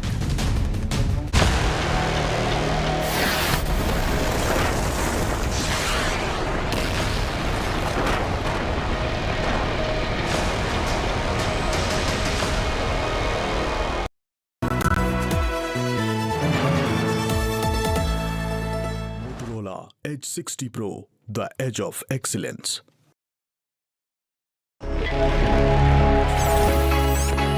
Long night? You have no idea. I got you.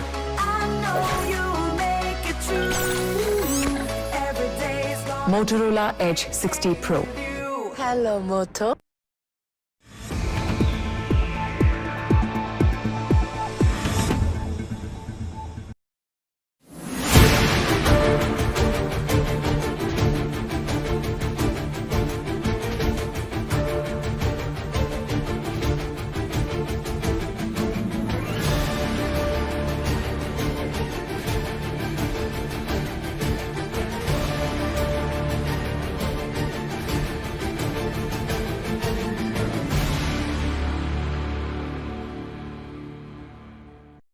We are right now at the Gingal village in Uri sector, which has witnessed heavy shelling from Pakistan last night, and it continued till morning. And this is an exposed village in the range of the RT fire of Pakistan.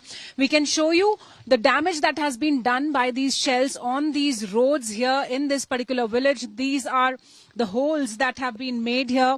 See, these are the big holes that are there in this road. You see, the fortified sheets have been damaged out here. Multiple damages in this whole village. You can see the whole road has been destroyed because of the shelling, the heavy shelling that continued for the night. And while Pakistan was attempting the drone attacks on multiple cities in western border, in Uri sector, there was ceasefire violation with heavy shelling that was happening. The glasses have been broken. There are damages. There are injuries, multiple injuries, which have been reported in this area.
A story of courage emerges from grief. Even as a family mourns the brutal murder of a father, Santosh Deshmukh, 18-year-old, Vaibhavi Deshmukh has shown extraordinary resilience by scoring over 85% in her class 12th exams. Santosh Deshmukh, Sarpanch of Masajog village in Maharashtra's Beed district, was killed in December after he resisted an extortion bid made on a wind energy firm. The murder of Santosh Deshmukh led to the resignation of State Minister Dhananjay Munde over his links to accuse Valmik Karad. While the police have filed a charge sheet in the case, one accused is still absconding. In the face of tragedy, Vaibhavi Deshmukh stands as a symbol of strength. Bureau Report, India Today.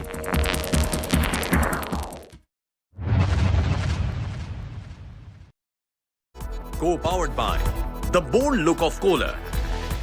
No stress Phenolics.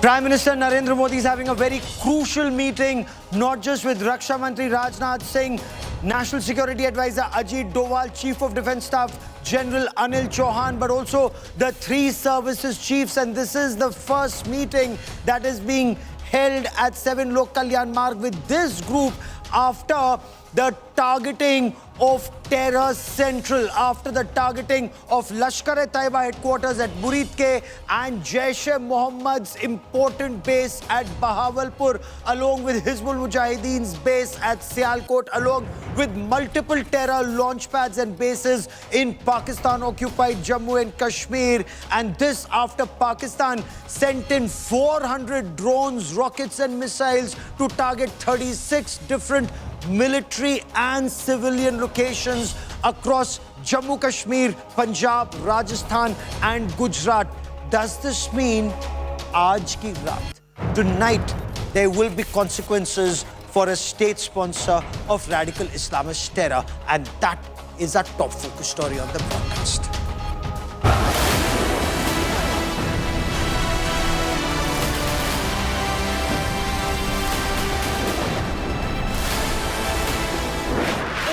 Hits back after Pakistan escalation. Airbus 320 जैसा कि आप यहाँ देख रहे हैं. India's air defense shields shine.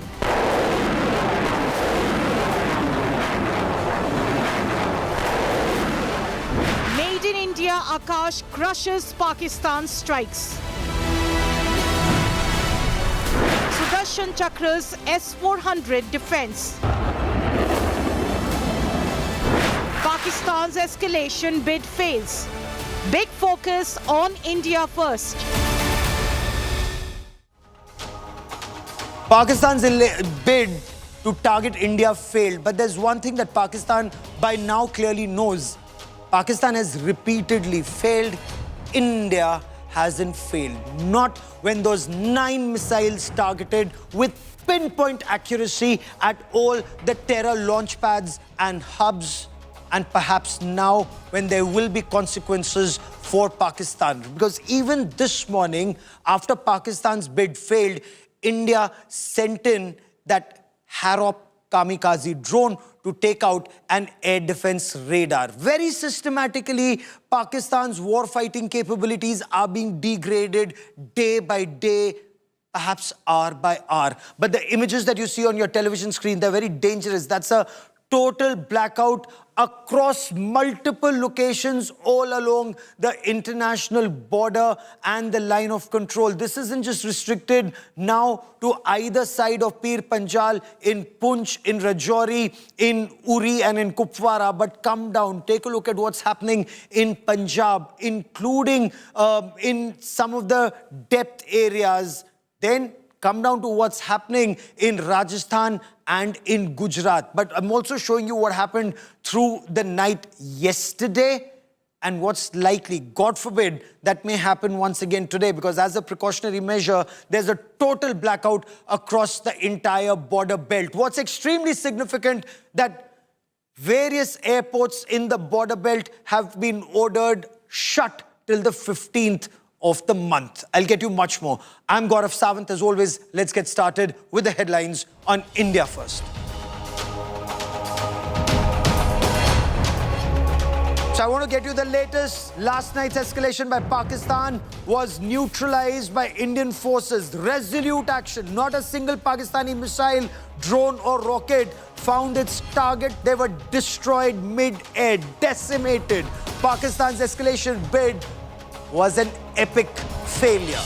At a crucial briefing earlier this evening, Foreign Secretary Vikram Misri made that very clear. Colonel Sofia Qureshi was there. Wing Commander Vyomika Singh was there. India detailed how Pakistan's attempts failed. The drone intrusion, there was an attempt even in Leh. So that's a new area that's opened up. So far, it was restricted to area which was just south of Zojila. Now it's escalated on the other side of Zojila. Remember that Kargil, Dras, Batalik belt going all the way up to Leh. Pakistan's made attempts even in a new sector. There will be consequences for Pakistan, because once again, along the line of control in this sector, in the Ladakh sector, the Indian Army is far stronger, as Pakistan realized in the Kargil war and subsequent punitive strikes that India carried out. But drone intrusions that were attempted from Leh to Sir Creek in Gujarat, 36 locations, 400 drones. Indian Armed Forces brought down a number of these drones using both kinetic means, which is firing your rockets, your missiles, or your Zu-23 anti-aircraft guns.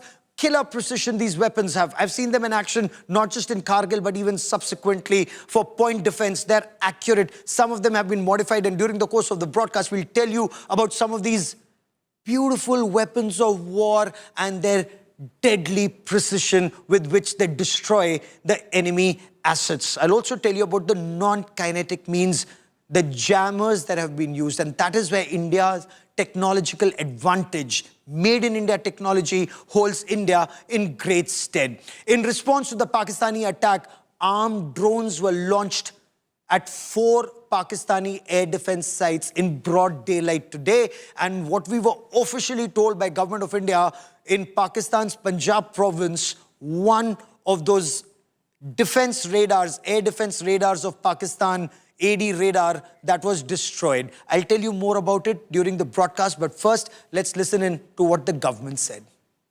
On the intervening night of 8th-9th May 2025, Pakistan military carry out multiple violations of Indian airspace along the entire western border with an intent to target military infrastructure. Pakistan military also resorted to firing of heavy caliber weapons along the line of control. Along the international border and line of control, drone intrusions were attempted from Leh to Sir Creek at 36 locations with approximately 300 to 400 drones. Indian Armed Forces brought down a number of these drones using kinetic and non-kinetic means. The possible purpose of these large-scale aerial intrusions were to test the AD systems and gather intelligence. Forensic examination of the drone debris is being undertaken.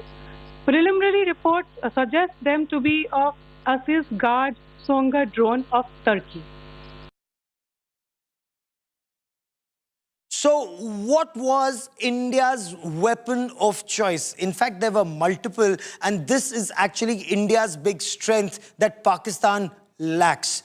Made in India weapons, made in Russia weapons. I'm telling you about all of these in one go. So I want to begin by first talking about the S-400 systems. Take a look at the world's most advanced air defense shield that India has, the S-400 system. And why is the S-400 perhaps the best long-range air defense systems in the world. It's better, arguably, and that's what those who use it say, better than America's THAAD system, the Terminal High Altitude Air Defense System of America. So the S-400 system, as you can see, is road mobile. It's based on these vehicles that can quickly be moved from one area to another. One are these canisters which have the missiles. The other is the command and control structure. And the third are those radars. So they scan multiple targets simultaneously up to 600 kilometers away and can destroy them up to 400 kilometers away.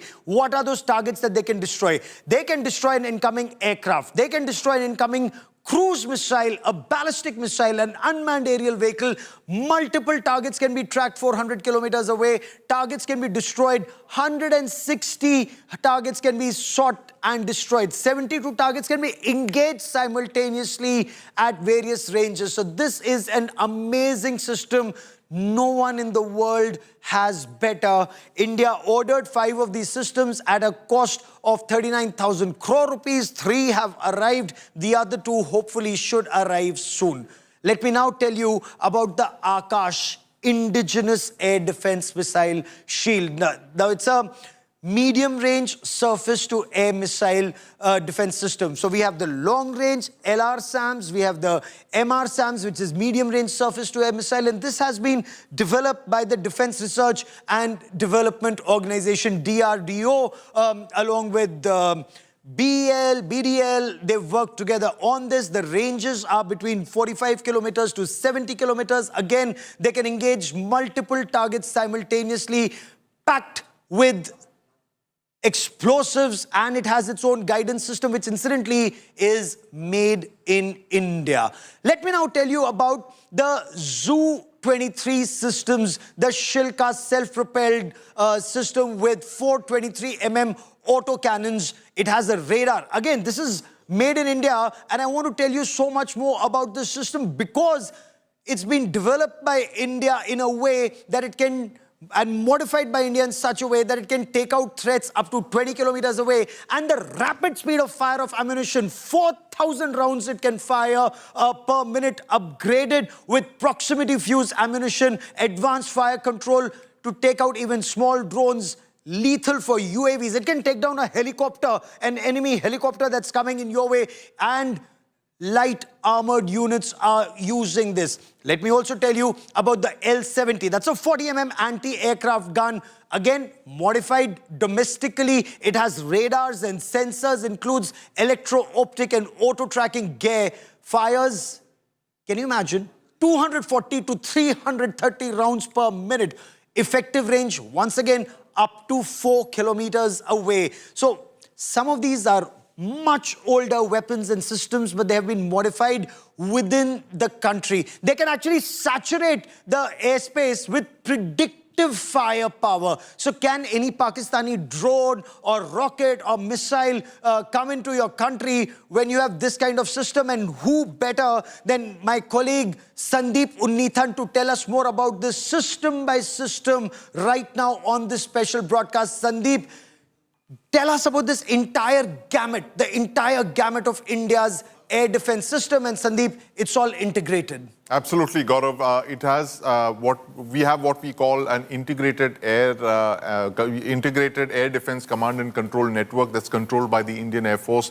It has various weapons that you've just described in arranged. It's a multi-tiered system of weapons. It's arranged according to the engagement range of each system. So you have the short range, which starts with the Igla M missile, which are shoulder-fired missiles that have a range of about 5 kilometers, and it goes to the medium-range missiles, which are the Akash, which are the Barak 8, which are Spider missiles, and then finally it goes on to the long-range missile capability, which is missiles that can target over 100 kilometers away. That's where the S-400 comes in. So it's a very complex network of all of these radars, systems, and missiles. We've integrated indigenous weapons, the indigenous guns, missiles, Israeli missiles, Russian missiles, all of this in this one fascinating air defense network that protects all of our vital areas, vital positions. And we saw some of that kick into action yesterday when Pakistan launched that, massive barrage of drones. The other aspect of this air defense network, Gaurav, is now given how, high threat, the kind of threat level that we are facing with drones, you have a counter UAS grid that's being set up. We saw the first mention of that yesterday in the press note where the Defense Ministry said that the counter UAS drone system had shot down several incoming drones. And now this counter UAS system uses hard kill and soft kill measures, the hard kill being fast firing guns, the soft kill being jammers, electronic warfare systems that analyze the threat as it comes in and neutralizes them. So it's overall it's a very complicated air defense network that we have set up, Gaurav, a very comprehensive multi-layered, multi-channel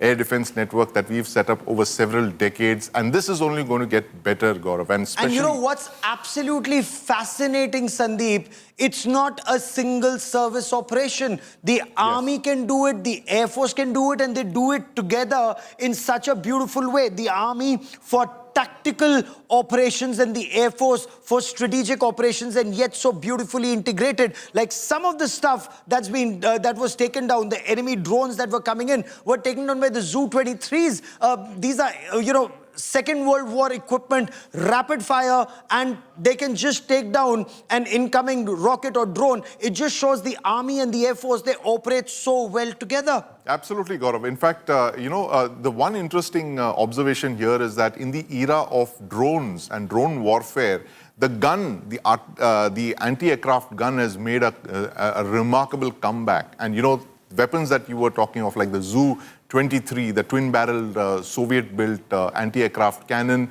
the L-70, the venerable L-70 made during the Second World War in the 1940s, more than 80 years ago, that's come back into service, modernized, of course, by Bharat Electronics. And these are the frontline assets, frontline kinetic assets to bring down drones.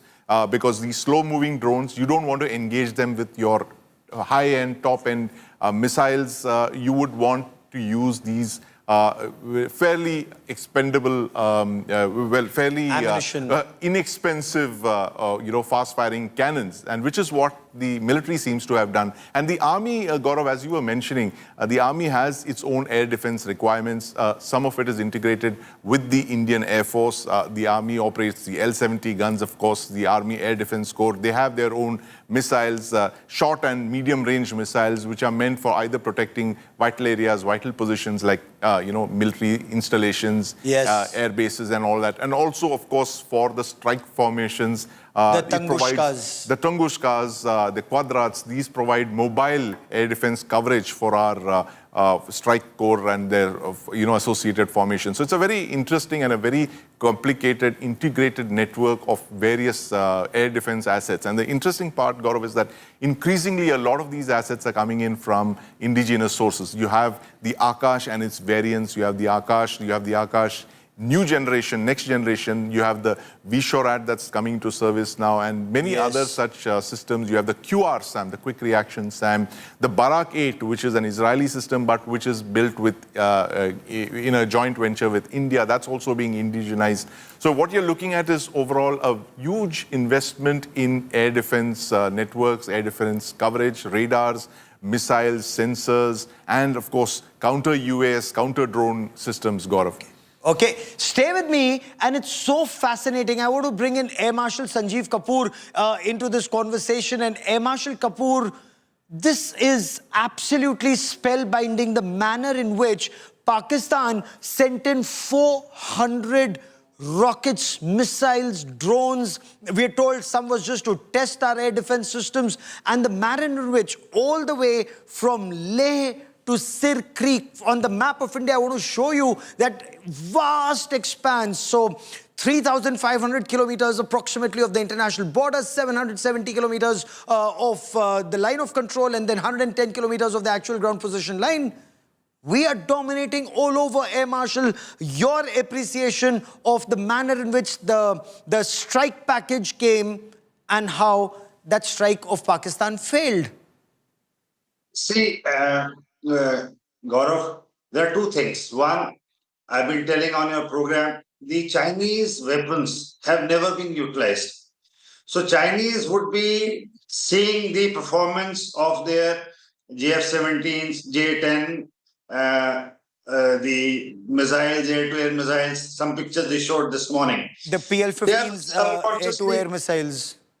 They are wanting to see how they are performing, to make changes, because in the end, they have to fight against the Western platforms if they have to do something in Taiwan or some area. So this is a testing ground for Chinese too. The Chinese equipment, the aeroplanes, have never been utilized in any campaign till now. This is the first time in the history. So these drones, which may be mainly of Chinese origin, would be sent in swarms to see 2-3 things. One, their feasibility, how they are able to penetrate our air defense systems, how well, and the location of our... It's a cheap way to find where our sensors are. Because they send a swarm, our radars open up, so this gives our location. So this is another way, because... So what in my appreciation would have happened is that we have not fired as many missiles, and we have taken them through electronic warfare means, wherein we actually have not dispensed with weapons. Now, I told in the program in the morning also, for the benefit of the viewers who are watching now, the big shield, like just say in a game of rugby, there is 2-3 guys who are standing behind and guarding the whole thing, is S-400. Yes. So S-400 is the main thing which is preventing them to come this side. Because... That's Sudarshan Chakra. Yes, Sudarshan Chakra in 2021, against all odds, against the government, the oppositions saying that we can build hospitals with this, we can build highways with this. The 15 cities that have been protected 2 nights before is because of S-400s. Because we have integrated with our DRDO, our weapons and our sensors, and integration with the army equipment. So all this is paying dividend now. So there is absolute integration in the border between the Air Force and the army. Plus, You're making a very important point. And on the Chinese equipment that you speak of, for the benefit of our viewers, I want each and every viewer to understand how China has armed Pakistan, as many would argue, only to fight India. Now, take a look at some of the equipment that the Pakistanis are using in the current fight. And I want to begin by talking about that missile, that air-to-air missile, PL-15, air-to-air missile which was recovered from a field in Hoshiarpur. Now, this missile is believed to have been fired from a Pakistani JF-17 Thunder aircraft, again of Chinese origin. It was shot down from what sources in the Indian Air Force tell India Today, from the Akash Made in India air defense system, missile air defense shield. Now, this missile failed to detonate on impact, and this missile would be a gold mine of information. So let me tell you a little more about the PL-15. It's a BVR, that means it's a Beyond Visual Range air-to-air missile. It's the latest missile in the inventory of the PLAF, the People's Liberation Army Air Force, or the Chinese Air Force. The operational range is between 160 to 200 kilometers. That is what the Chinese say. It can kill an aircraft 200 kilometers away. So the Pakistanis don't even have to cross the international border, the line of control. From inside their territory, they can fire inside Indian territory and hope to take down an aircraft. It's a radar-guided air-to-air missile.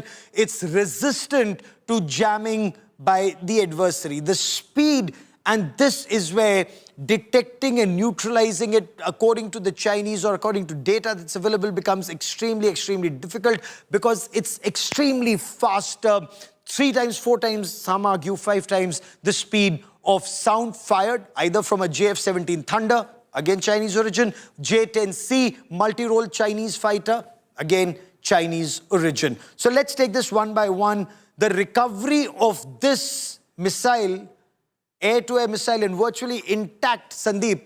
A gold mine not just for India, but also for the United States of America. Absolutely, Gaurav. Intelligence gold mine, you nailed it. This is possibly one of the most significant recoveries in this current standoff. Our scientists are studying it even as we speak because they want to understand the capabilities of this beyond visual range missile, which people have only heard of. We've seen models of it in air exhibitions, but we've never seen a real PL-15. And the most interested people in this missile, the United States would be very, very interested in seeing this missile up close, Gaurav. They would want to see the kind of, the metallurgy of the missile, how it's able to fly so fast, and what are the kind of sensors, and most importantly, what are the kind of seekers that this missile uses to lock onto the target. Because, Gaurav, this is the kind of air-to-air weaponry that the United States is going to face if and when there is a conflict over Taiwan in East Asia. So this is something that the United States would want to look at very, very closely, study this. Possibly it could be high on the agenda of any future India-US joint collaboration effort, or even any kind of, technology exchange, you can call it that. They would want to look at this missile system very closely, study it, and, develop countermeasures to this, Gaurav. Air Marshal, how curious would you be to take a peek inside this missile and to know what's inside and the threat that it poses? Oh my God, you have such a big smile on your face. It's actually a gold mine. You're willing to pay its weight in gold to study this. The most happiest people would be the Air Force people and the DRDO scientists. And I'm sure coming to the point, I just wanted to add a point in the last discussion is that the Chinese have their own FC-1s, which they have named as JF-17. Now, the beauty is that Camra Aeronautical Complex, along with Chengdu of China, have not manufactured the FC-1s, are not flying in China. They have made a low-end variant in Pakistan, in Camra. And what are they doing? They have churned out 150 of them, and from Pakistan, they are exporting it to Myanmar and Nigeria. So, these aeroplanes, these weapons, these equipments have not been used. And the efficacy is what we're worrying the Chinese too. Now, this PL-15, which you have just shown, must have sent shivers down the Chinese leadership, because to give away a near intact weapon to an adversary, for them to, see and, analyze and then put the preventive things in their own devices is a big thing. And it is an upgraded version of PL-10. So both for PL-10 and PL-15, this would be of a great interest to us, I'm sure. Okay. Let's now get to the other big system, which has been, as many argue, a failure, or at least failed to protect the skies around Lahore. And that's the HQ-16, the missile air defense shield around Lahore. Again, this is a Chinese air defense missile shield based on the Russian Buk missile system, or Buk as some argue, deployed for protection of Lahore city. It's a medium-range surface-to-air missile shield capable of destroying targets up to 40 kilometers away, and it's deployed not just around Lahore, deployed around Islamabad, deployed around Karachi. It is to protect your VAVPs or vital assets and vital points. It was destroyed by a single Harop kamikaze drone strike. And Sandeep, it's not a very good missile defense shield if it can't even protect itself. How will it protect Lahore city? Well, Gaurav, the Defense Minister of Pakistan had a very interesting observation on this. He said that they didn't switch on their radars to intercept these kamikaze drones because they didn't want to reveal their locations. That's a laughable assertion, Gaurav, because, I mean, if you're not going to stop anything that's coming in, you know that there's a kamikaze drone that's shrieking in its, terminal descent, and you do nothing to stop it, and your radar systems are knocked out, your missile batteries are taken out. So it isn't a very effective radar or a missile system if it isn't, switched on, Gaurav. So, but coming back to the system, the HQ series missiles that Pakistan has acquired from China is part of its, its move over the last decade to upgrade its air defense network. They have been very woefully inadequate in air defense. They had, very antiquated Western systems, Swedish and French, European air defense networks and systems and missiles. They've slowly been upgrading that with the HQ-9, series of missiles. And in fact, they started getting these honky systems post the 2019 Balakot airstrikes. That's when they found they were so vulnerable. Yes. In 2025, they're equally vulnerable, if not more. But, I'm glad you mentioned Khwaja Asif, Pakistan's defense minister, and his rather lame excuse. And don't hear it from Sandeep. Don't hear it from me. Hear it from Khwaja Asif himself. कल का जो drone हमला हुआ वो drone हमला basically हमारी जो locations हैं उसको डिटेक्ट करने के लिए जो है किया गया। एक टेक्निकल चीज़ है जिसको मैं उस तरह एक्सप्लेन नहीं कर सकता और इसलिए उनको इंटरसेप्ट ना किया गया ताकि हमारी लोकेशंस जो हैं वो लीक ना हो या वो लोकेट ना हो। Okay, so Khwaja Asif says we have radars, but we did not switch on our radars because we didn't want to compromise our positions. Air Marshal, what do you make of his rather, is it a lame excuse? Or you also have a big smile on your face? Sandeep had a big smile on his face. But, I would take Khwaja Asif very seriously because nobody else in Pakistan at least takes him seriously. But go on, Air Marshal. You respond to what Khwaja Asif said. When my children were small and you asked them why you didn't do the homework, they says the tip of the pencil broke. So you have to find some excuse for not doing a thing the way it is supposed to be done. So the problem is the gullible public at large in the country.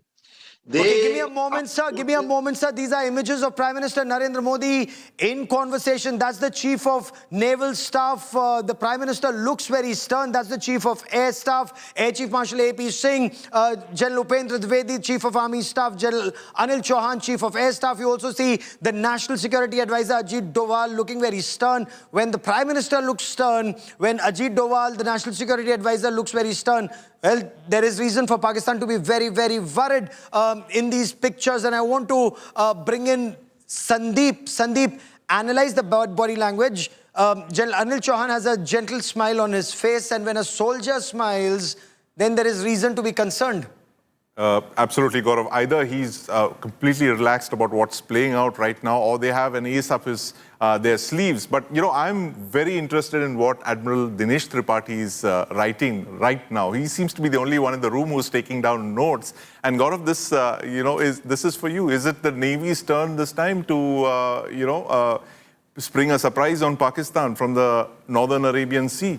It's very interesting because every Pakistani would really want to know right now what the Chief of Naval Staff, Admiral Tripathi, what is he writing? Is the Prime Minister actually telling him, okay, you can go hit point A, point B, point C, or whatever else? Air Marshal, your appreciation of these images that we are playing out on India Today, these are images that we only have right now on India Today. You're looking at these images of that meeting that's happening at the 7 Lok Kalyan Marg residence of Prime Minister Narendra Modi.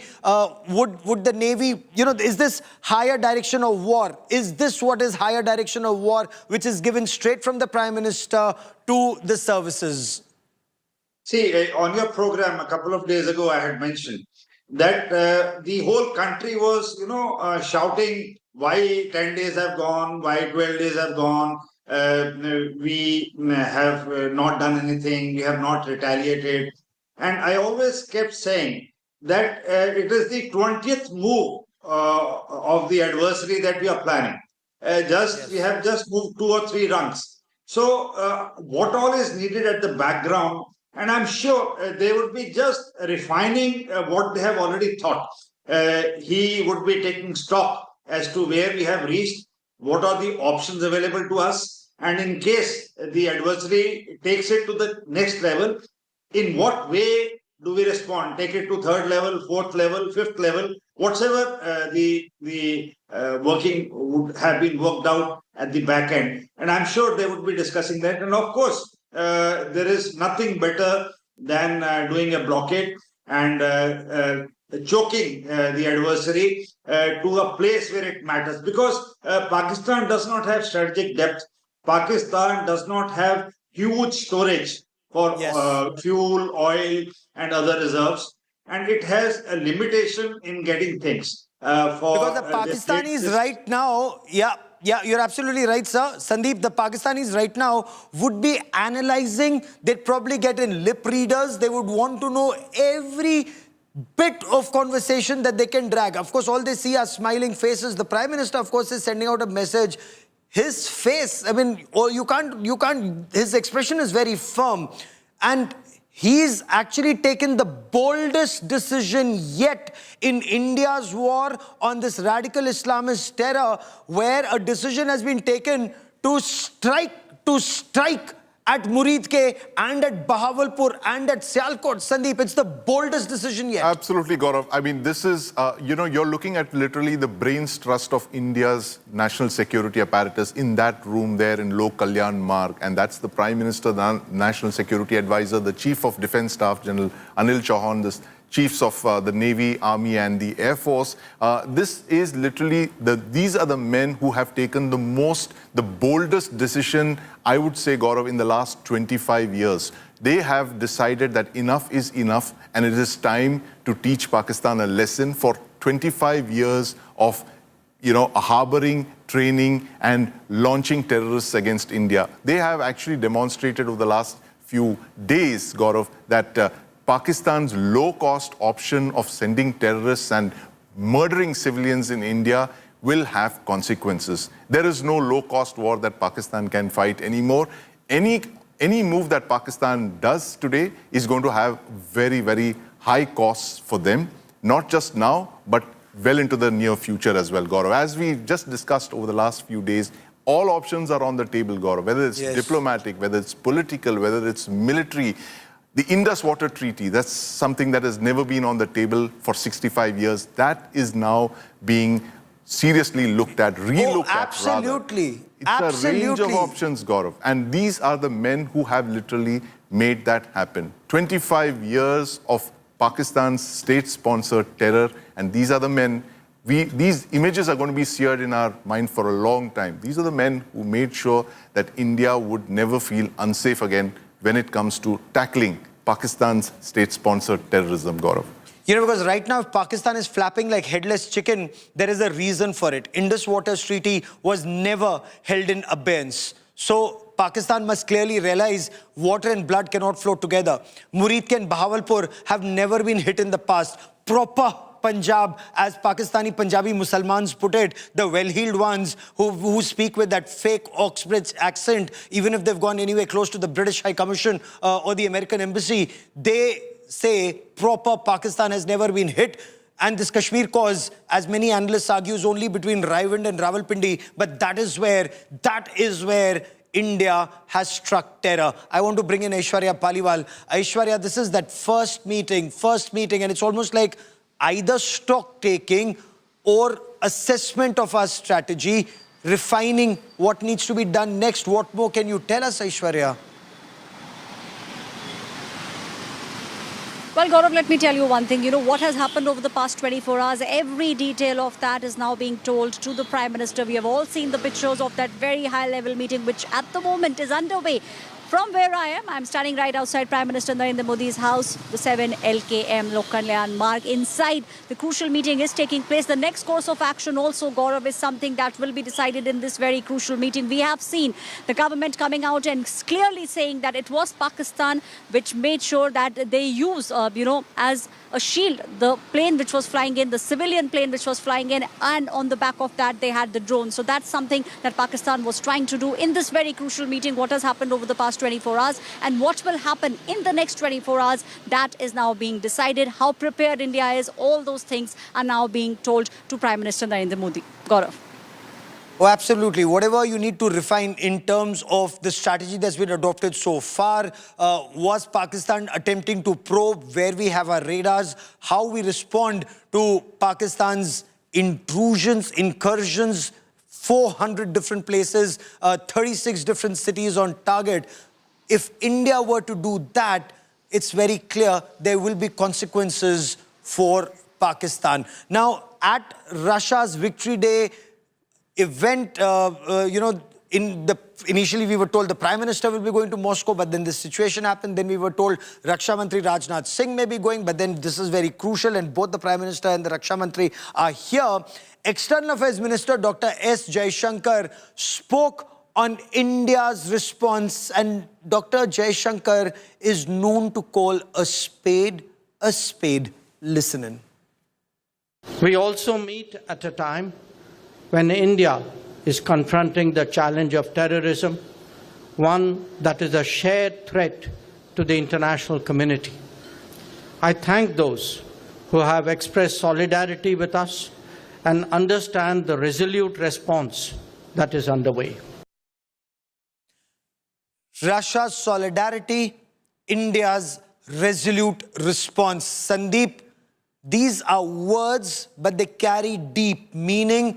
India-Russia partnership exemplified not just in the S-400 systems, which has held India in great stead, or the Su-30 MKIs, the fighter jets that we use, but in a lot more military hardware, intelligence sharing. We may be close to the Americans, but we are not far from the Russians either. Russians have always been our friends, Gaurav. I mean, right from the days of the Soviet Union and the Indo-Soviet Peace and Friendship Treaty of August 1971. They had our backs when we had our backs to the wall, Gaurav. We were facing not just Pakistan, but we were facing China and the United States as well. That's two of the five P5 countries in the 1971 war, and the Russians stood by us, the Soviet Union, of course, at that time. And Russia is one country, Gaurav, that gives us the kind of technology that most nations would not even allow us to see. For instance, it is the only country that has transferred nuclear-powered attack submarines. It has helped us build strategic submarines. All of this is in the public domain, Gaurav, I can say this. When it comes to the India-Russia military partnership, the sky is the limit, Gaurav. It is how much we can absorb from them, whether it is in terms of, fifth-generation fighter aircraft technology, hypersonic missile technology, the nuclear submarine technology that I spoke about. The cutting edge, the most advanced Russian systems are available for us to collaborate on, to manufacture, and to build on our own. The BrahMos system, Gaurav, yes, that is literally the bedrock of Indo-Russian joint collaborations and manufacturing and production. It's been in service for more than 2 decades, and it's being jointly produced. And it's now being exported. And it's our export trump card. It's, of course, a Russian missile, but we have managed to manufacture large components of it here. We are now producing it for all 3 services. They're available in 3 variants. A 4th variant would be introduced as and when the platform is available for that. But it's a huge export success for India as well. And it's, it is the BrahMos missile exports that is driving India's defense exports.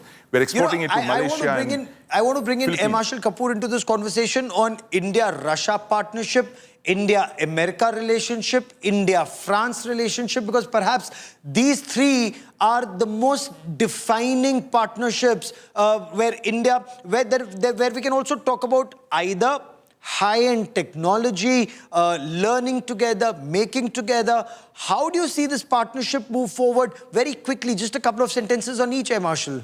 Okay. I have been to all the 3 countries in official capacity and dealt with the 3 defense verticals of these countries at every level. So Yes. my personal analysis, the Americans will never ever part with any high-end technology. They will never. Even the platforms which you have got, their milking of EW sensors, the main thing, we have to send it back there. So they are not willing to share anything, the Americans. The French is our closest NATO ally. Because in 2005, we went for an exercise to East with Su-30s. Yes. And 2005, 20 years ago, the French Air Force was the only NATO country which did aerial refueling with us over East and with their tankers. Now, what it has helped us now, all our international deployments, all our exercises now, we use French tankers. No other NATO country is willing. The Russians, like Sandeep mentioned, are the most trusted allies. They have an open heart when it comes to helping. And they have a very soft corner. When you go around Russia, when you go around small cities, towns, and the erstwhile USSR countries, and moment you tell anybody that I'm from India, they have open arms.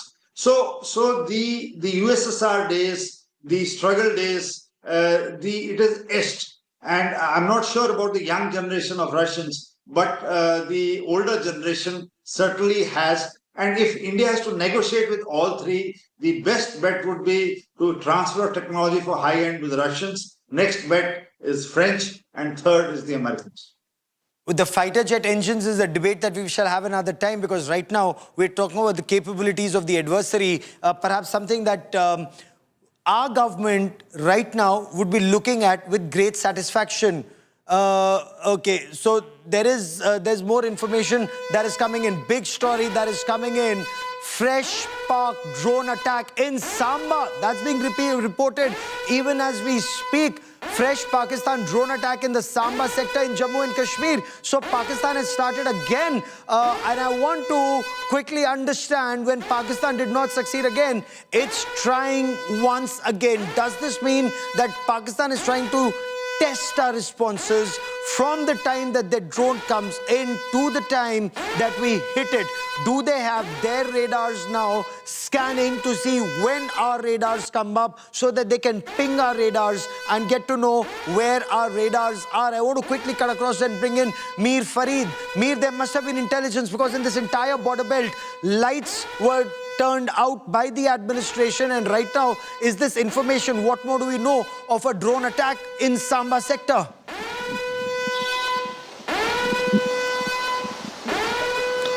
Yes, Gaurav. In fact, you're absolutely right. The lessons were learned from yesterday, and there could have been intel inputs that what happened yesterday could repeat itself tonight. And it seems same pattern is happening, starting from CFEs in various sectors of line of control. And now I can confirm to you that in Samba, some time back, in fact, 15-20 minutes back, there have been some drones which have been intercepted by the air defense systems.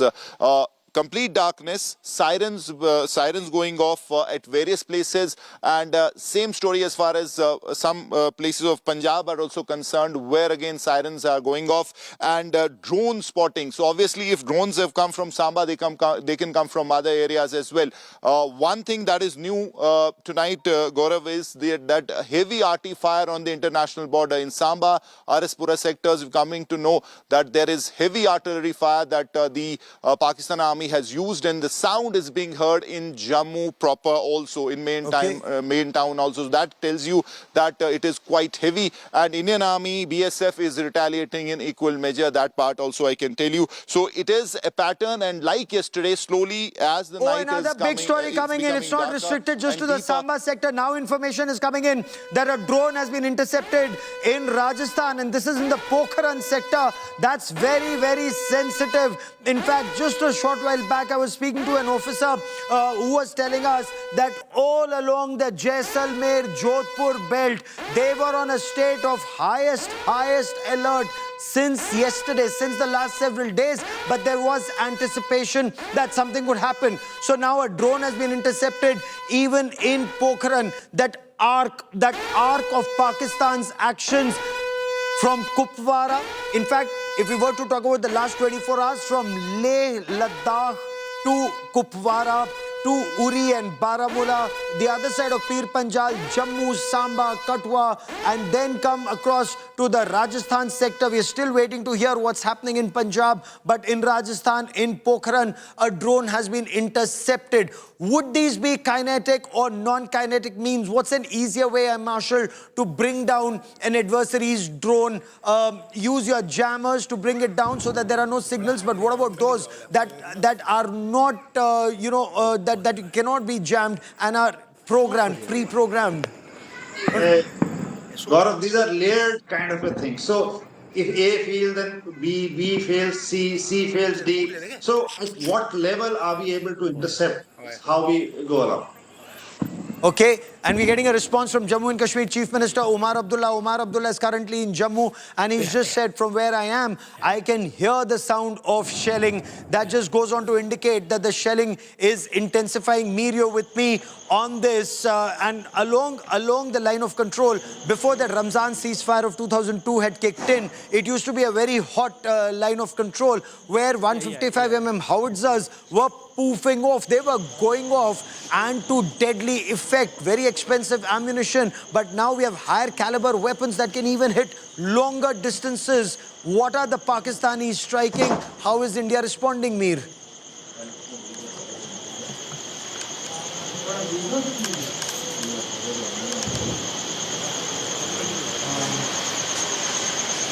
Okay, give me a moment as I re-establish that link with Mir Farid. Remember, he's in an area where you have to be very careful when you speak and when it's better to go down in a bunker. Sandeep, you and I have reported together from the either side of Pir Panjal when the Bofors was still going off. Now we have better weapons and the targets clearly pre-programmed.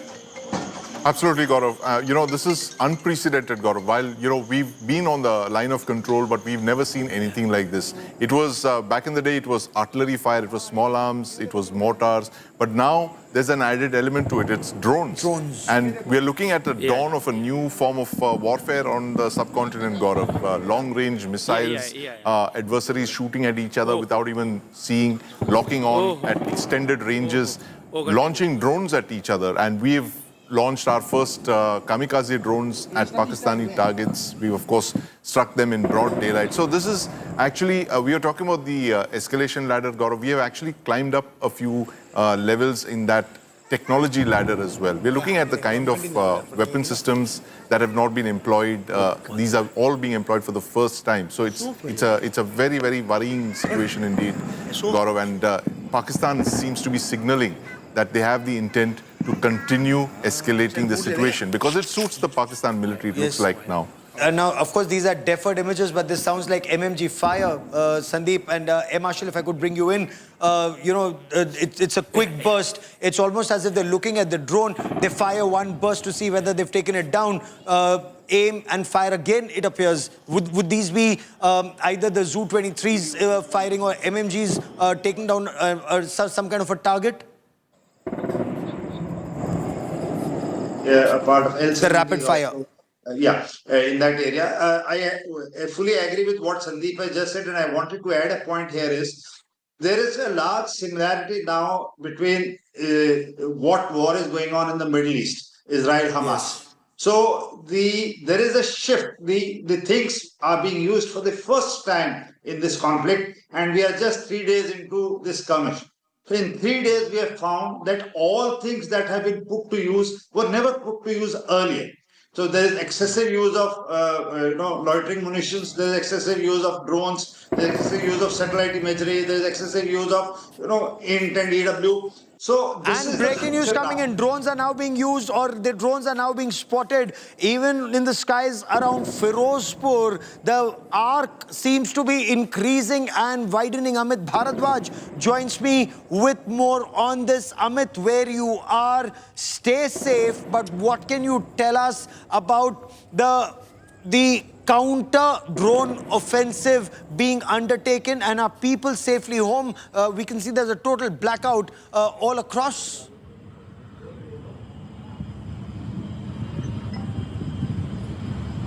Amit, can because you hear me? you see, Yes, go on. it's been 30 minutes Aman. now that Firozpur. Yes, so Firozpur is witnessing complete blackout, and after that, this blackout began. We saw the drone movements, and we'll try to dim this light of the camera, and we'll try to show you up in the sky that from this side, particularly from Pakistan sides, and adjacent to this 30-degree angle from this particular straight side, multiple drones or flying objects with an explosive been witnessed,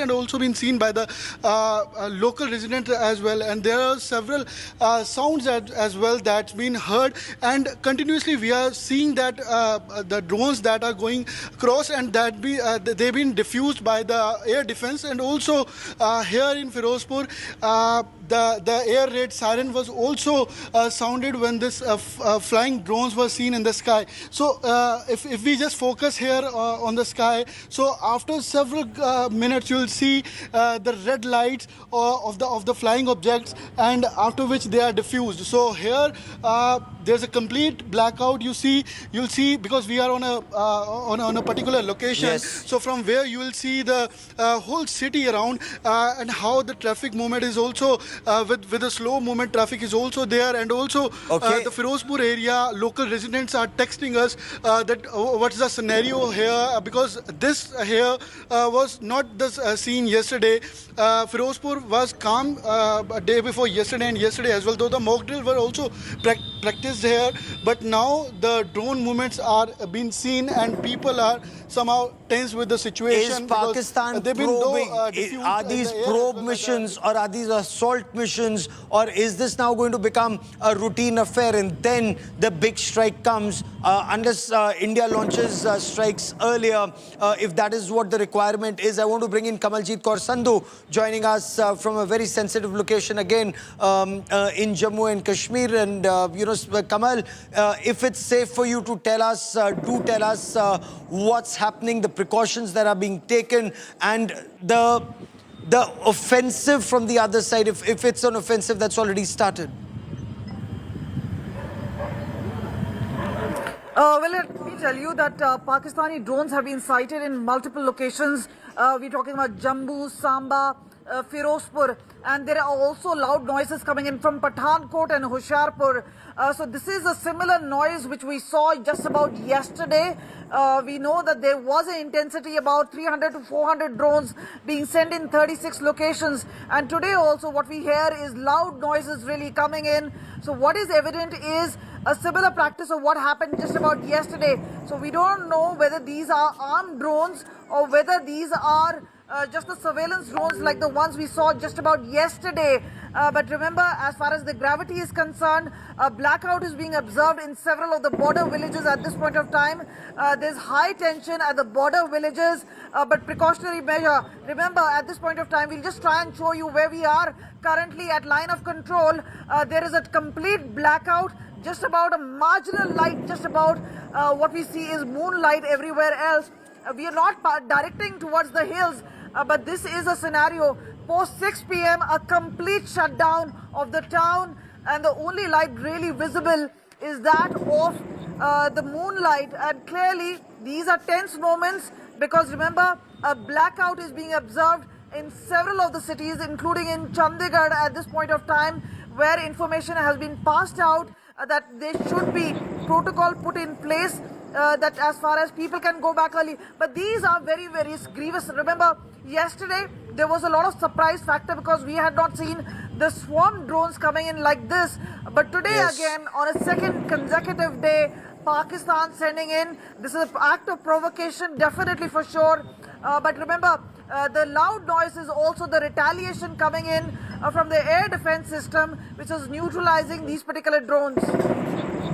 Both kinetic or non-kinetic means are being adopted. It's a layered security system, layered air defense system. The gunfire that you hear are the air defense guns that in short bursts are taking those drones down. You also have jammers that are employed, and Mir Farid with me on the other side of the Pir Panjal, very close to the line of control. Mir, is the offensive as huge even on the other side, even today?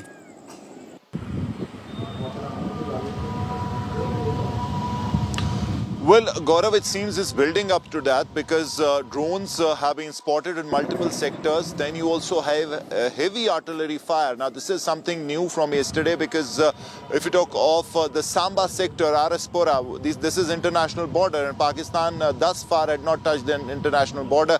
They were focusing on line of control. But this time around, this is very close to the Jammu city, and probably that's why, as Sunil Ji Bhatt said, that they were in fact hearing loud bang sounds that they even heard in the Jammu city. So this is RT fire that is being directed from Pakistan towards the Samba and Araspura sector. Indian Army, BSF retaliating in equal measure, and at the same time air defenses are taking down drones. So this is at multiple levels. You have RT, you have drones, and probably some tank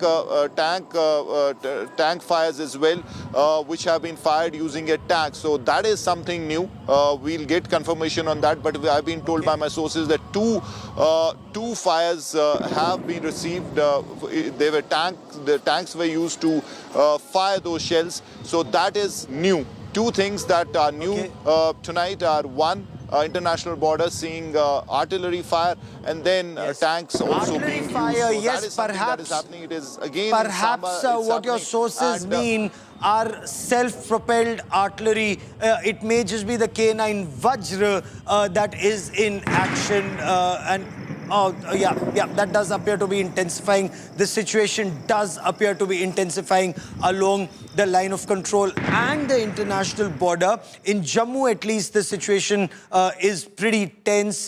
Drone sightings and attempts to take down the drone is taking place at multiple locations. Now, remember, the army is much better deployed. The army is much better armed along the line of control and the international border, and also the weapons of choice with the pace of modernization that is taking place. You now have the K9 Vajra, which perhaps some think is a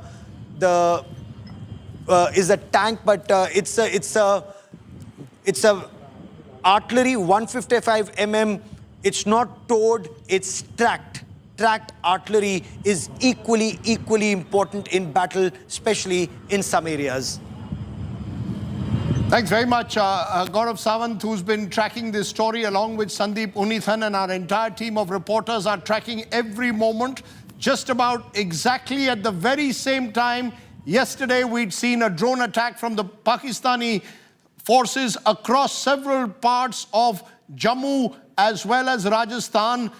Again, around 9 p.m., we're seeing Pakistan drones targeting Pathankot, Uri, Naugam, and areas in and around the LOC. So what we're seeing is a very similar pattern of Pakistan using nightfall, not only to do artillery fire that has continued for the last few days across the LOC, but using a second wave of drone attacks across 7 locations. All of them, we are told, have been repelled by our air defense systems, but the Pakistani drones for the second consecutive day escalating or attempting to escalate the situation with those drone attacks in several parts along the border. So clearly what you're seeing is that Pakistan, in the last 24 hours, if there was any hope of a de-escalation, that hasn't happened. India has said on more than one occasion, and that was reiterated at the MEA briefing today, reserves the right to respond in kind. Pakistan continuing to provoke both across the LOC and with these drone attacks. All of this building up, many fear, to pushing the situation up an escalatory spiral, which is really the concern. Indian defense air systems, as we've been saying, have repelled those Pakistani drones, but for the second consecutive day, those drones have attempted to cause great damage in the area. So what we've got is a situation where Pakistan simply doesn't seem to want to back down.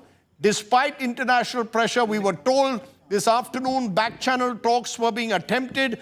We're being told that the Pakistani army leadership had met with the civilian leadership, including Prime Minister Shahbaz Sharif, and former Prime Minister Nawaz Sharif also attended one of those meetings, and there was some talk from the Pakistani side at the time that there could be back-channel talks taking place. But either way, as we've reached 9 p.m., Pakistan drones targeting different parts in the Jammu sector, in Araspura, in Uri. India intercepting those drones, in fact, repelling the Pakistani drones. So for the second consecutive day, what we've seen is provocation from the Pakistanis. India has made it clear on more than one occasion the response will be measured and will be focused only on retaliating in a... Mir Farid now joins me from Srinagar.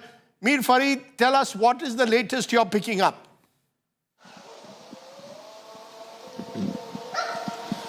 Rajdeep, it's escalating again, and it seems the scenes of yesterday night, evening are being repeated today. Same pattern. It started with heavy arty fire all along the line of control, especially in Uri, Tangdar, Kupara, Naugam sector, and then also, if you talk of Jammu, Poonch, Rajouri, this was followed by loud explosions being heard in Jammu city. They were not drones this time around, but very close to the Jammu city falls the international border, and in Samba, Araspura sector, heavy artillery fire opened by Pakistani army, Indian army retaliating. And then to add to that, I can officially confirm this to you, defense sources have confirmed this, that drones have been intercepted by air defense. They are being engaged and brought down in at least 3 sectors. Then there are also reports that at the Samba, Basantar Nala, there again there was heavy artillery fire. So it is escalating, and slowly new sectors are getting into this. But today, what is new is the international border for the first time is seeing heavy artillery fire. And we know international border, if you talk of Jammu, is very close to the city or the heart of the city or the town. And that is why they are hearing loud bangs. It's not drones this time around in main Jammu city, but the artillery shells that are causing huge noise and creating panic. Rajdeep. Mir Farid there joining me with the very latest. We'll come to you and the entire team of reporters as the night goes through. The situation between India and Pakistan has been escalating by the day. And this has sent concerns not just in the subcontinent, but across the world. What happens next, and what does this escalating conflict between India and Pakistan mean for the world? Today I'm joined by one of the world's leading global commentators, Fareed Zakaria, hosts CNN's GPS show, columnist at the Washington Post, and a friend of ours. Thank you very much, Fareed Zakaria, for joining us in this very difficult moment. 2 nuclear neighbors engaged in an escalating conflict. What does this mean, Fareed, for the world? Well, it is always dangerous when you have 2 nuclear neighbors involved in this kind of tension. It's particularly worrying because this one does not seem to follow the pattern that you have seen really for the last 25 years. Ever since both India and Pakistan developed nuclear capacity, nuclear weapons capacity, there has been a tendency to have managed escalation and managed de-escalation, where both sides realize that there are dangers here of escalating and that it could get out of hand. And so there's always been a somewhat choreographed process by which these hostilities are managed. That does not appear to be happening here.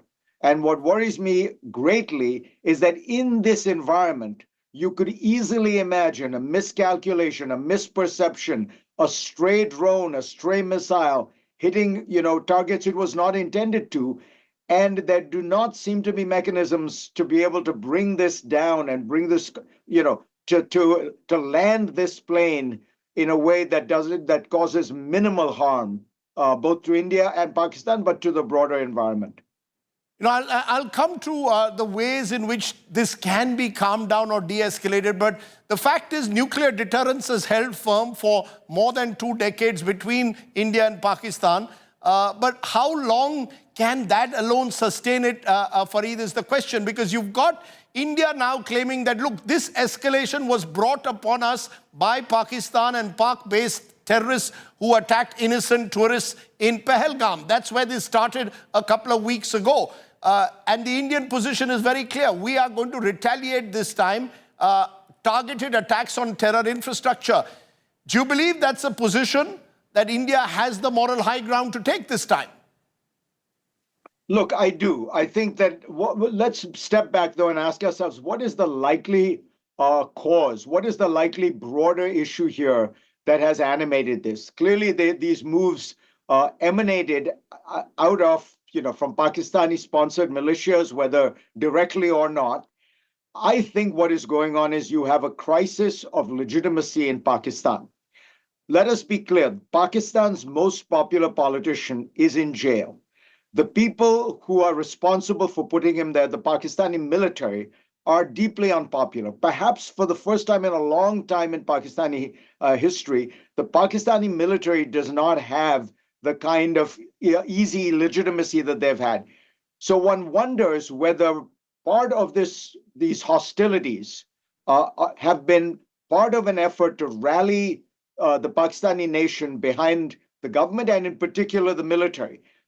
Certainly the chief of army staff's comments 5 days before the attacks or a few days before the attacks would lend credence to this view. So what you have is a fundamental problem politically in Pakistan that might have erupted, and now India has to manage it.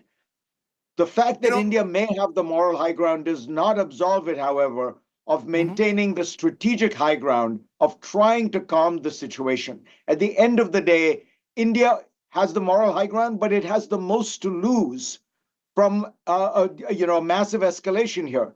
Pakistan, if I can be honest, is already a basket case economy. There's not much, there's not much further to fall. India, on the other hand, is on a high growth trajectory right now. Peace and prosperity are very important to it. So it has the moral high ground, let it take the strategic high ground as well. But even if we want to take the strategic high ground, India has made it more than clear on more than one occasion in the last few days, Fareed, that India's attacks are measured, focused, and are essentially not seeking to escalate. But the fact is the Pakistani military establishment, the army state, seems to be wanting an escalating conflict. You've heard General Asif Munir a few weeks ago saying Hindus and Muslims can't coexist, the two-nation theory is still alive. Kashmir is the jugular vein. So you've got a military leadership in Pakistan that seems to be itching to broaden this conflict for whatever reason. I think you're right, and that's why I pointed to this. This seems to emanate out of a desire in Pakistan to rally the country around the military. The challenge still remains. India has a lot to lose from this spiraling out of control. So is there a way for it to be the more responsible party, to be to find a way to manage this down? If this blows up, nobody is going to care whose fault it was. It's like, imagine one of these massive traffic accidents. At the end of the day, there's going to be a huge amount of collateral damage. And as I say, India is the country that will bear the greatest cost because it will derail India from what is otherwise a very, very powerful growth trajectory. In fact, look, India was poised to perhaps become the alternative to China as a manufacturing powerhouse. So all kinds of good things happening here. All I'm saying is let's not forget that that's the goal. That the goal is to raise the living standards of Indians. But how does India de-escalate when your neighbor seems to be constantly provoking? Even as you and I speak now, there have been more drone attacks from across the border. So it almost seems as if the enemy state on the other side, or Pakistan, is pushing India into an escalating spiral. How do you de-escalate when one side seems determined to escalate it further? Part of the challenge here is that we have lost the United States as a kind of useful intermediary, as a country that could talk to both sides and try to manage this de-escalation down so that you communicate to both sides, you calm them down. You saw Marco Rubio, the Secretary of State, lean into that kind of role initially, and that seemed to represent the traditional American role that the United States has played for the last several decades, every time one of these things has happened. But then a few hours later, J.D. Vance, the vice president, essentially washes his hands off the whole situation and says the U.S. doesn't want to get involved. So there you see the tension in America between the old traditional engaged superpower and the now more isolationist wing of the Republican Party and Vance saying, we're washing our hands of this, do whatever you want. So because of that, you don't have a party that's trusted. And frankly, the U.S. is now less trusted by Pakistan than it was 10 or 15 years ago. The Pakistanis believe the U.S. has become entirely pro-Indian. So you have a problem. Normally in these situations, what is helpful is an intermediary, someone who can speak to both sides. And that doesn't exist right now. You see, that is precisely the problem, Fareed, that you've struck at. The Trump administration, the impression we get in India, doesn't want to get deeply involved. I remember during Kargil, President Bill Clinton actually made a serious effort and eventually succeeded in brokering a peace. For Donald Trump, is the region not important? Is he too preoccupied with other issues? We heard the State Department spokesperson saying, yes, we all stand up against terror, but we want this tit-for-tat retaliatory action to stop, almost once again hyphenating India and Pakistan. Is the Trump administration conscious of Indian sensibilities? And is it a top priority for this administration, given that it's got issues both domestically and with the Russia-Ukraine conflict? Yeah, I wouldn't read too much into the statements being put out by the State Department and by the Trump administration, because frankly, I think they're just not that interested in the world. It is a kind of Fortress America mentality, which says whatever's going on outside, let it happen. We don't really care very much. And the danger here is that this is a place where the United States has very effectively used its diplomatic and moral authority to calm tensions down. I think, I hope this is not the case, but this may be the new world we're in, a world without a superpower, a world without a country that tries to manage these tensions, and these local conflicts can therefore spiral. And that is the danger here very clearly. So, given what you're saying, that the United States seems reluctant, dare I say, to play some kind of a global policeman, certainly in the context of South Asia, who does India turn to? Because India has made it very clear in the past, we are not going to allow Pakistan to internationalize Kashmir, which has been an attempt made by the Pakistanis from time to time. Who does India turn to try and rein in the Pakistani military leadership from doing the kind of misadventure or miscalculation that you spoke about earlier? Well, you ask a very good question. This is a kind of broader question for the world in a way, because if you don't have the United States, who do you have? As you say, India is not going to trust. I mean, what are the options? The UN, India has a long history of not wanting the UN involved in this. China, certainly the Chinese have influence with Pakistan, but India would not trust China as a intermediary at all. The European Union, they're just they're not really a single entity. They don't have powerful geopolitical, geomilitary presence. So this is the post-American world that I worried about. You are seeing it in South Asia, and what it means is dangers of conflict spiraling out of control. I return to the reality. India is the bigger, the more powerful, the richer country, and it has the most to lose. So I'm hoping in some way India has the capacity. And you are right, Rajdeep. India is trying to signal a more measured approach. And you have to hope that at some point that Pakistan realizes that this is not a conflict they can win. The other issue that this Indian leadership, Narendra Modi's leadership, says, look, we are not going to adopt a doctrine of strategic restraint of the kind that we saw when Mr. Vajpayee was Prime Minister, or Manmohan Singh. You saw what happened after 26/11 in Mumbai. India adopted a policy by and large of strategic interest while trying to diplomatically isolate Pakistan. India under Modi, Uri, then Balakot, now in Pahalgam, has gone up an escalatory ladder saying we'll give kinetic action. Enough is enough when it comes to Pak-based terror.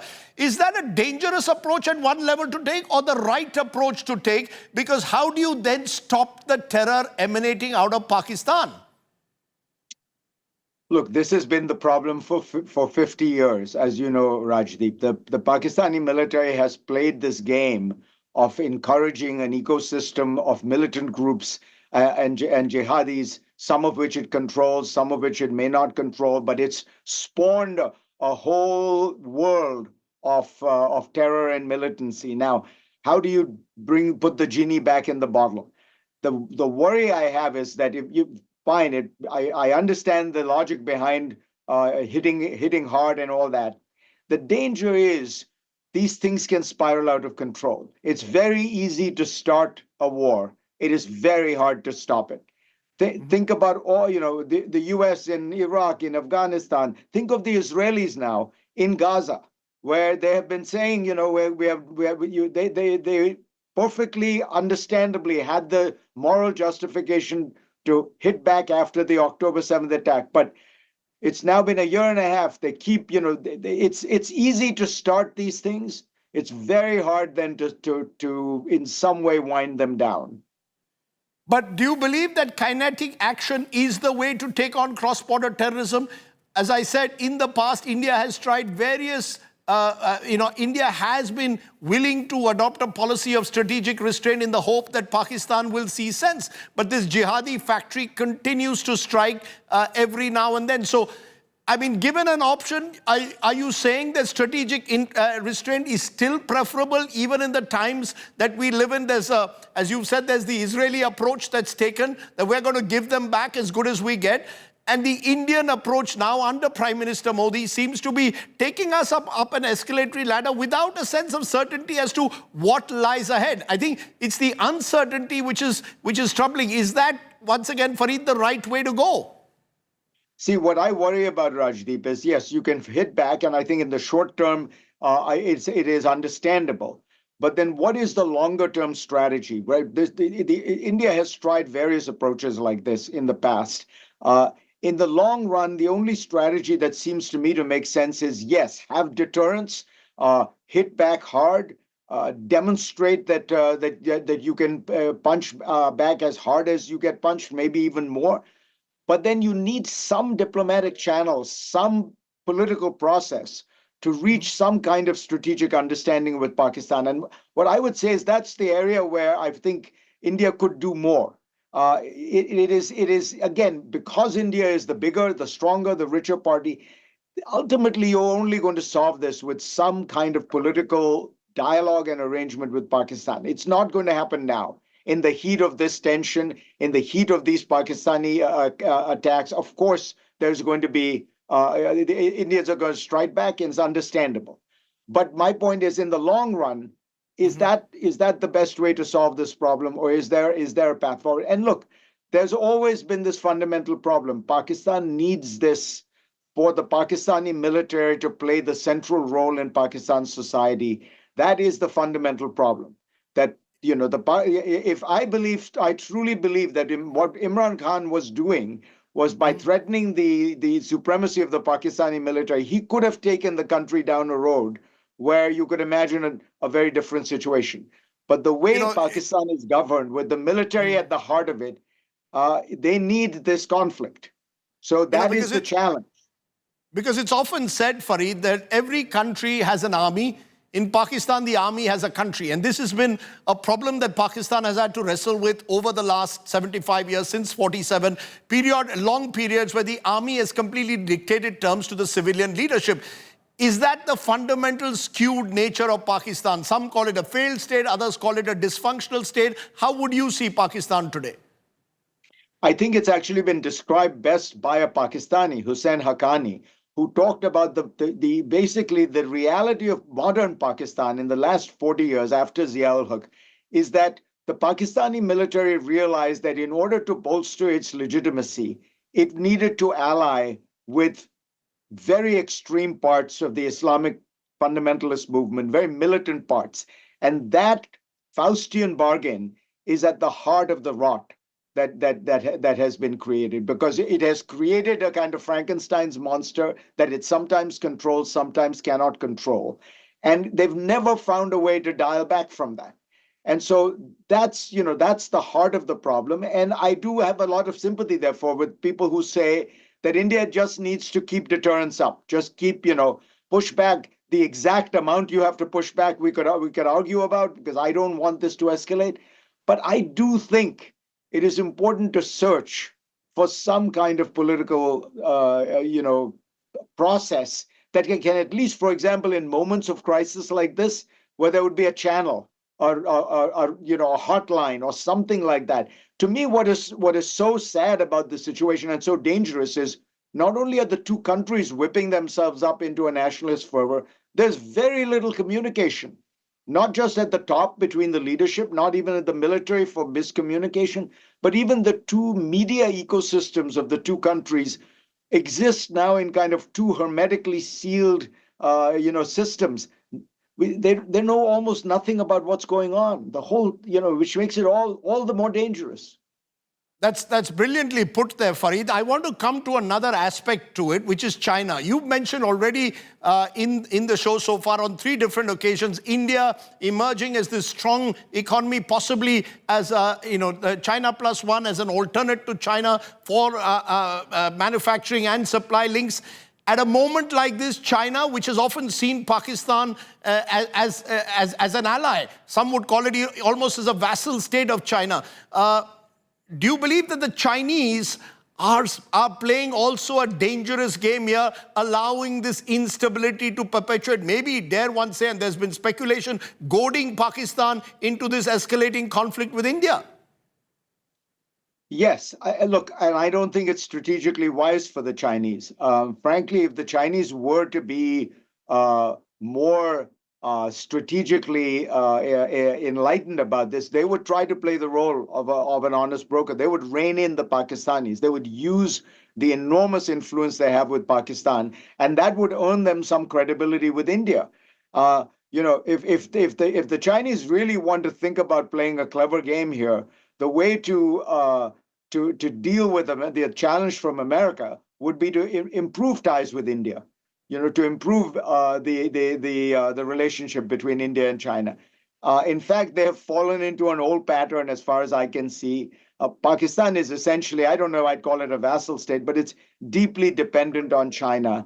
And the military has become even more dependent as they worry about the fact that they're going to lose America as their great weapon supplier. That is what the Pakistani military believes, that India will essentially become the American military power of choice. They will lose out, so they've moved to China. But from the Chinese point of view, I think it's a miscalculation. But Xi Jinping has made many bad foreign policy moves. This is just one of them. India also, Farid, in the last couple of weeks has looked at other ways in which to put pressure on Pakistan. There's diplomatic pressure. There's also the major move taken of holding the Indus Water Treaty in abeyance, seeing water as a weapon. Do you believe, therefore, in today's world, we need to look at other ways in which countries are put under pressure to fall in line? The world talks about zero tolerance against terror, but when it comes to Pak-based terror, it seems to have allowed Pakistan to get away with impunity for too long. Do you believe, therefore, weapons like water work? And why does the world, if I may ask that, not take Pak-based terror with the same seriousness as it would as terror directed against the Western world? First, the Indus waters issue, I think you're exactly right. This is and this is new, as you know, Rajdeep. India has not done this in the past, and it signals, I think, how seriously it takes this. I do believe that is the kind of thing that India should do to try to signal the seriousness of this situation, and also as a way to, eventually have some carrots on the table that it can provide were there to be some kind of political process by which you can in some way stabilize the situation. Look, as far as the way in which the world treats this, to be fair, the world generally has recognized that this is terrorism, that it does seem to have links to Pakistan. I would put it this way: the world doesn't like to get involved in this. That's different from saying the world is tolerating it. The world sees this as a messy situation between these two very powerful nationalistic countries. And, J.D. Vance's approach is probably speaks for a lot of people, which is, we just don't want to get involved. It's an unfortunate approach because the U.S. has always been the country that could diffuse the challenge. Mm-hmm. But in general, people look at this and say, we're going to just take 2 steps back and let the Indians and Pakistanis handle this. You know, the reason I came to the double standards about terror, it was very interesting when the Pakistani defense minister was interviewed on Sky News about questions about Pakistan sponsoring terror. What does he say? Look, we've been doing the dirty work for the United States and various Western nations, including Britain, for the last several decades, virtually pointing out that post the Afghan war in the late 70s, Pakistan became, in a sense, the epicenter of terror. And that's the concern. And that terror has not just been restricted now to attacks on India. Pakistan also has got caught up in this entire terror cycle. So, you see, the Western world, Pakistan argues, used us in Afghanistan, and now, therefore, has no moral right, in a way, to tell us how to deal with the jihadi factories. Well, I saw that interview, Rajdeep, and it illustrates precisely the problem, which is that there are still elements in the Pakistani military that believe that in fighting Islamic jihadi groups, the Pakistani military, were doing America a favor, rather than recognizing that by fighting these Pakistani these jihadi groups, whom they have funded and encouraged and spawned for 50, 70 years, they were saving their own country. And that what they really need to do is to do more of that and to dismantle these groups so that not only do they not pose a threat to India, they don't pose a threat to Pakistan and to the viability of a normal, stable, democratic country.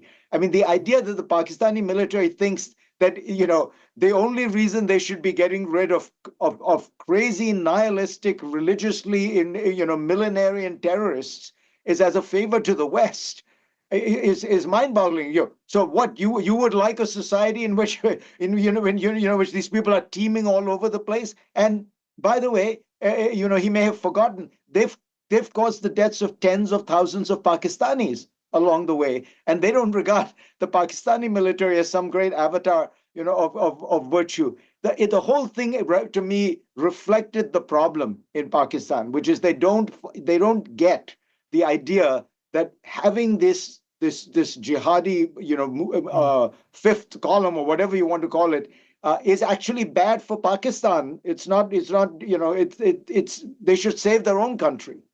Perhaps also ensures the relevance of the Pakistan army. But Fareed, as we come to the end, I just want a couple of more quick questions. One, in Pahalgam, what worried people was that there was a religious profiling. People were killed after being asked their religion. And this, was perhaps a deliberate attempt by the jihadi factory and their sponsors in Pakistan to stoke a Hindu-Muslim divide in India. Fortunately, India has united. But is that a fear that you have, that somewhere down the line, this is another attempt by Pakistan to stir this Hindu-Muslim divide, all the more for India's political leadership to ensure religious harmony above all else? Look, I worry about it, but Rajdeep, I think it's fair to say that Indian Muslims have now been tested for 75 years on these issues. And really, there's very little sympathy as far as I can tell, in the Indian Muslim community for Pakistani terror, for Pakistani jihadists. Time and again, people worry. And in fact, there is virtually no support. I mean, look at and it's not just Pakistani terror, Islamic militancy in general. I mean, India has whatever it is, 150 million Muslims, and look around in the Islamic terror groups of the world, of South Asia, there are virtually no Indian Muslim members. Indian Muslims have been loyal to the country from 1947, and I think this is one more demonstration of that. My final question to Fareed, what for you is the worst case scenario of this conflict? What's the best case? Worst case scenario is definitely that it could spiral into a larger war. There is a very real danger here because both sides are locked into a situation where they seem to be unable to find a way to climb down. That is exactly what causes countries to kind of sleepwalk into war. And when I sleepwalk, I mean nobody wants a wider war, but they can't see how they can back down. And that places both of them in a position where the only option is escalate, escalate, escalate. The best case scenario at this point is still that there is somehow this can turn into a descending spiral of violence rather than an ascending spiral of violence. In other words, each counterattack can become less pronounced than the next one. So that we're looking at this, Rajdeep, 2 or 3 days from now, and we notice, yes, there's a drone attack here, but the number, the incidence, the centrality is going down rather than up. And if that happens, it can wind itself down. It would be very helpful for the United States to get involved. But unfortunately, at this point, it looks like this is going to be more a case of self-management rather than, Washington managing it. But you're not ruling out the possibility of Washington playing some kind of a role in the coming days. I mean, it's not as if Washington cannot play a role at the moment. Look, I hope very much it does. And, yes, with the Trump administration, the beauty of this administration is it can reverse itself on a dime. If somebody, as Trump is walking to the helicopter, says, don't you think you should be involved more in the India-Pakistan thing? And he says, yes, absolutely. Suddenly the whole administration will turn on a dime and say, that's exactly what we meant to do. Let's call it in a constructive manner, there is enormous flexibility in Washington these days. What was black yesterday can be white tomorrow. So let's hope he changes his mind. And if you were to give one piece of advice, if Narendra Modi ji or someone in the Indian establishment were to call you tonight and say, Fareed, what should we do next? What would you tell them? Keep your eye on the prize. India is in a great trajectory. Peace and prosperity will take hundreds of millions of Indians out of poverty. Don't forget, that is the prize. Okay. Fareed Zakaria, as always, I appreciate you joining us and speaking to us with such clarity and giving us a global perspective to what's been happening here in the subcontinent. Stay well and thank you very much. Always a pleasure, Rajdeep. There you are, Fareed Zakaria, giving us a sense of what he feels lies ahead. Meanwhile, the big breaking news that's coming in is that second wave of drone attacks that's taken place. Pakistani drones targeting 11 locations today, scaling up in some parts by bringing in new areas into the locus of these drone attacks, targeting 11 locations. So for the second consecutive night, we've had more drone attacks. Pakistan drones, swarms destroyed by India's air defense systems in Udhampur. Pakistan civilian flights are operational during the drone attacks. And remember, today the Indian government accused Pakistan of using civil aircrafts as a shield during these drone attacks. Pakistani drones sighted in Samba, Rajouri, Amritsar. Heavy firing reportedly in parts of Amritsar. A blackout in Srinagar after that Pakistan drone strike. Indian air defense systems engaging the Pakistani drones targeting Jammu and Kashmir, Rajasthan, Punjab. A second wave of a drone attack now by Pakistan. So those is the worry at the moment. Okay, Gaurav Sawant and Sandeep Unithan join me again. Gaurav, second consecutive night. Clearly, Pakistan at one level escalating it, but at another level, virtually doing what they did last night in terms of using drone attacks. There's artillery firing and drone attacks that they're doing, all of which have been repelled by the Indian side. What is Pakistan? What are you picking up? What does this mean in military terms, what Pakistan's doing? So what Pakistan is doing right now are called probe missions. It's probing where India's air defenses are, how strong are India's air defenses, and where India's air defenses can be weak. So it's a probe mission, it's seeking, and then it'll carry out that big attack as and when it chooses to, Rajdeep. And this is a very precarious situation. But do keep in mind, Rajdeep, we've had 16 fatalities already after the 26 people were killed. So when those Pakistani terrorists singled out Hindus and massacred them, which led to this Operation Sindoor being mounted, after that they've killed Muslims, they've killed Christians, and they've killed Sikhs. So that's the way Pakistan state-sponsored radical Islamist terror is bleeding our people in Jammu and Kashmir, Rajdeep. Okay, let's go straight to our correspondents. Kamaljeet Sandhu is joining us from somewhere close to the line of control. Sunilji Bhatt is joining us from an undisclosed location at the moment. Ashutosh Mishra is also with us. Let me come to each of you. Sunilji Bhatt, Last night, this time, you were in a bunker, explosions around you. What are you hearing and seeing around you today? Rajdeep, I am not revealing my exact location, but what I saw today was no different from yesterday. Even today, there were loud explosions in the skies of Jammu. And as per our sources in the security establishment, Pakistan once again sent drones to target military installations here in Jammu region. But our air defense system was already activated. Our Sudarshan Chakra was already activated, and it decimated Pakistan's drones that were sent to create mayhem in Jammu and Kashmir. But it's clear that Pakistan wants to escalate tensions in Jammu and Kashmir. And as per the latest interview of Pakistani defense minister, he is saying that now there is only one option, that is a full-fledged war. So Pakistan is rattled, it's frustrated, it's now targeting even civilian areas. We have seen that how in Poonch district of Jammu and Kashmir, innocent people have been targeted, non-combatants have been targeted, and the administration is making all kind of arrangements. People have been evacuated, relief camps have been set up, and all kind of facilities are being provided to the people there.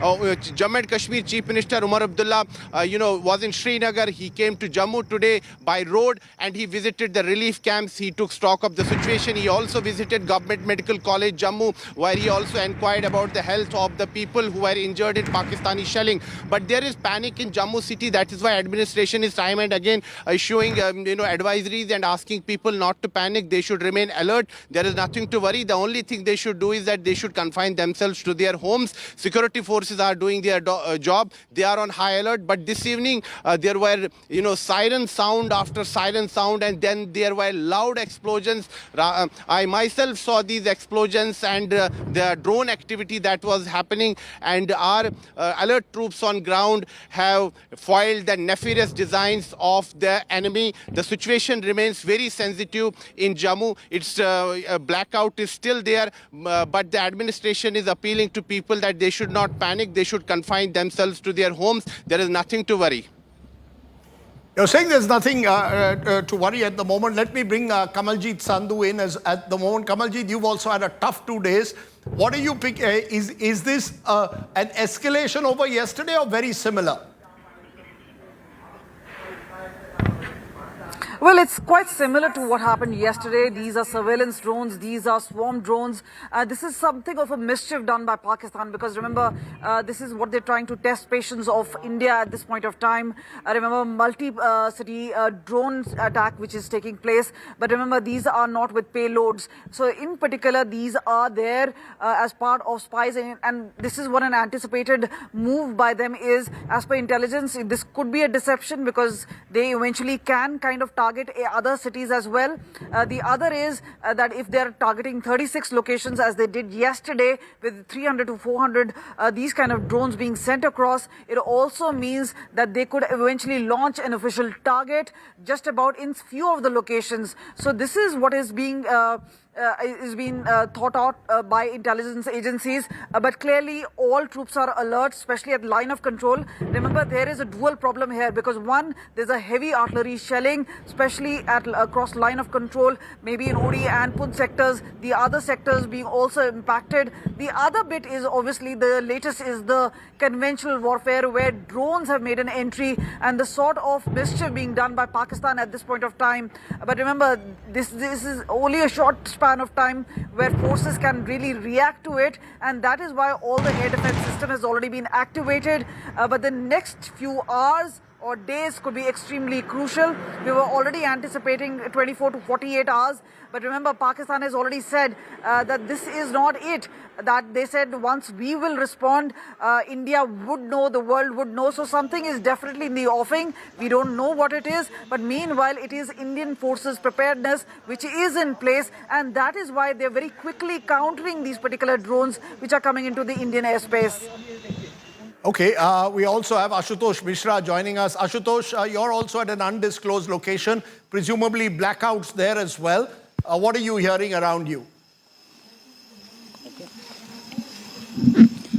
Rajdeep, just a short while ago, we heard artillery firing in Naushera sector.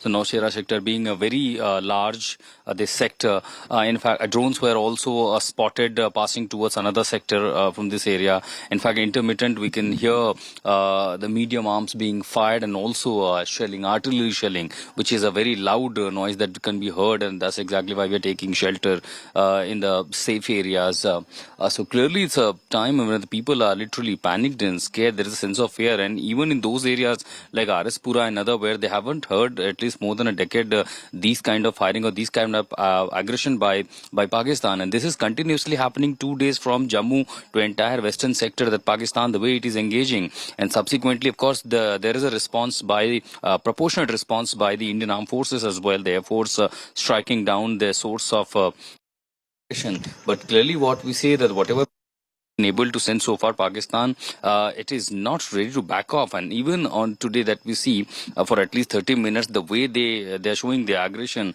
there is a evacuation process. Let me also give you the brief detail about the operation that were carried out. The entire line of control area where we are in somewhere these sectors, I've been traveling all these areas. There's a preparedness to deal with such kind of, and remember Rajdeep, there was always experts been saying that now even the conventional war like this will be only fought by the air assets, and thus we see the cheap drones, the SWAM drones, and which were easy to understand. It is probably provided by Turkey, because they have the expertise in these kind of SWAM drone making, and that's we have seen they are also providing to Iran and other such nation. Right. Now these drones are being attacked, targeting the military installations, targeting the airstrips that we see. There were massive evacuation that were done by the administration. People have been evacuated. The blackout has been announced. All these areas there is no electricity to ensure that these drones, we camouflage our territory, we camouflage, and to make a literally blind to the any projectile that is come, or even the fighter jets if they at all dare to enter in the Indian territory. Right.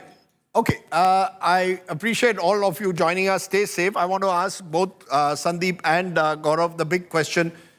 What is Pakistan up to with these drone attacks? Given, Sandeep, that yesterday they didn't inflict any real material damage on the ground, or cause any casualties. What is Pakistan doing? Is it provoking India to try and go up the escalatory ladder, something that India has been stoutly resisting for the last couple of days? Absolutely, Rajiv. What they're trying to do is basically, provoke us, needle us, and as Gaurav was saying, probe our air defenses as well.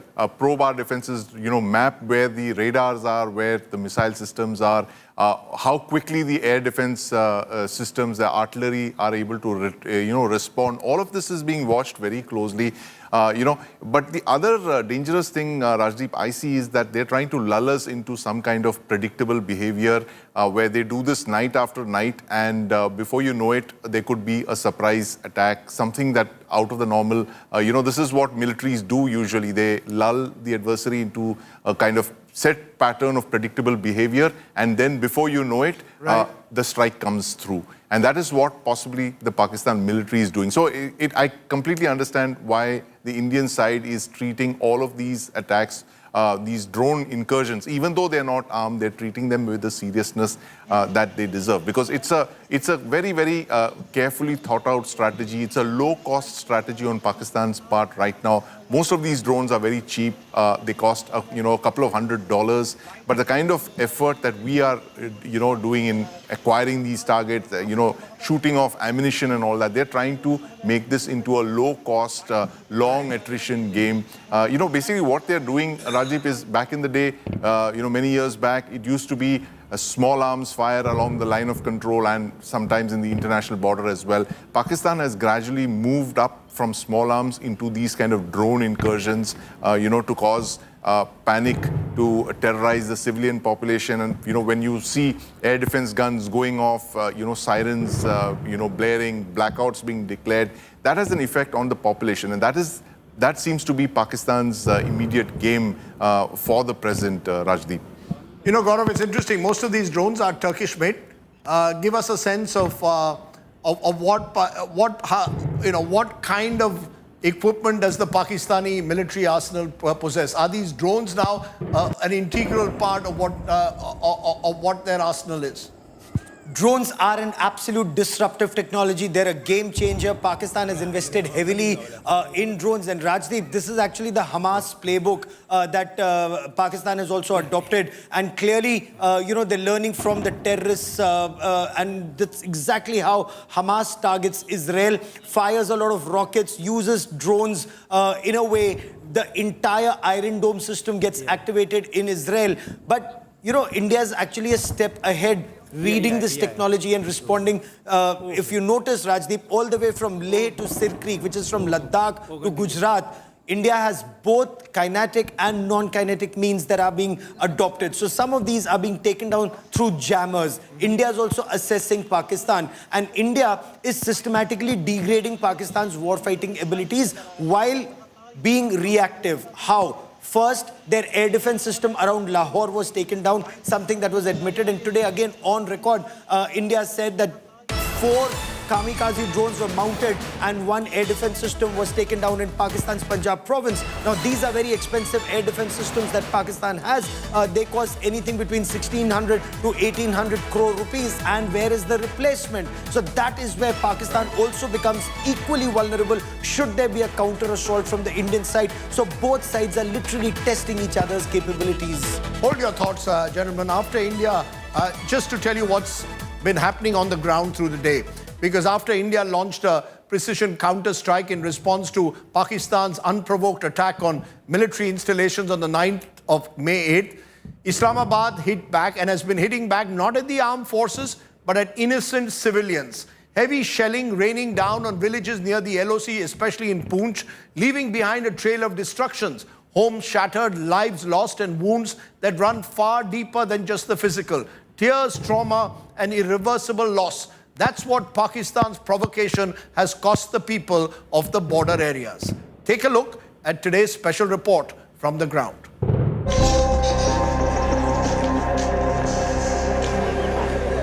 Relentless artillery shelling by Pakistan along the line of control.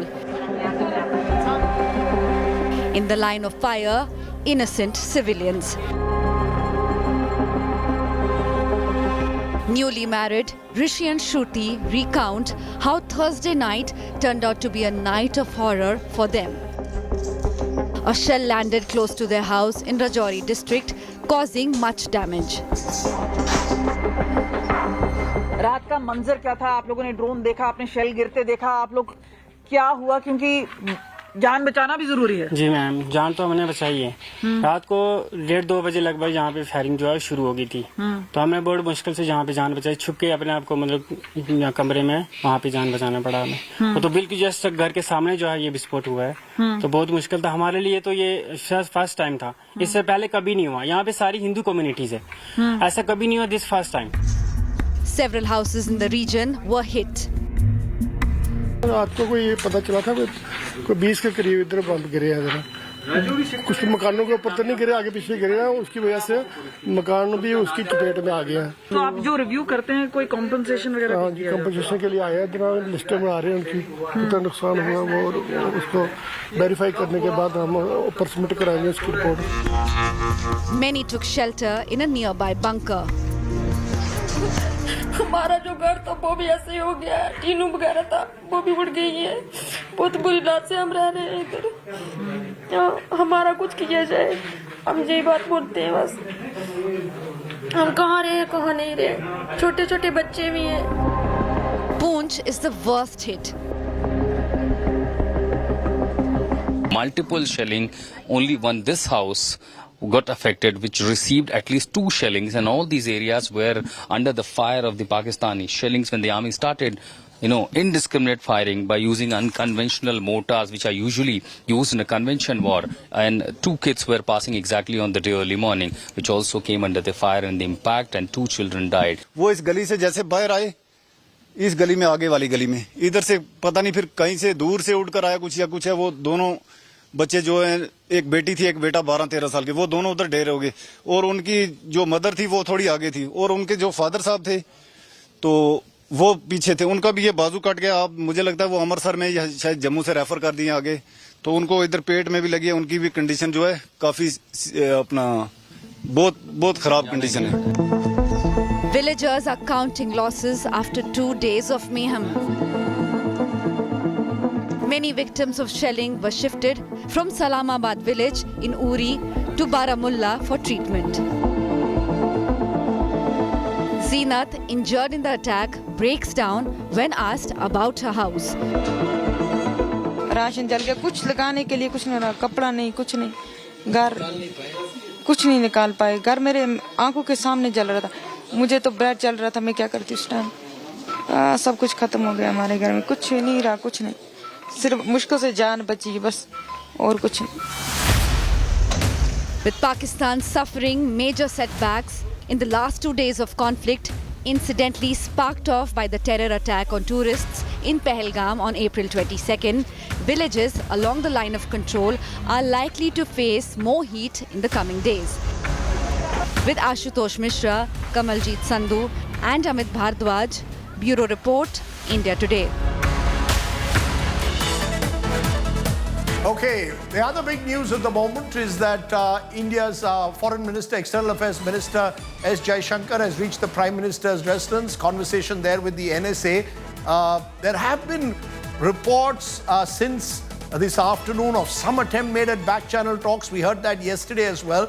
But those diplomatic moves have not made much headway, and Pakistan clearly, as we've been saying, has been trying to push India up the escalatory spiral. The other big story, of course, is that in all these drone attacks, Gaurav, there has been no damage on the ground or to civilians. So while Pakistan continues to violate the ceasefire in Uri, Poonch and Jammu, the truth of the matter is, purely in terms of damage done, very little. So it seems more psychological just to send out this message every night that we are still almost in war mode, if I may use the word, with India, or in conflict mode with India. It indeed is, Rajdeep, and very serious conflict mode. Look at the manner in which all along India's border belt with Pakistan, airports have been shut down, 24 airports shut down till the 15th morning. That's point one. Point two, each night there's a blackout. Each night markets, and look at that Sector 17 market in Chandigarh, bustling market till 10:30, 11 at night, shut down at 5. So you're absolutely right that something's also cooking. But this is something that plays out two ways, Rajdeep.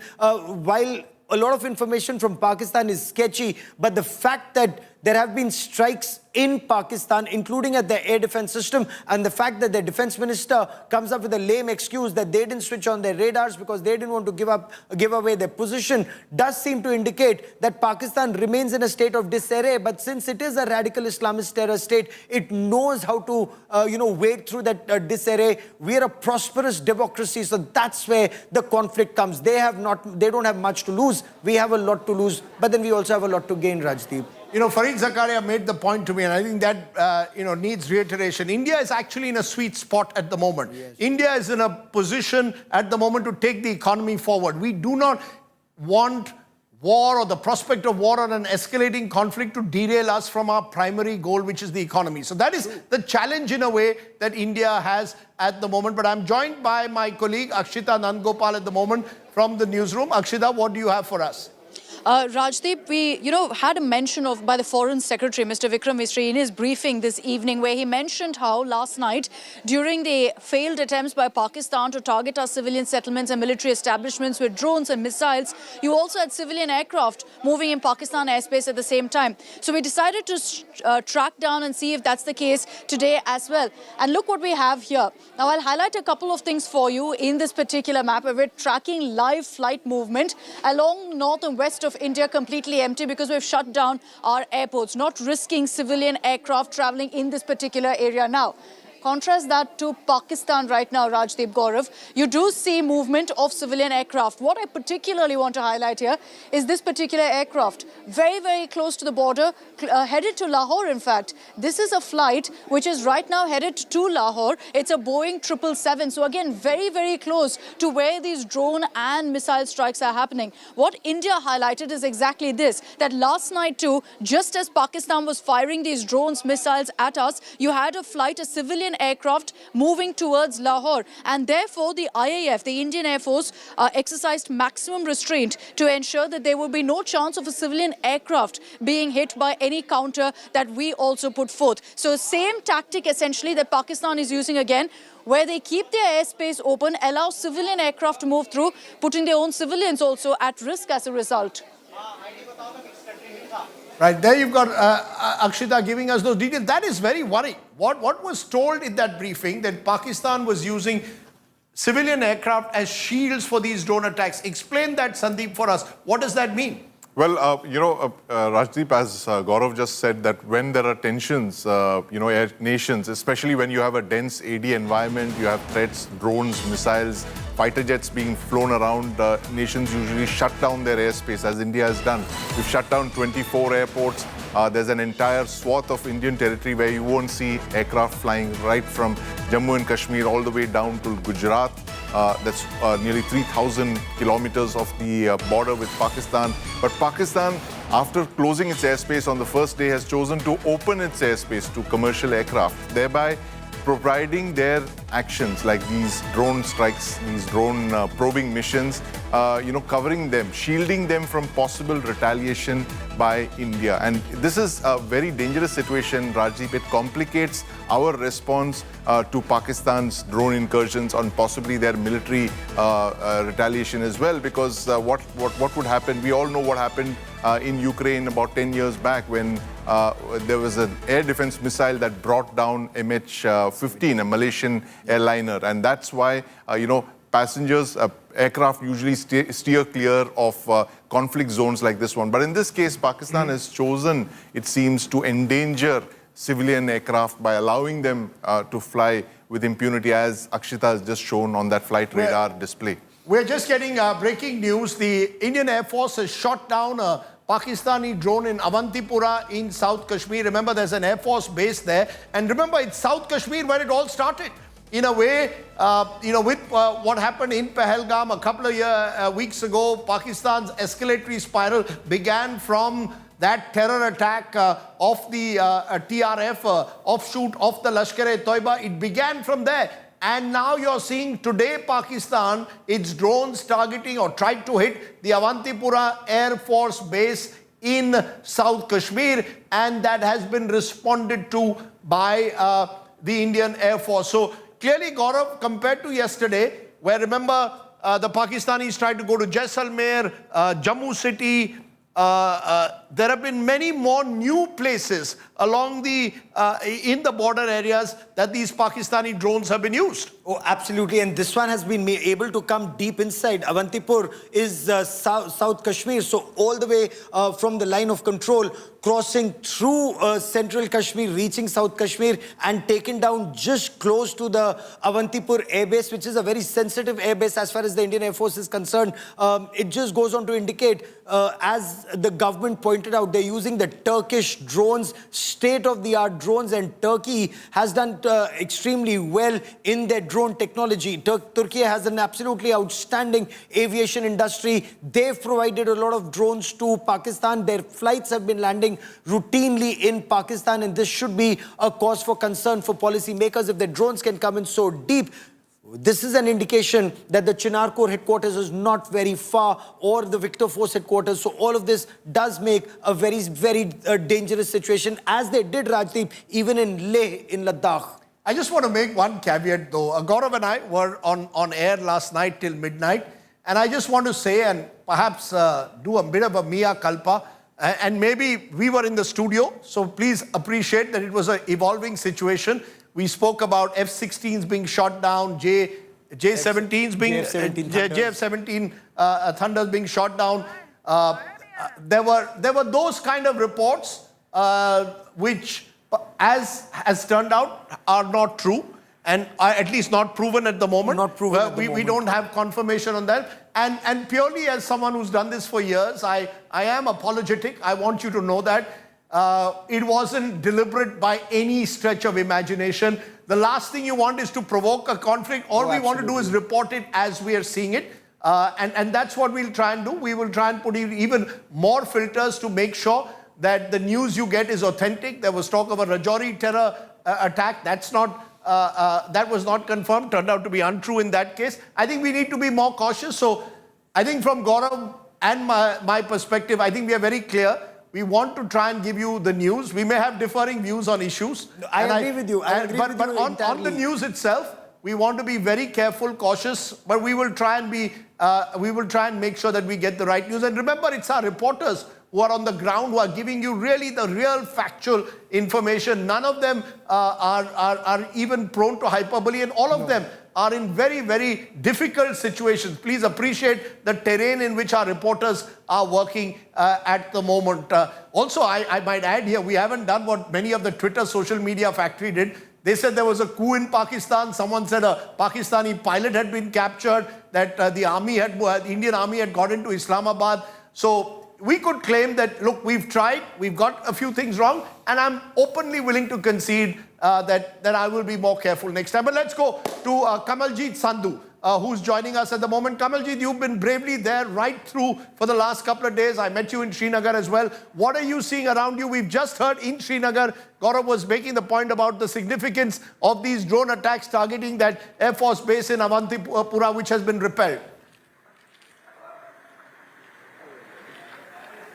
Blast sounds are being heard in Srinagar at this point of time, but let me tell you, I'm at line of control and situation is no different. And it seems even in Avantipura in South Kashmir, which is an army base, this is where also loud sounds were heard, and what we've been told is that the drones tried to actually attack that particular site, and it was not only fended off, it was neutralized, and at least 15-20 rounds were fired. So where we are, whatever drones we have sighted, they come in swarms, and this is where what we've seen is an immediate action of the air defense system, and those drones are really brought down. Now, is this sort of a mischief? That is a big question, because it seems that these particular drones are without the payload. Remember, the firing has not been done by the drones, or at least not been sighted by any of us at this point of time.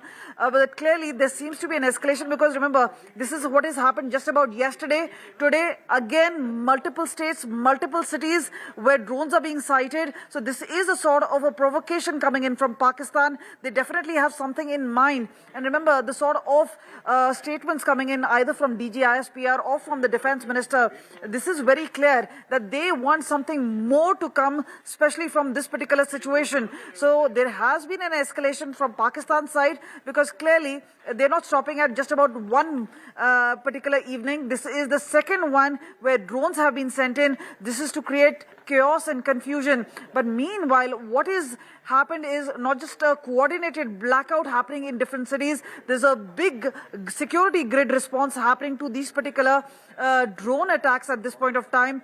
But clearly no casualty, no damage reported so far. But the drones have been brought down one after the other. And what is being reported is both in Jammu, Kashmir and Punjab, where multiple drone sightings seen in different locations, both at line of control and near the international border.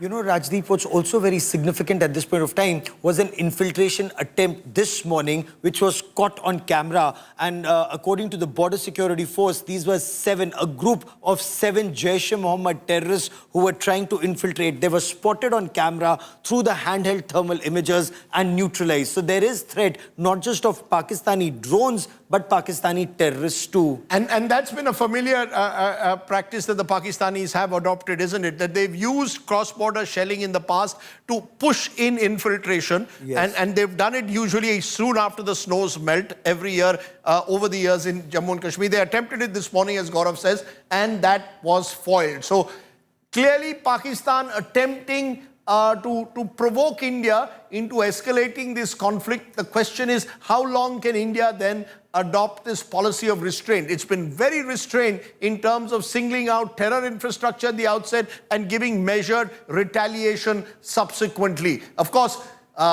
in TV channels, if I may add, people have gone on to Karachi port.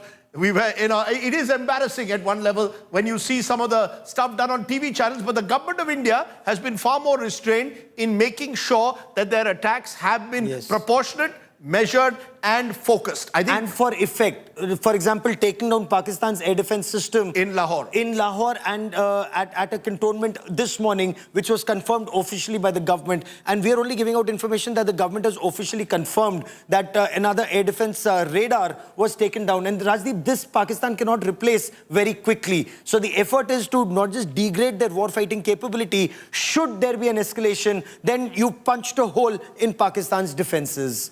One of the points that Fareed Zakaria made, though, in that interview, which troubled me, is when he mentioned the fact that at the moment, the back-channel communication between India and Pakistan is non-existent. One of the advantages that we had in the past was an effective back-channel that existed at different levels between India and Pakistan. That's non-existent. So who's going to come and talk to the two countries? Really, the United States has almost washed its hands off. They want India and Pakistan to mutually stop this. Now, that's not easy in the circumstances, given that Pakistan is constantly provoking India. As we've been saying, Prime Minister Modi has met the NSA, has met Dr. S. Jaishankar, but that's going to be a big challenge going ahead. How do you achieve that kind of diplomatic backroom talks that can bring down the temperature? In a moment, I'll be joined by a 1971 war hero, Admiral Arun Prakash.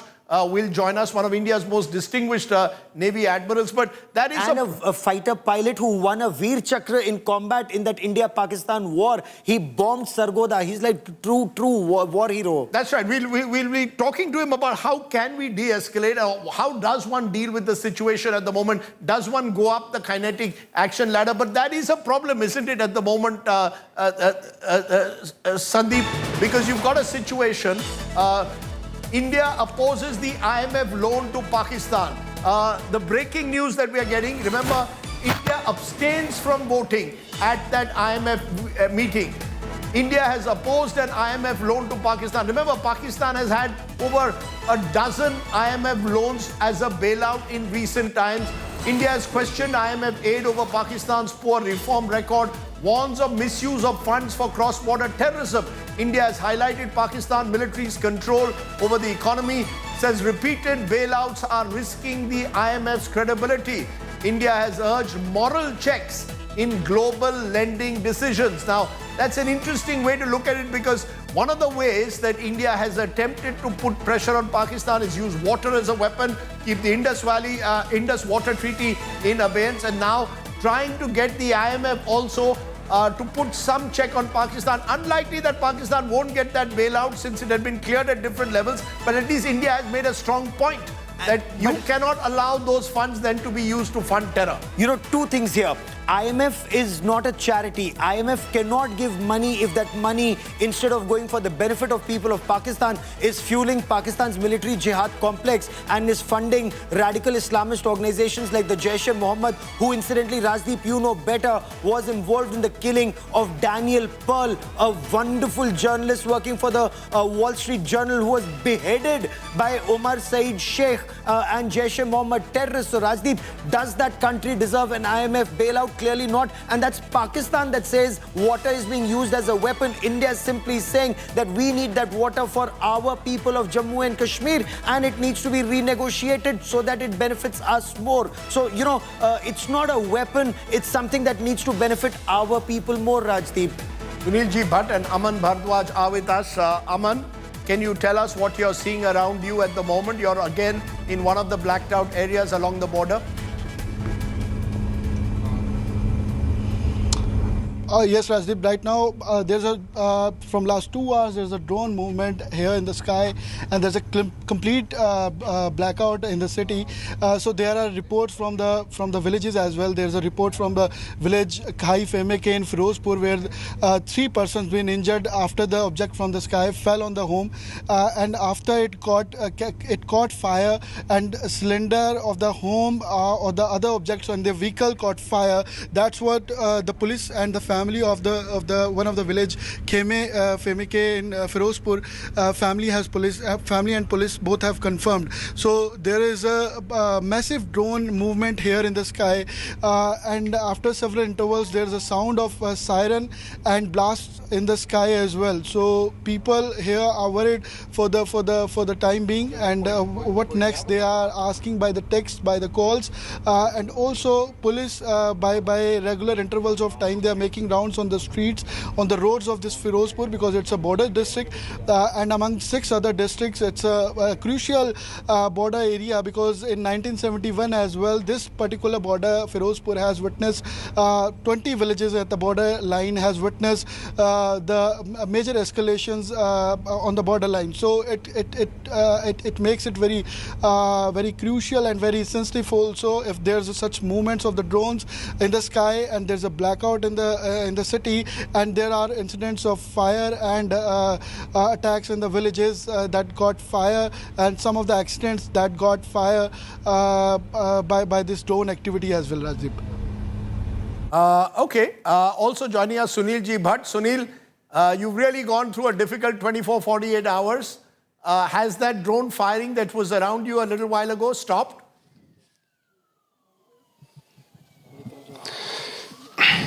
Right now I am at an undisclosed location in Jammu, and even now I can hear the sounds of siren, and intermittently explosions can also be heard. So that means there is some activity going on in the skies. I am relatively now at a safer location, but even now I can hear explosions taking place in the skies of Jammu. So it's clear that it's going to be a very long night, and Pakistan is resorting to provocation after provocation, and earlier we used to see that Pakistan used to resort to shelling in the border towns, in border villages, but now even in Jammu city drone activity is being witnessed, and we have already activated our air defense system, and with the help of that we have been able to neutralize this threat. But for almost 20 to 30 minutes there was a lull, but now we are again hearing sounds of sirens, and intermittently we can also hear sounds of explosions here in Jammu city. And Rajdeep, I have also you've spoken to my sources. Pakistan has resorted to heavy shelling in the border areas, whether it's a line of control in Poonch district or even in Jammu district's Araspura sector. So civilian areas are being targeted by Pakistan. Pakistan is resorting to heavy shelling, and innocent people are being targeted, non-combatants are being targeted, and even now I can hear sounds of explosions intermittently. And it's very important to note that Pakistan's Defense Minister Khwaja Asif, in his latest interview to a news channel in Pakistan, has said that chances of de-escalation are now minimum, and full-fledged war is the only option. So Pakistan is rattled, it's frustrated, now it's issuing threats, and it's for last 2 days we are witnessing that Pakistan is sending drones to create mayhem in Jammu and Kashmir, but our troops are on alert mode, and we have activated our air defense system. Pakistan is biting dust, and we are foiling the nefarious designs of the enemy.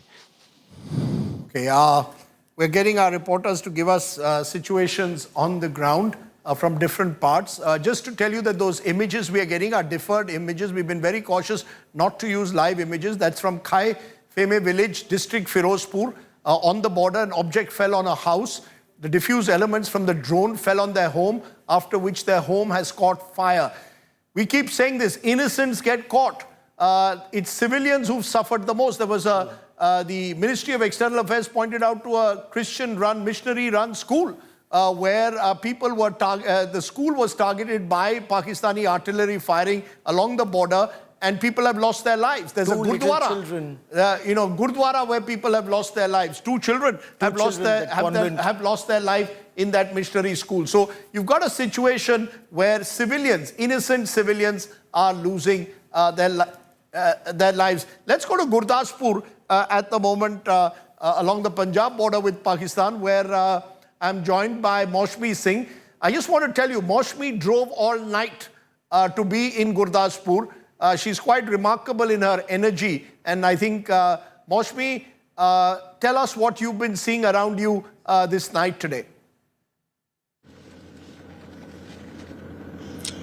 Right, Rajdeep, you know, we've been here in and around crisscrossing villages and right, I can tell you at about when the blackout started, we started hearing a lot of sounds and it was raining drones, almost 15 to 20 blasts we heard in the air. We spotted some and all of them decimated by the Indian Army. And we've seen in this border district, you know, there have been villages who have been really looking at this imminent war that's unfolding. They feel that the war is coming, but at the same time, you know, there is a lot of resolve in them that they have to stand up to it. They are preparing for it. Even right now, there's a complete blackout in this entire area. We've also got our windows rolled up, and you know, you spoke about driving all night. It's nothing, in fact, in front of the valor and the resilience that our forces have shown, Rajdeep. And you know, almost matching that, and you know, it's like a trickle effect. We've seen citizens in small villages, you know, how they are, you know, gathering their energy, their stamina and courage to face whatever lies ahead. You know, the security personnel, the civil staff, defense staff, just you know, boosting their morale, and they're all up in you know, very, very strong spirits here in Gurdaspur and the entire belt. You know, you've got therefore an entire belt, Gaurav, from Rajasthan, Punjab, Jammu and Kashmir, which night after night for the last 72 hours have been witnessing blackouts and have been targeted. It's those in the border areas who tend to suffer the most every time these attacks take place. Oh, absolutely, Rajdeep. I mean, look at this. It's 770 kilometers of the line of control from Jammu all the way to Leh that's now impacted. It's 3,500 kilometers of the international border between India and Pakistan that's impacted. And 24 airports being shut down, marketplaces shut down, these homes burning. It does impact the economy differently. But then there has to be a solution to dealing with Pakistan's state-sponsored radical Islamist terror, Rajdeep. And when you look at those images of Pakistan army attending funeral of terrorists of Jaish-e-Mohammed and Hizbul Mujahideen and Lashkar-e-Taiba, that military jihad complex in Pakistan has to be dealt with somewhere, Rajdeep, even if it means going up the escalation ladder or perhaps not going up that escalation ladder, Rajdeep, that may bleed Pakistan even more. Should India go up the escalatory ladder or not? What lies ahead? I am joined at this moment by someone who, as Gaurav said, was a 1971 war hero, former naval chief. Admiral Arun Prakash joins me. Appreciate you joining us, sir. Admiral Prakash, we are seeing in the last 24 hours growing escalation in this India-Pakistan conflict. Pakistan using drones, missiles to target Indian military establishments. India in return neutralizing Lahore's air defense system, radar systems. How do you see what's happened over the last 24 hours? Are we seeing an inevitable escalation in this conflict, Admiral Prakash? Well, escalation was something that should have been factored in right from the very beginning by our military planners, and I'm sure it has been.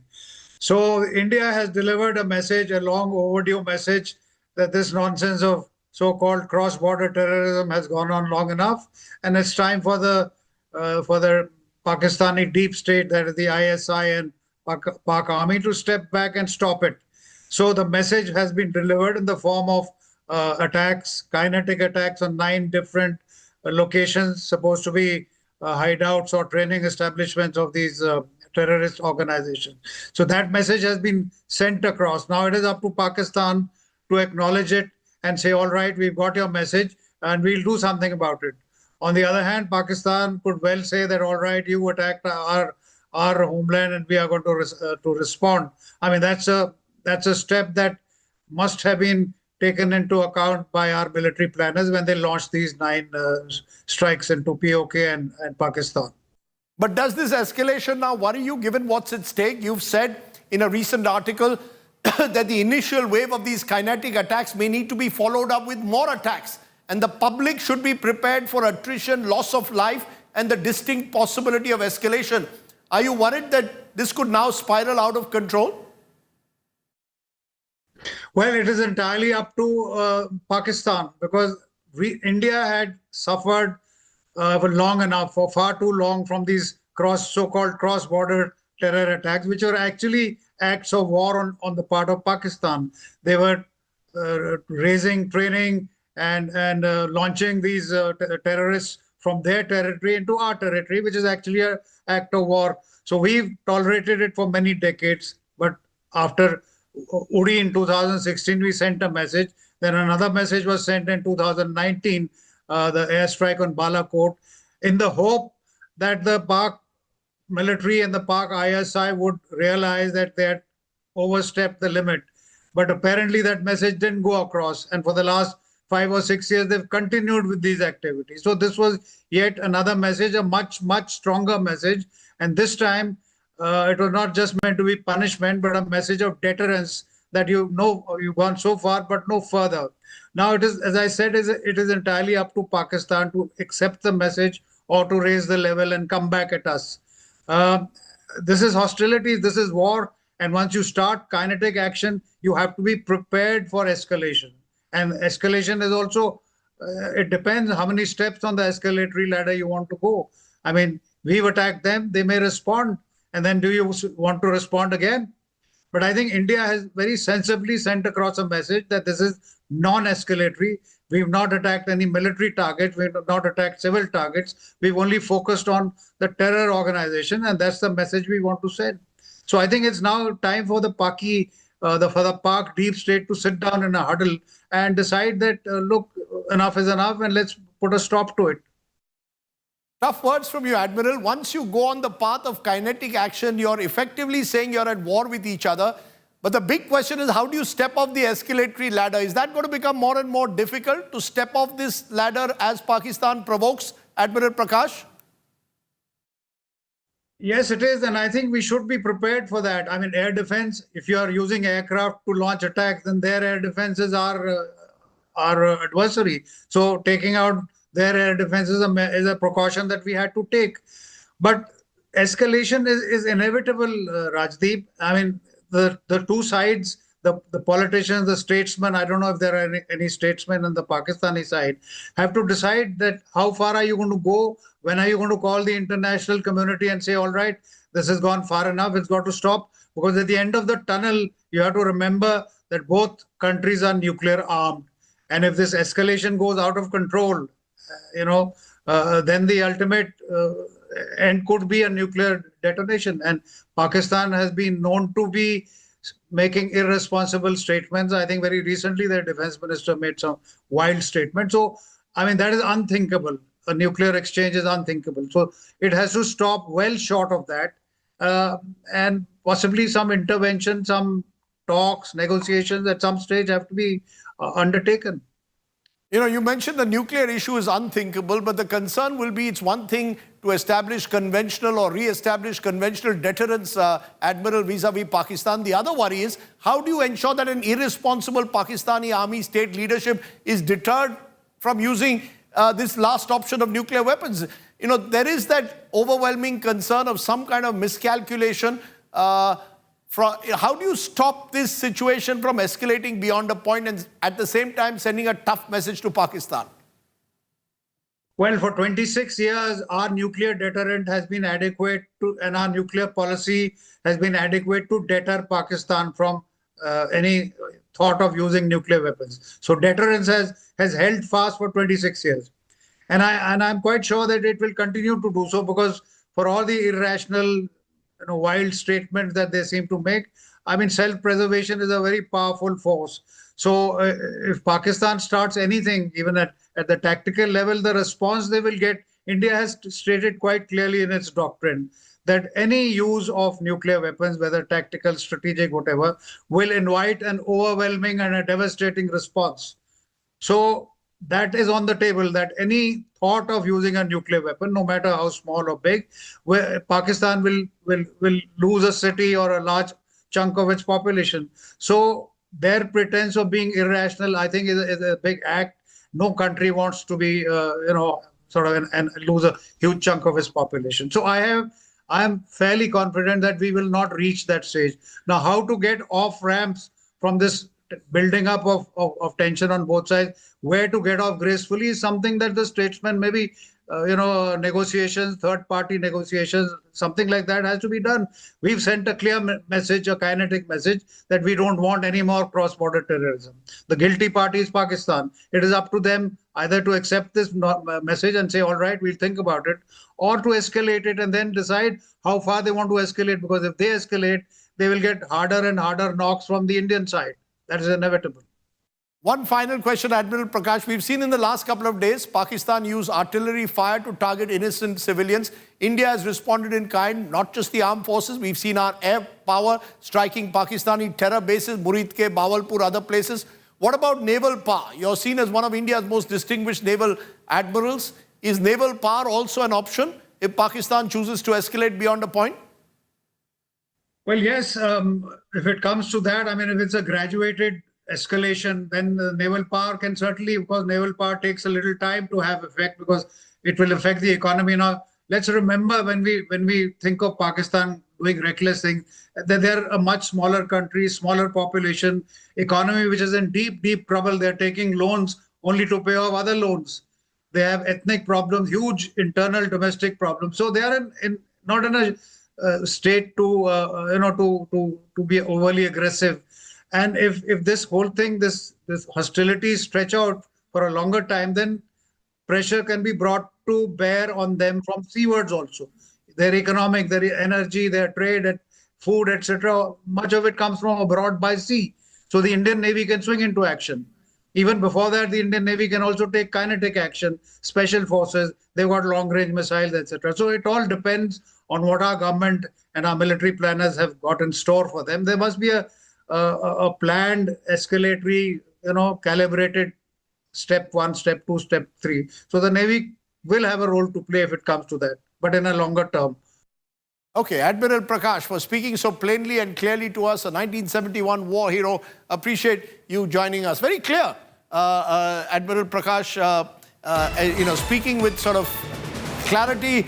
The big breaking news, Pakistan carrying out raids with hundreds of drones, more than 20 cities of Jammu and Kashmir, Punjab, Rajasthan, Gujarat. They are being engaged according to army sources. Are you all surprised with the sheer range, Sandeep, that has been put in place here? 20 cities across about 4 states at the moment? Not at all, Rajdeep. In fact, this is what Pakistan has been doing over the last 2 nights. It's building up this pattern of predictability of drone, attacks, strikes all across the length and breadth of the northern and western borders, over 3,000 kilometers. It's demonstrating the fact that it can target all of these locations with explosives, and possibly that is something that we should wait for and anticipate and take remedial measures, corrective measures immediately. And this is what Pakistan seems to be doing, this, by replacing small arms and artillery fire with drones, and it's taken up the entire tension on the India-Pakistan border to the next level, Rajdeep. Gaurav, your sense, has Pakistan between last night and today taken it to another level?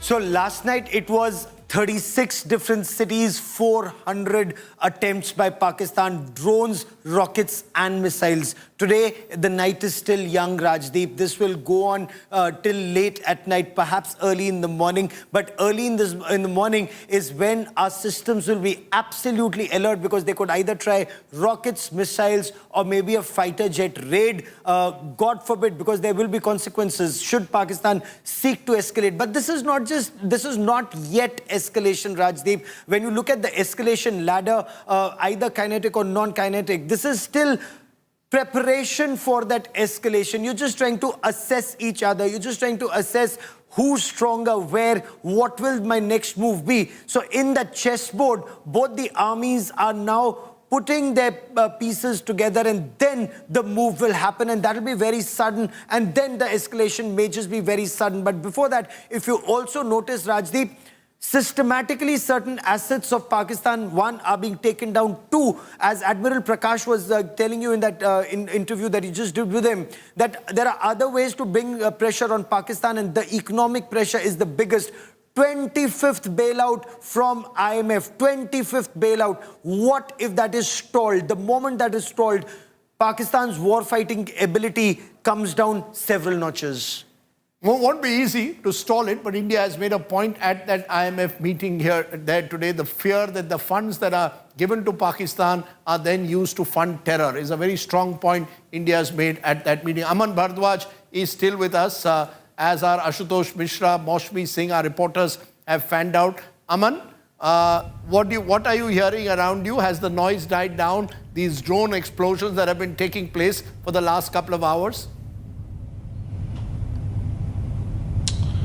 Exactly, Rajiv. From last couple of minutes, the sky is calm now. So there's no any such drone movement right now, because initially at 8 p.m. the way it started, so it was just very tense for the people here in Firozpur. After which it lasted for 2.5 hours after several intervals of time. But now the recent development, which that how this diffused drone injured 3 people in Khai Khemeke village of Firozpur, and they've been taken to the hospital as well. SSP Bhupinder Singh, who's the Firozpur SSP, has reached the spot. He reached the hospital as well, and he made the confirmation that how from the remaining of the drone that got diffused in the sky, it fell on the house, and the house then caught the fire, and their vehicle, their things in the house, they were burning, and they got injured themselves as well. So all the 3 were admitted to the Firozpur hospital, but these activities are making somehow people more worried about the situation, that are they safe, are any object coming from sky to their home as well. So that is the reason that this blackout is helping people around, because their home was told to be that the light was on in their village of their home. So that was the reason that somehow it caught fire, or the incident took place. But the whole story is still awaited, that how they've been injured, and what is the scenario in the village as well, because here in Punjab, Rajiv, when any of the house in the village or the city got caught up by some of the accident or incident like this, so people are very sentimental and they are very connected to each other. So they are very concerned that how come this house got injured, got affected, how people got injured. Today we visited Bathinda as well, where the missile hit the farms, and people, their home was very affected with the shells from the missile.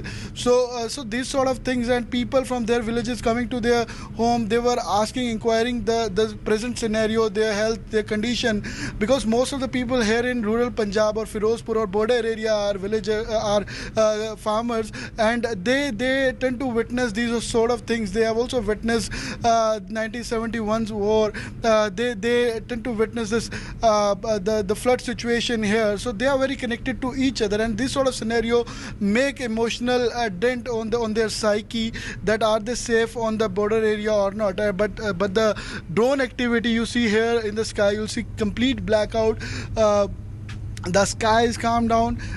There's no drone movement as such now, the way it started, but still it's concerning, making situation sensitive and crucial, that is that drone movement will be there after a couple of minutes, or will it be it's done for today. I'm just going to stop you, Aman. From last 2 I'm going to stop you, Aman, at the moment. I'm going to go to some of our other correspondents as well. Let me go to Mosque Singh.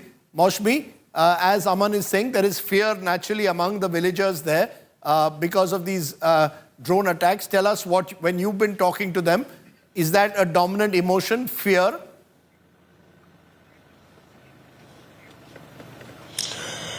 Rajdeep, I've been to 3-4 villages today, and I can tell you that this side of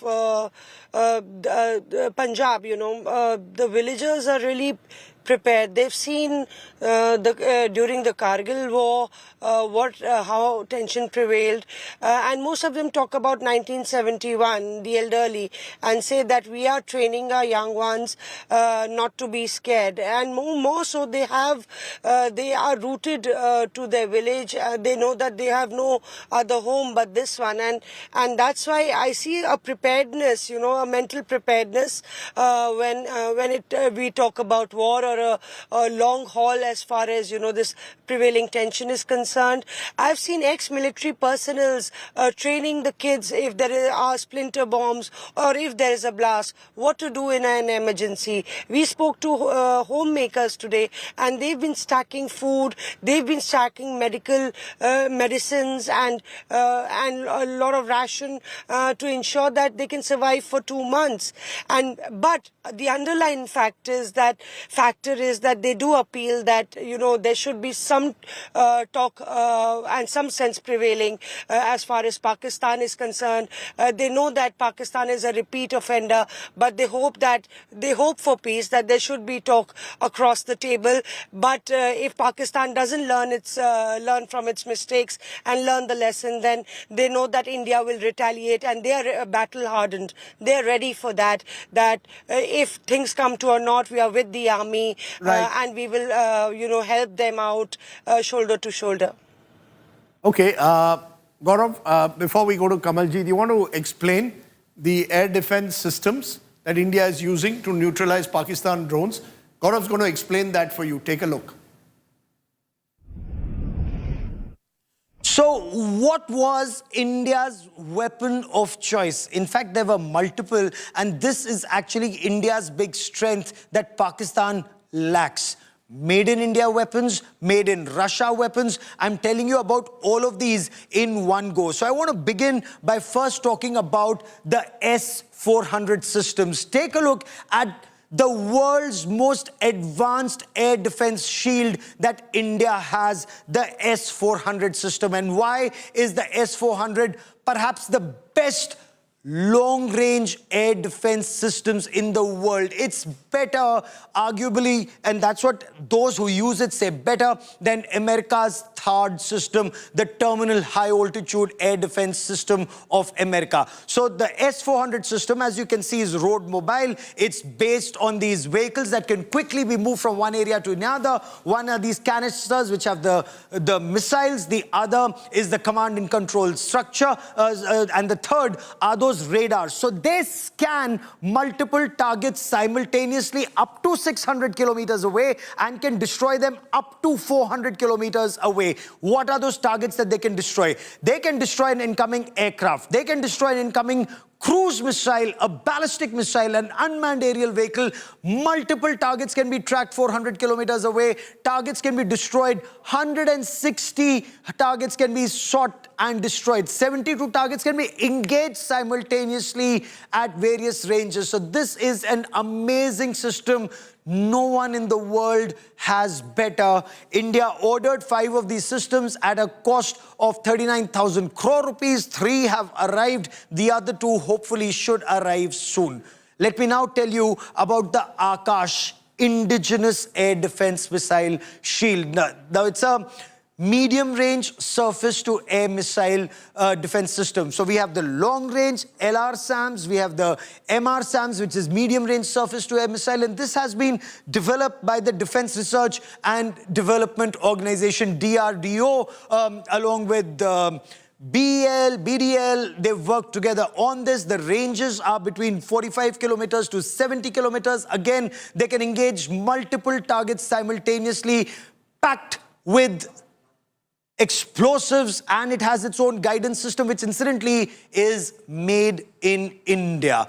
Let me now tell you about the Zu-23 systems, the Shilka self-propelled system with 423mm autocannons. It has a radar. Again, this is made in India, and I want to tell you so much more about this system because it's been developed by India in a way that it can and modified by India in such a way that it can take out threats up to 20 kilometers away. And the rapid speed of fire of ammunition, 4,000 rounds it can fire per minute, upgraded with proximity fuse ammunition, advanced fire control to take out even small drones, lethal for UAVs. It can take down a helicopter, an enemy helicopter that's coming in your way, and light armored units are using this. Let me also tell you about the L-70. That's a 40mm anti-aircraft gun. Again, modified domestically. It has radars and sensors, includes electro-optic and auto-tracking gear.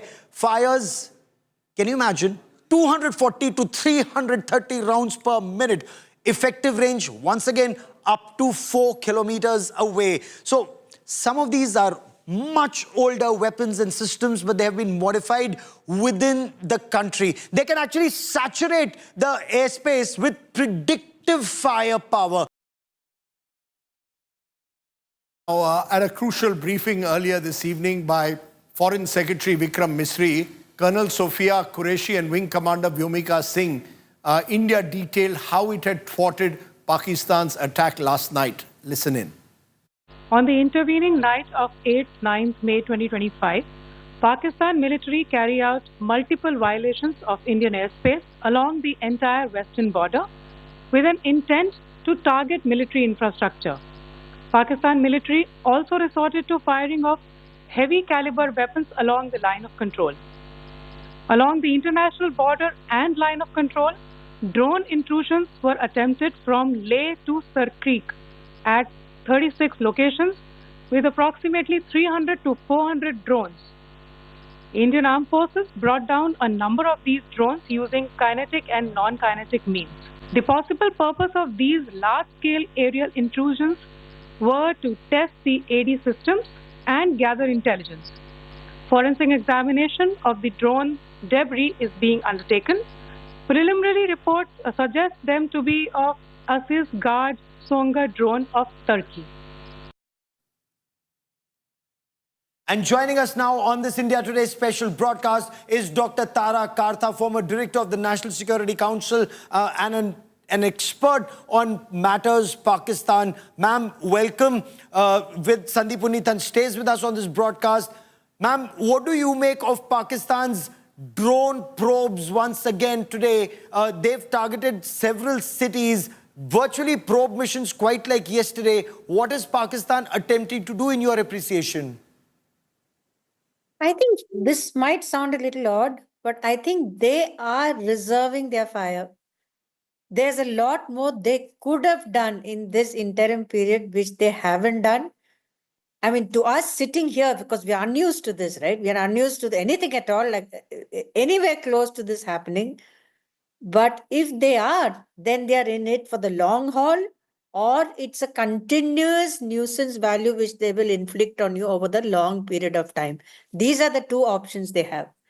But then what is coming up, as you know, is the IMF meeting, which has, IMF has its own, what shall I say, its own parameters, its own, what is the word? What it's supposed to do. It cannot, by its charter, fund a country which is at war. That is, I mean, you read the IMF charter. It says sound economic and stable policies. Is that what Pakistan is doing now? So it's very interesting. It's very interesting, Doctor. The fact is, India has abstained from voting. I just read Jairam Ramesh has tweeted saying India should have voted against Pakistan.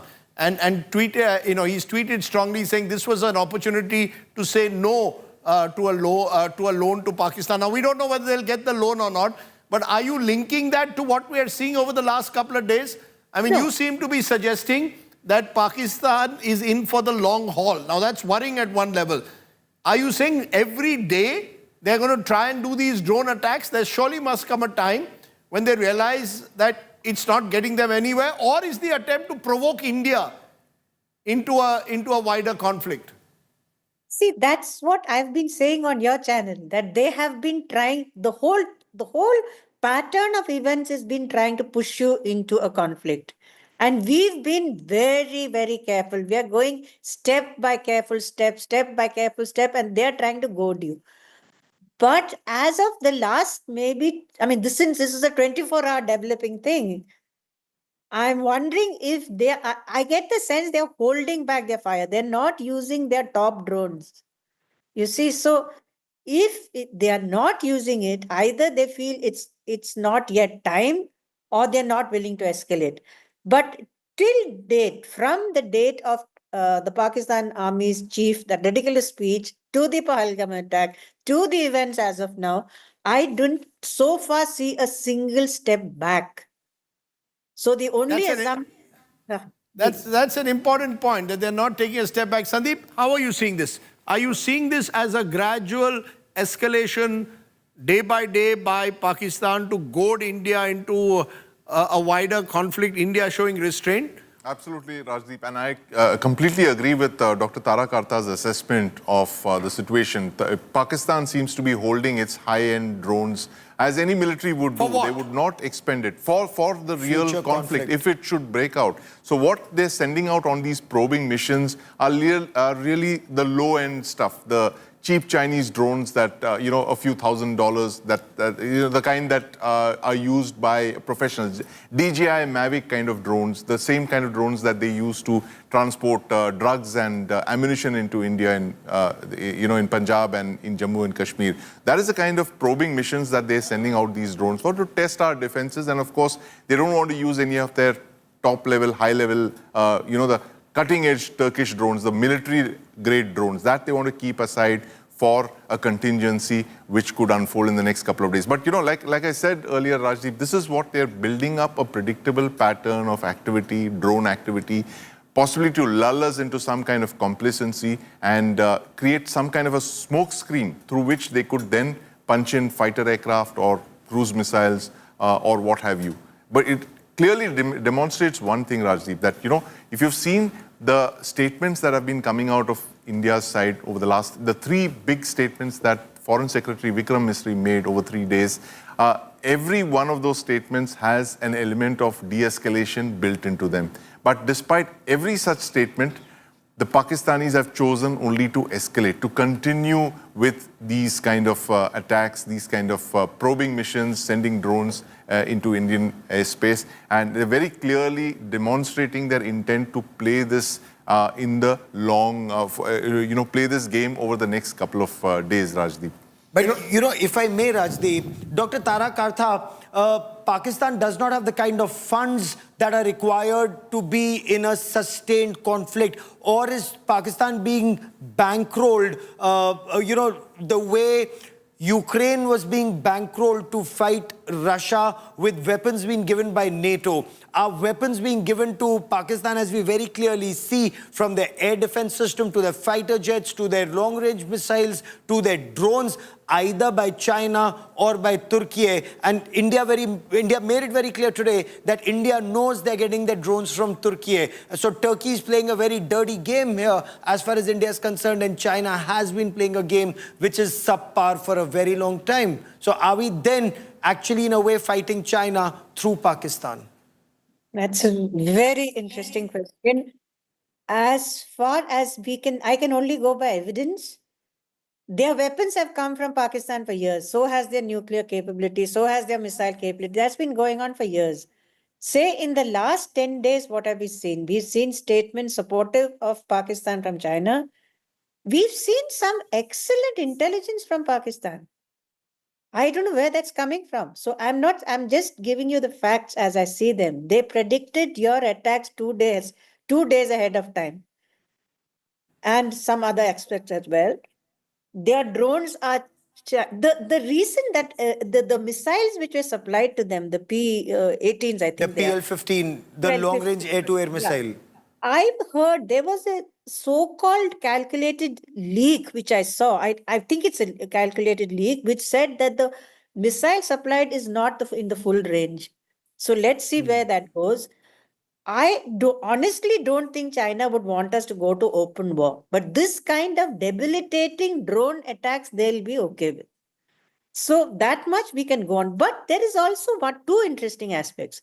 One is they've talked of the recent IMF report has talked of a 38% increase in remittances Who gets 38% increase in remittances? That's amazing. Number two is that in our exercises of going through the Pak defense budget, the economic budget throughout the thing, I remember we saw one footnote, that was all, which said military loans to Pakistan from China. Some, I forget how many billions it was. It was just a footnote. Then again, we went through the whole budget. I couldn't find where that money was. So very interesting, Rajdeep. So there is this conspiracy theory that's been doing the rounds about the China factor. Yep. I asked that to Fareed Zakaria as well.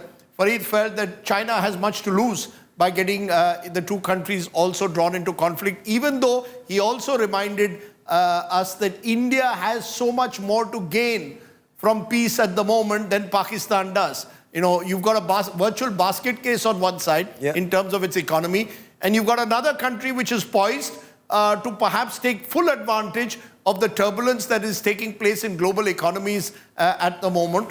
And therefore, this is a moment for India to maybe find a way to get the Pakistanis back on track to ensure that they do not allow these elements within Pakistan, their army state leadership, to try and derail the efforts that are being made to somehow de-escalate, or indeed to ensure that India is allowed to take full advantage of its position in the world economy. So I think the next few days, this China factor, I mean, who is funding this entire Pakistan campaign is going to be asked. And whether India can actually outthink and outdo them in the manner in which some of the war efforts have gone on so far. Because remember, if Pakistan is trying to provoke India into escalation, Rajdeep, don't you think the Narendra Modi government has succeeded in not being provoked into an escalation? They've succeeded in striking the terror, launch pads, training camps, headquarters, struck at their defenses, and yet that escalation hasn't happened. I think the challenge is, can kinetic action and strategic restraint coexist? Oh, absolutely. Can you use your moments for restraint, and can you use your moments for kinetic action, and can you choose them wisely? Dr. Kanta, we've run out of time.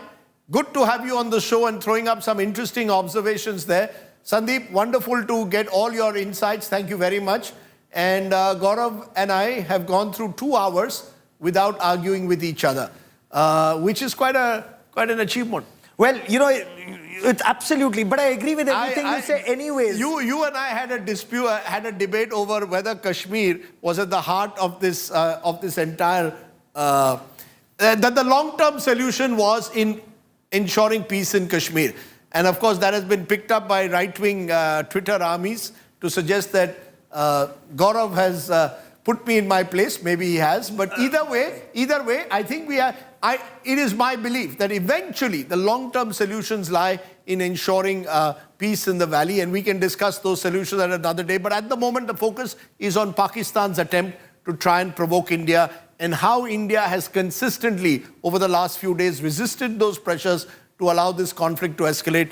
We've had a pretty difficult night for those living on the border once again. Our thoughts and prayers at the end of the day are with those people. Whether you're in Gurdaspur, Avantipura, Poonch, Rajouri, Arispura, Uri, these are the places, Amritsar, these are the border towns, cities, villages where people have had to face the brunt of these drone attacks. It is unacceptable when innocent tourists first are targeted in Pahalgam, and now you are having innocent villagers. Why should someone in a Gurudwara have to suffer in the way they did in Poonch, or indeed in a school, a missionary school in the area? That is unacceptable. Pakistan needs to wake up somewhere and realize whatever you're doing, you are ending up only discrediting yourself by targeting innocent civilians. That is not the way civilized societies act. But we leave it at that. Thank you all very much for joining us. Thank you, sir. Thank you. Good to be here with you.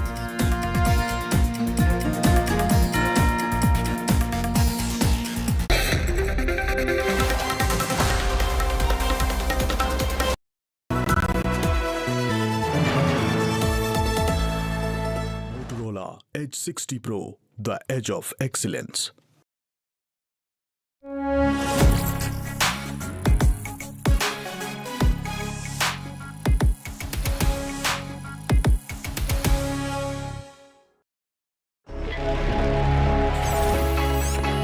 Long night? You have no idea. I got you.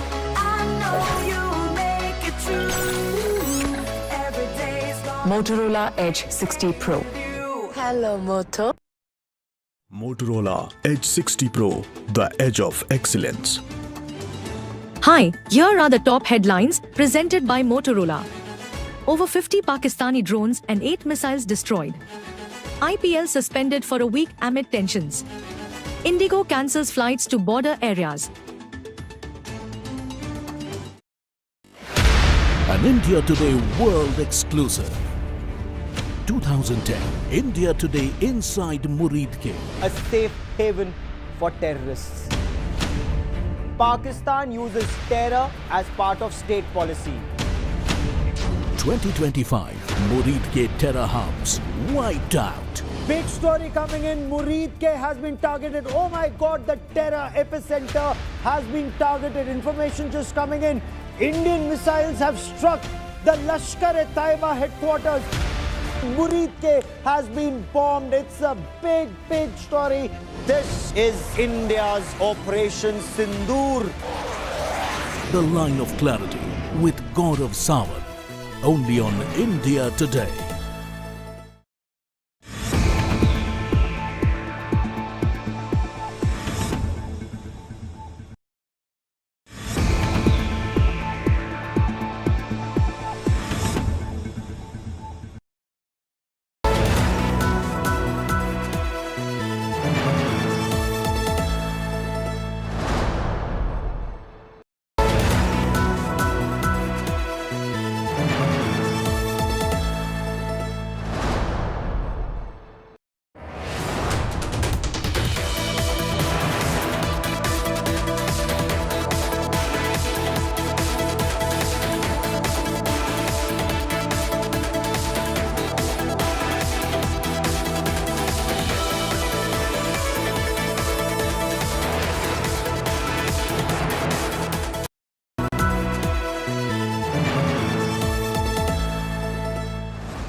Another barbaric act of Pakistan is continuous shelling being done in the border areas at the line of control. We are in Rajouri, and this is a house which seems to be devastated.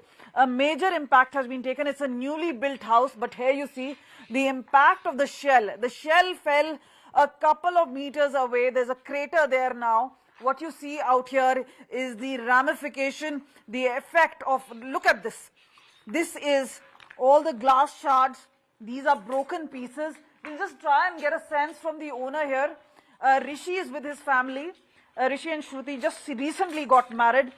They're newly married couple. But getting a sense, Rishi, आप ये बताइए, रात का मंजर क्या था? आप लोगों ने ड्रोन देखा, आपने शेल गिरते देखा, आप लोग क्या हुआ? क्योंकि जान बचाना भी जरूरी है। जी मैम, जान तो हमने बचाई है। रात को 1:30-2 बजे लगभग यहाँ पे फायरिंग जो है शुरू हो गई थी, तो हमने बड़ी मुश्किल से यहाँ पे जान बचाई, छुप के अपने आप को मतलब कमरे में वहाँ पे जान बचाना पड़ा हमें। तो बिल्कुल जस्ट घर के सामने जो है ये विस्फोट हुआ है, तो बहुत मुश्किल था हमारे लिए। तो ये फर्स्ट टाइम था, इससे पहले कभी नहीं हुआ। यहाँ पे सारी हिंदू कम्युनिटीज है, ऐसा कभी नहीं हुआ, दिस फर्स्ट टाइम।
हमारी यह कार्रवाई बेहद सोच समझकर सधे हुए तरीके से की गई है।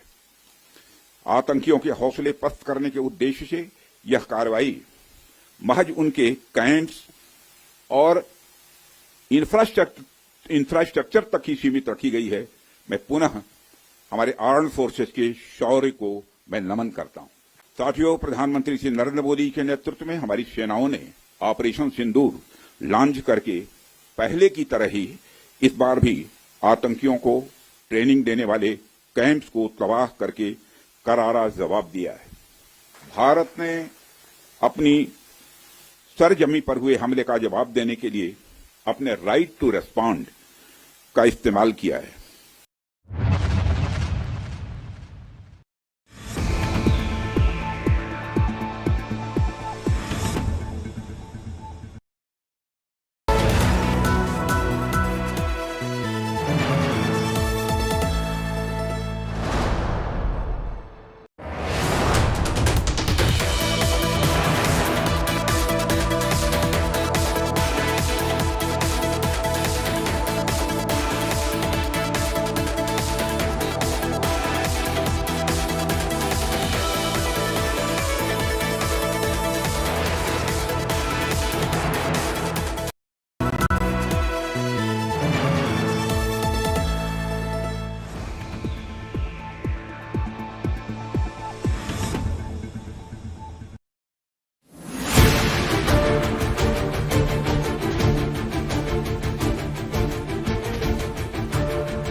Make your media plan smarter with India Today Live TV on your connected devices.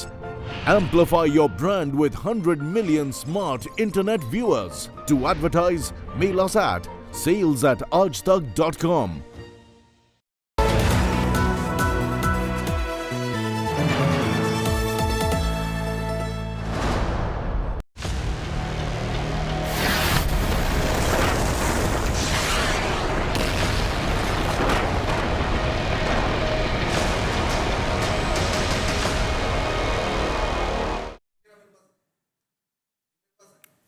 Hello and welcome. You're watching India Today. I'm Akshita Nandagopal. You're joining us for our rolling coverage on the latest as far as the India-Pakistan conflict is concerned. A fresh attempted drone strike by Pakistan being reported as several parts of the country in the north and west are seeing fresh drone strikes by Pakistan, all being thwarted as we speak by our alert forces. We'll be getting you those live updates from different parts of North and West India that are facing these drone strikes. But let's begin with breaking news that's coming in. The White House has reacted to what's happening between India and Pakistan with a message that President Trump wants to see it de-escalate. So the White House saying that President Trump wants de-escalation right now. The question is whether something will be done about this by America. As you've had the US Vice President making it very clear, J.D. Vance making it very clear that this is none of America's business. And so they're going to let India and Pakistan deal with it their way. And now you've got a statement from the White House saying we want this to end. We want President Trump wants it to de-escalate the conflict between India and Pakistan. Our Foreign Affairs Editor Geeta Mohan is joining us with more details on this. Geeta, you had a statement that came in just a few days ago from the Vice President of America saying, look, this is none of our business. This is an issue between India and Pakistan. Today you have the White House saying the President wants to ensure this de-escalation, wants to see de-escalation between India and Pakistan. So how do we really look into this statement? Well, Akshita, very clearly, J.D. Vance said, made a statement that he thought and was in all probability in his personal capacity, because that's not how diplomacy is being conducted between India and the United States of America. Firstly, not the first time that Donald Trump is seeking de-escalation. Not so long ago, he had said it's a shame that they've not ended it. There has been a tit for tat. They did what they had to. Now the two countries should stop. And then you have Marco Rubio, who is the man, man engaging India and the United States of and Pakistan. In India's case, External Affairs Minister Dr. Jaishankar. In Pakistan's case, Pakistan Premier Shehbaz Sharif. And seeking de-escalation. So the briefing that is still underway, the spokesperson just making that clear and reiterating that President Trump wants de-escalation because this is not helping anyone. Okay, also look at the larger picture over here, Akshita. Who does this benefit? They are going into talks with China, the United States of America. They're looking at reducing tariff from 145 to 80 because America is bleeding. And to stop that bleeding, America needs India. India right now is not completely available, and that certainly is hurting the United States of America and its advantage China. So in all this, China stands to gain, America stands to lose a lot, and America needs India. So they do want and are seeking de-escalation. You know, the question then that arises is whether America also will step in to kind of mediate between India and Pakistan. And considering, Geeta, you're also saying that America is reliant on India's partnership right now. Does it look like then America could take India's side in the sense of pulling up Pakistan? Well, very interestingly, Akshita, United States of America did pull up Pakistan. The statements, the readouts that came from the State Department after the conversations that Marco Rubio had with Jaishankar and with Shehbaz Sharif clearly said that on the one hand, the readout on India said that they stand with India in the support and fight against terrorism. And on the other hand, the readout on Pakistan very clearly said that condoling the death of civilians, but also in the same breath said Pakistan needs to stop terror. So recognizing that terrorism is the reason why the two countries are where they are at today. Having said that, India has made it very clear India is not seeking mediation. Iran has offered mediation. Saudi Arabia, Qatar are in conversation with India and with Pakistan. They're not looking at mediation. What they really are looking at is if you have sway over Pakistan, if you have influence over Pakistan, please tell them that they need to stop using terrorism as an instrument of state policy, and there will be no escalation. Why is Pakistan responding to an action India took against terrorists? Why is Pakistan responding to an action India took against terrorists by hitting India's civilian and military targets, when India had made it very clear that they were not going in to hit Pakistani military and civilian targets, that they were terror infrastructure that India was looking at. So these are things that the international community will have to understand, and if they want any de-escalation, the ball then is in Pakistan's court. And even the statement that came in from President Trump right after Operation Sindoor, he seemed to suggest that, look, this was tit-for-tat action, while also, of course, saying that hopefully it ends here. The message from President Trump was very clear, Geeta, at that point, when he said that, you know, this is India essentially responding to the Pahalgam terror attack, to Pakistani terrorists carrying out an attack on Indian soil. He called it tit-for-tat. Well, absolutely. And so has India reiterated the very same thing. When Pakistan said that the action by India will see an appropriate response and response with same measure, India and the Foreign Secretary of India, Secretary Vikram Misri, in a press briefing yesterday had said very clearly that India's action was not the initiation of the problem between the two countries. It was in fact a retaliation, a response to what had already happened. That the first incident was Pahalgam and the retaliation was what India did. So if Pakistan wants, it could have stopped right there and then. It didn't. Okay, interesting. Thanks very much, Geeta, for joining us with details really on how America has been choosing to react to what's happening between India and Pakistan. Listen into the White House press secretary. He has been in constant communication with the leaders of both countries trying to bring this conflict to an end. Just one other question. Yesterday, Caroline, two questions. First, can you give us an update on U.S. efforts to mediate or have an impact on the conflict between India and Pakistan? Sure, I absolutely can. This is something that the Secretary of State and, of course, now our National Security Advisor as well, Marco Rubio, has been very much involved in. The President has expressed he wants to see this de-escalate as quickly as possible. He understands these are two countries that have been at odds with one another for decades, long before President Trump was here in the Oval Office. However, he has good relationships with the leaders of both countries, and the Secretary of State, Marco Rubio, I spoke to him just yesterday. He has been in constant communication with the leaders of both countries trying to bring this conflict to an end. Just one other question. Yesterday, Caroline, two questions. First, can you give us an update on U.S. efforts to mediate or have an impact on the conflict between India and Pakistan? Sure, I absolutely can. This is something that the Secretary of State and, of course, now our National Security Advisor as well, Marco Rubio, has been very much involved in. The President has expressed he wants to see this de-escalate as quickly as possible. He understands these are two countries that have been at odds with one another for decades, long before President Trump was here in the Oval Office. However, he has good relationships with the leaders of both countries, and the Secretary of State, Marco Rubio, I spoke to him just yesterday. He has been in constant communication with the leaders of both countries trying to bring this conflict to an end. Just one other question. Yesterday, Caroline, two questions. First, can you give us an update on U.S. efforts to mediate or have an impact on the conflict between India and Pakistan? Sure, I absolutely can. This is something that the Secretary of State and, of course, now... Just heard there from the White House press secretary when she says that we're very closely tracking the situation. We're speaking to both sides right now, and President Trump wants de-escalation. I just want to also play out for you what U.S. Vice President J.D. Vance said 2 days ago when asked about what's happening between India and Pakistan. The message essentially was, look, this is none of our business. This is not America's business. Listen in. We want this thing to de-escalate as quickly as possible. America can't tell the Indians to lay down their arms. We can't tell the Pakistanis to lay down their arms. And so we're going to continue to pursue this thing through diplomatic channels. Our hope and our expectation is that this is not going to spiral into a broader regional war or, God forbid, a nuclear conflict.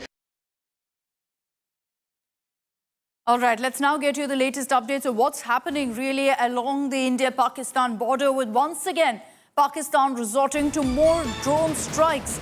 India has repelled another wave of Pakistani drones coming our way.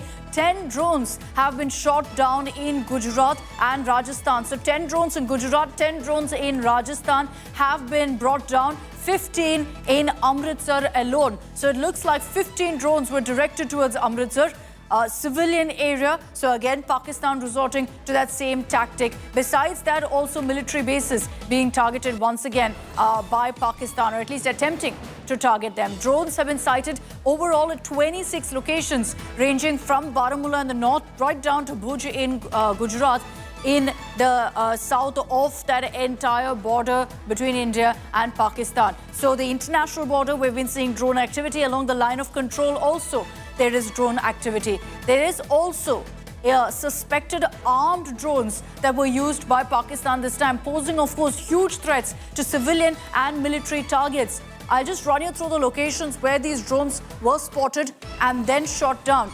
Baramulla, Srinagar, Avantipora, Nagrota, Jammu, Firozpur in Punjab, Pathankot in Punjab, Fazilka, Lalgarh, Jatta, Jaisalmer in Rajasthan, Barmer, Bhuj in Gujarat, Corbett and Lakinala. These are the locations where, in fact, drone movement activity was spotted. An armed drone also targeted a civilian area in Firozpur of Gujarat, resulting in severe injuries to members of a family.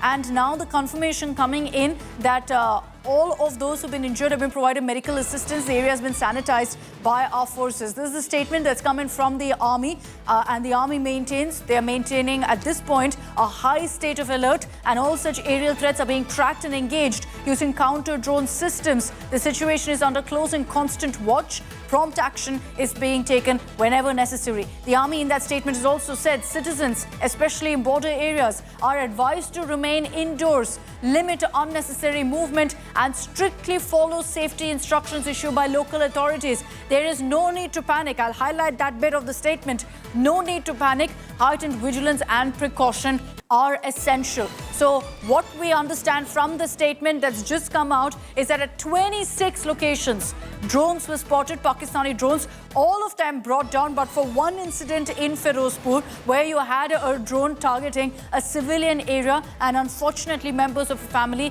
being injured in that particular incident. Let me bring in right now on this broadcast Mir Farid as well as Amit Bharadwaj for the latest on this. Amit, I'm going to come across to you first. We understand that now in this statement by the army, they've confirmed that 26 locations were where these drones from Pakistan were spotted. One incident being reported in Punjab that's worrying, Amit, right now. Right, Akshata, you know, day two, rather night two, and Pakistan is resorting to similar sinister plan that it had done last night as well, you know, across the India-Pakistan border, be it Gujarat, Rajasthan or Jammu and Kashmir.